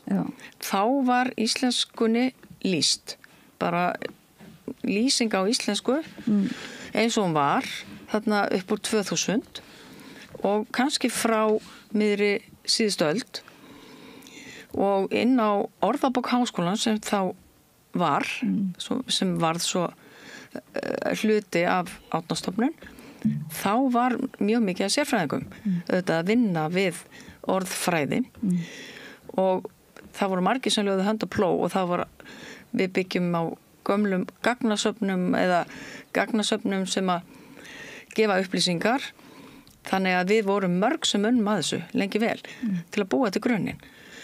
Svo er þetta svo merkilegt að þegar við fáum þýðendur í öðrum löndum sem að vinna bara heima hjá sér við þetta, þá koma þeir oft með undarlega spurningar, eitthvað sem við heldum að sé bara alveg eðlilegt. Þeir segja nei, þetta er búið skrítið. Og þá fyrir við að skoða og það verður oft til þess að við lögum hluti. Þannig að við höfum þróað þetta lengi, alveg í 20 ár. Og þannig að við sem sagt, en auðvitað þegar við ákveðum að setjast við að gera íslenska nútíðamálsorðabók, þá erum við að breyta tveggjamála orðabók í einsmáls. Þá erum við mjög nákvæmar, við þurftum að laga allar skýringar því að þær voru bara búnar til hérna á sínum tíma fyrir fólk til að hjálpa þeim við að þýða yfir á önnur mál. Þannig að þetta hefur verið heilmikið vinna hjá okkur en mjög í góðu framhald af því sem við gerðum áður. En finnst ykkur svona að þið ætti að fá liðsauka eða svoleiðis, ef þið bara pælið í því ef þið verið menntamála ráðherrar eða þannig sko, er þetta ekki svona... Við gætum alveg nota liðsauka. Já, með fullir við ykkur fyrir ykkur og ykkar dugnaði greinlega. Já, við erum bara tvær. Já.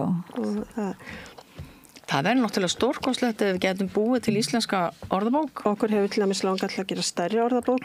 Þessi íslenska orðabókin okkar, hún er bara 56.000 orð, þannig að hún gæti alveg, það væri alveg hægt að bæta við hana orðum. Og við bætum alveg við orðum alveg reglulega. Þannig að hún hefur stækkað. Og við núna nota maður textasöfn til dæmis til að sækja ný orð. En vaknið þið stundu bara mótnana og hugsið, ykkur hefur dreymt eitthvað orð, kannski bara hugsið með ykkur þetta orð vantar og farið að bæti því bara við? Já, það er kannski, dreymir mann ekki, maður heyrir bara fólk segja eitthvað eða það er eitthvað mikið í umræðinni og við höfum þurft að fara í svona skipulega orðtöku, til dæmis bara í kringum heimsfaraldur og slíkt. Þá þurftum að bæta fullt af orðum. En mér er hugsað til talandi að við fáum fólk til starfa og gerum starra verk. Hugsaðu ykkur, fyrir 100 árum þá kom út íslensk orðabók Sigfús og Blöndal og hún er 120.000 orð. Hún er 120.000? Já. Þannig að það er viðmiðunin, þannig að þegar þú segir að 50.000 sé svolítið svona lítill, þá er það miðað við eins og þá orðabók sem er 120.000. Já, við kallum þetta meðalstóra orðabók, 56.000, það er svona meðalstór, kringum 50.000. Já.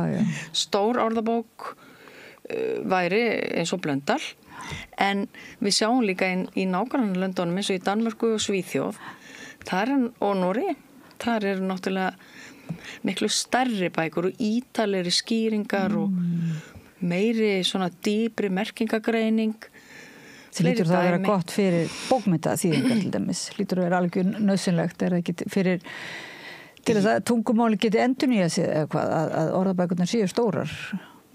Jú, það þarf aðalega að uppfæra þær af því að til að það er úreldist ekki. Sko, ég get nefnt sem dæmi að það eru orð sem orðin, þau hoppa aldrei sjálf inn í orðabókina, það þarf alltaf að hafa fyrir því að finna þau, láta sér þetta í hug eða finna þau með einhverjum aðferðum. Orð eins og, það eru matartegundir eins og quinoa, kókosolía, sem eru kannski ekki svo gamlar í hillum verslana hér á landi og við bætum þessu við og svo eru hlutir eins og rafrettur og handspritt, bara til að nefna nokkur lítil dæmi, orðin svo líffæragjafi og svo setjum við líka einn dálítið af slettum að því að við Íslendingar við erum svo duglega að sletta ensku, sérstaklega. Við höfum tekið inn svolítið af slettum. Já, og ég vil bara slangur. Slangur, já. Það var ekki til slangur orðabók. Og við erum svolítið strángan filter á það, sko. Já. En orð sem eru mjög mikið notuð og beigjast eftir íslensku beigingarkerfi, plotta, fókusera, diskutera. Já. En við tökum ekki inn öll ensk orð sem menn nota sín á milli af því að það myndi bara slega orðabókina að hafa.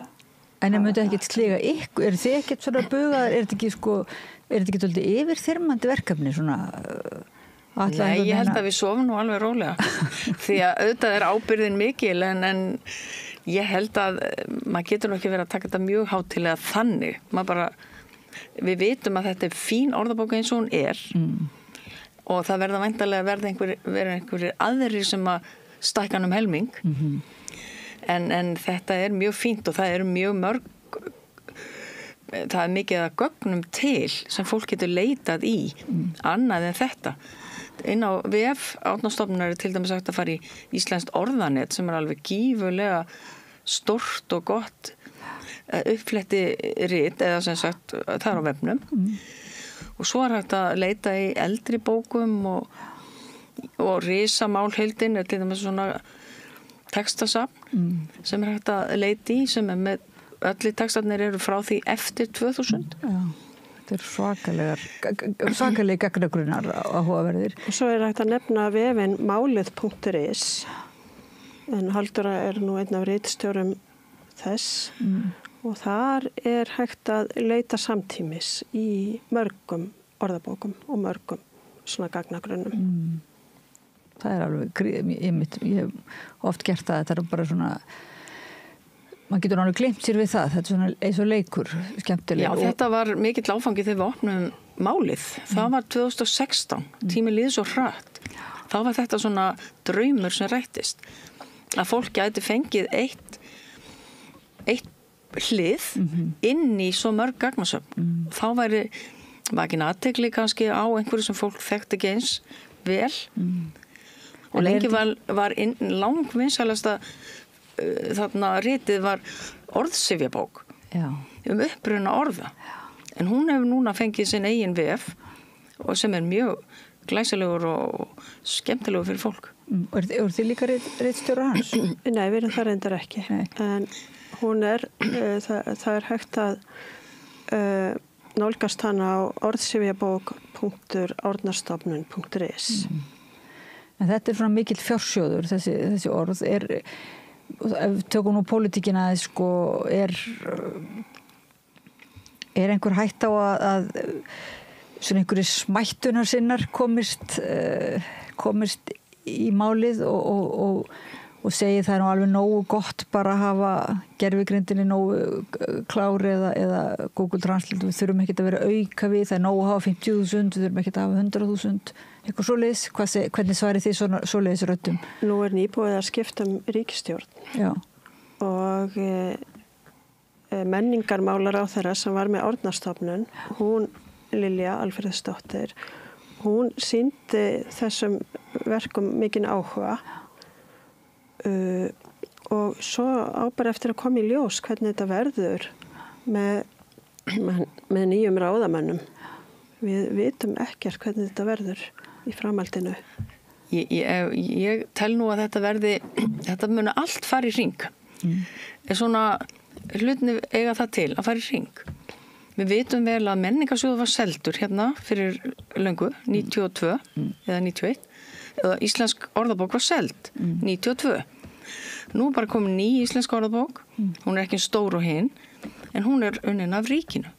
En hvert var hún seld?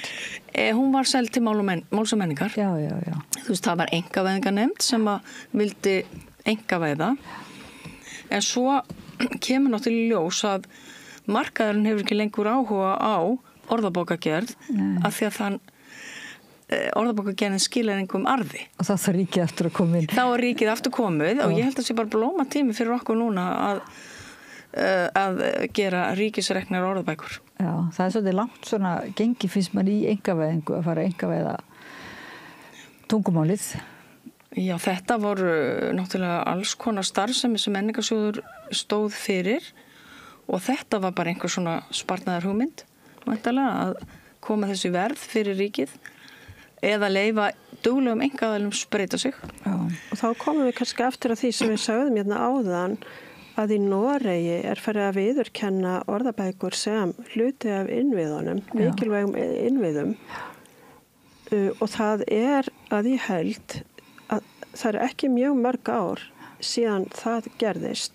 Þangað til var, áður en það var eins og hjá öllum öðrum að menn börðust í bökkum og þurfti að leita styrkja út allar trissur til að fjármagna þetta. En svo sáu Norðmenn að það var vit í þessu. Það var nú alveg óskandi að Íslendingar myndu taka sér þetta til fyrirmyndar svona? Já, ég meina Færeyingar til dæmis, þeir nú svo sniðugir að þeir eru með ókeypis aðgang á öllum orðabókum. Það var held ég bara af stjórnvöld sem að fundu út að gerast áskrifendur að hjá orðabókaforlaginu sem heitir Sprotin sem reyndar gefur út fagbókmenntir og alls konar bókmenntir og nú hafa allir íbúarnir ókeypis aðgang að þessum orðabókum. Og hafa haft lengi. Já. Og þið eru búin að vinna að íslensk-færeyskri orðabók líka. Já, hún inn á bara okkar Íslands vef sko. Já. Að því að við erum einhvern veginn ekki inn í því gagnasafni en okkar náttúrulega eins og öll okkar orðabókaverk, þau eru öll ókeypis aðgangi. En eitthvað, mér fannst þú eitthvað svona, þú varst ekki mjög spennt Þórdís fyrir gervigreindinni, svona, finnst þér hún ekki vera mjög greind? Við höfum gert talsvert margar tilraunir á stofnuninni, okkur til gamans og líka, við höfum líka geta haft svolítið gagn af henni, af því að það hægt að nota hana í sönd. Ef maður með setningu sem eitthvað klúðurslega orðuð og þá hægt að láta gervigreindina orðan upp á nýtt. Að ég tala nú ekki ef hún á ensku. Gervigreindin betri í ensku en á íslensku. En að láta gervigreind skilja íslenskan texta og búa til íslenskar orðskýringar, það gengur ekki vel. Ekki ennþá að mista kosti. Þannig að það sem ég hef séð, að ég hef ekki mikið álit á því og hvernig það verður, hvernig það þróast, það veit ég ekki. Er það ekkert eitthvað sem hægt að stjórna, til dæmis að tengja þessa gagnagrunni ykkar við gervigreindina eða svo leiðis, þú veist, þannig að hún sé betur standi á styrkari stóðum? Ég held að íslenska sé ekki kannski besta tungumálið til að vinna með gervigreind. Nei.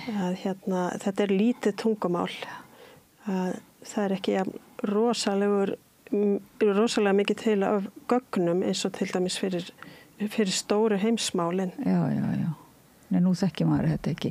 En maður spyrja svona undir lokin persónulega, hvernig eiginlega svona dróust þið inn í þetta að bara búa til orðabækur fyrir alla landsmenn og aðra? Eru þið bara orða áhuga konur?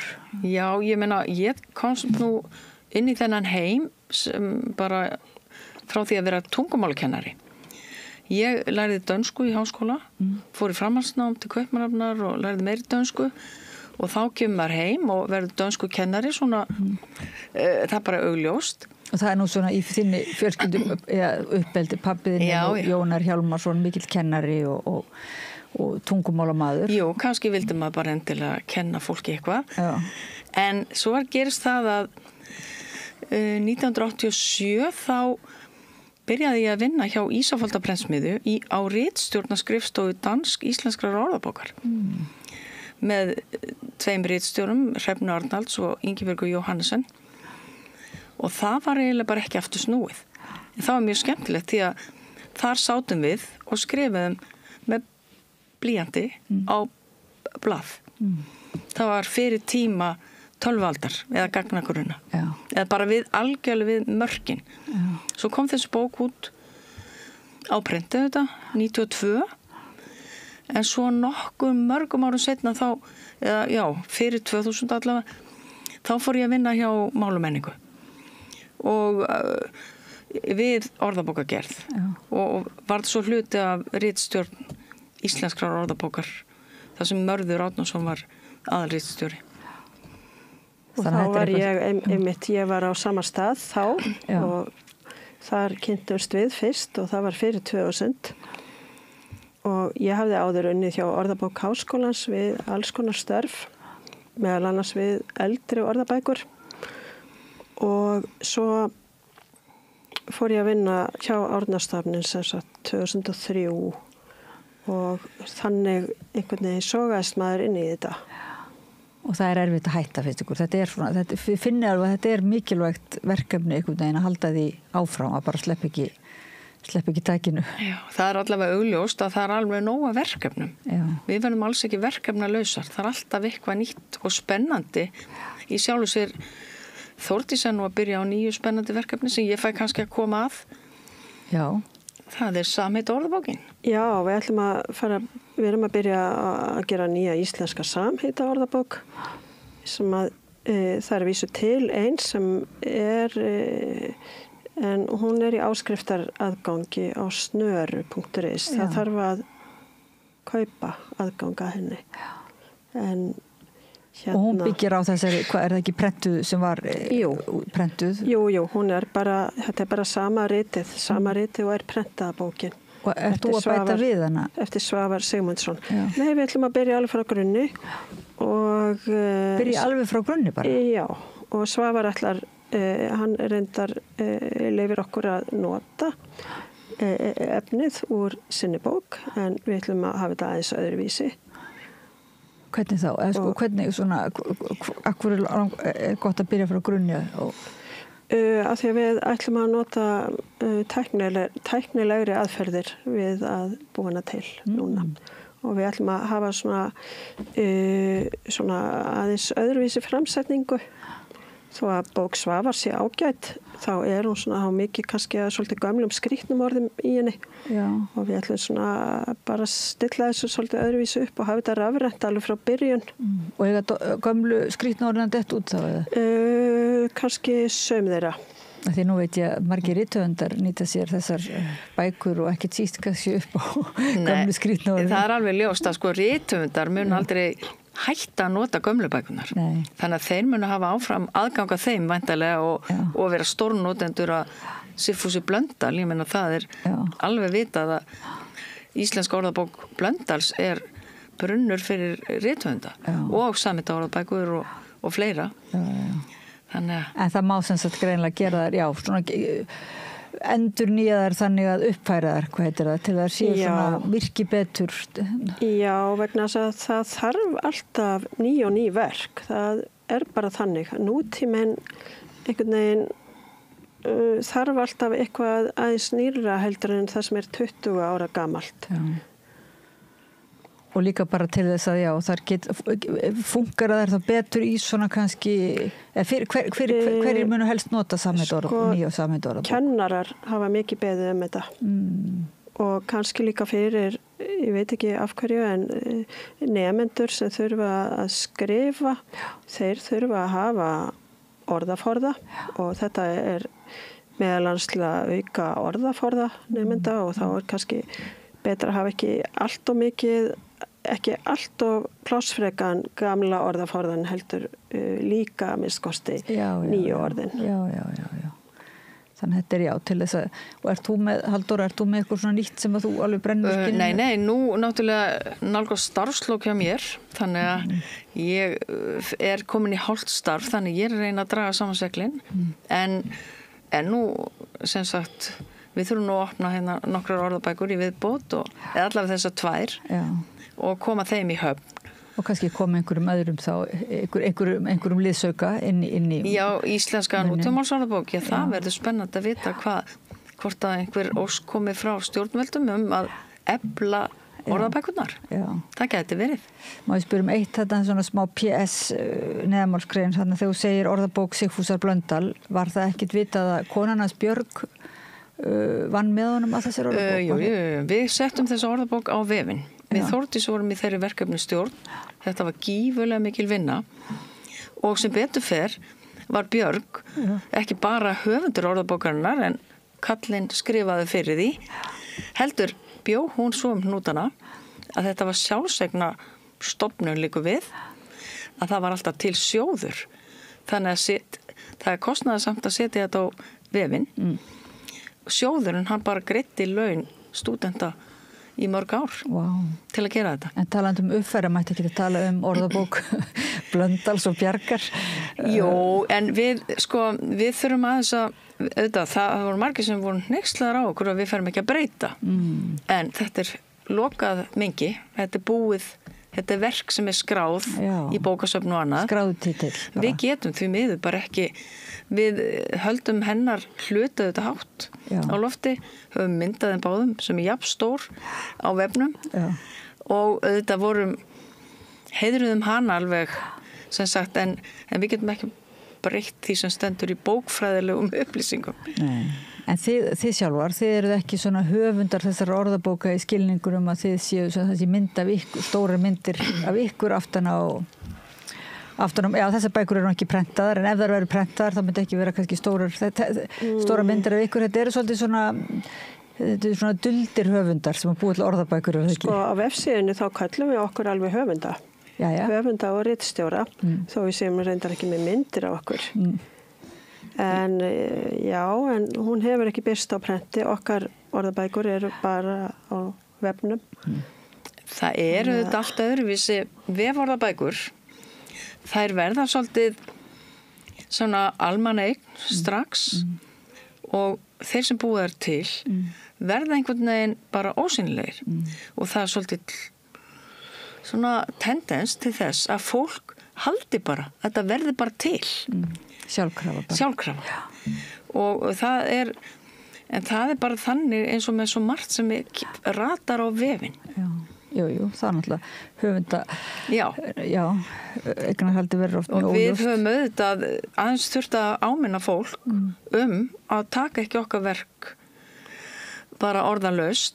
Það er höfundaréttur. Það er sæmdarréttur. Við Árnastofnun og höfundaréttin. En svo eru margir eins og segir, svo byggir þetta á starfi margra í gegnum árin, þannig að það er líka svolítið flókið. Þetta er flókið og við vitum vel að það er löngu liðin tíð að einhver situr upp á Hannabjálka og býr til ódauðlega orðabók. Það getur vel verið, þú getur búið til ódauðlega skáldsögu, en orðabækur eru samvinnuverkefni.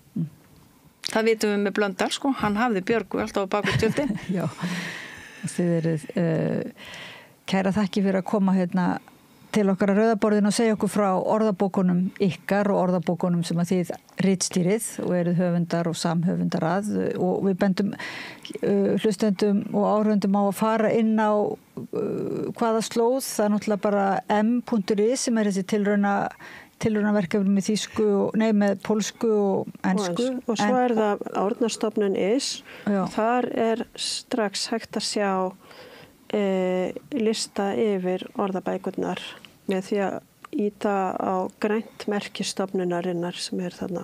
Og máli.is auðvitað. Máli.is er kannski fyrsta aðgengið og svo er hægt að rekja sig áfram. Og svo eitthvað að fá í síma og svo leis. Þetta er svona skemmtilegt grúsk fyrir hlustendur og áhorfendur að komast inn í, fá þessi tæki í hendur. Kæra þakkir fyrir að vinna þetta starf fyrir okkur og fyrir að koma inn á Rauðaborðinu, Halldóra Jónsdóttir og Þórdís Úlfarsdóttir, ritstjórar orðabóka hjá Árnastofnun. Takk fyrir. Takk. Og hlustendum og áhorfendum þakka ég kærlega fyrir að sitja hérna við Rauðaborðið með okkur í kvöld. Þættinum er lokið. Við höfum farið alveg víðan völl en svona tölverð áherslu á tungumálið í þessum mánudagsþætti. Ég minni á að þið getið styrkt okkur með því að tala okkur og skrifa kannski athugasemdir inn á netið en líka með því að fara inn á ég ætla að segja inn á Árnastofnun, inn á samstöðum.is og þar er lítill takki sem ástendur áskrift ef þið viljið styrkja okkur líka svona fjárhagslega og jafnvel að gerast þáttakandur eða hlutað eigendur í þessum samræði vettvangi.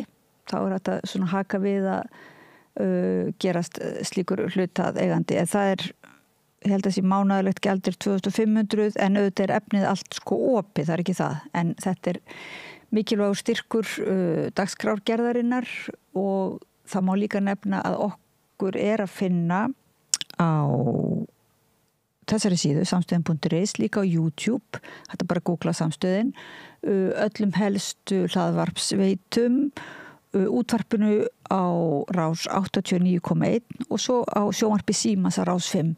Ég þakka Laufey Líndal fyrir að varpa samræðinu yfir til ykkar og segi góða nótt. Segðu það á Samstöðinni. Samstöðin er í eigu hlustenda, áhorfenda og lesenda. Sláist í hópinn og gerist áskrifendur.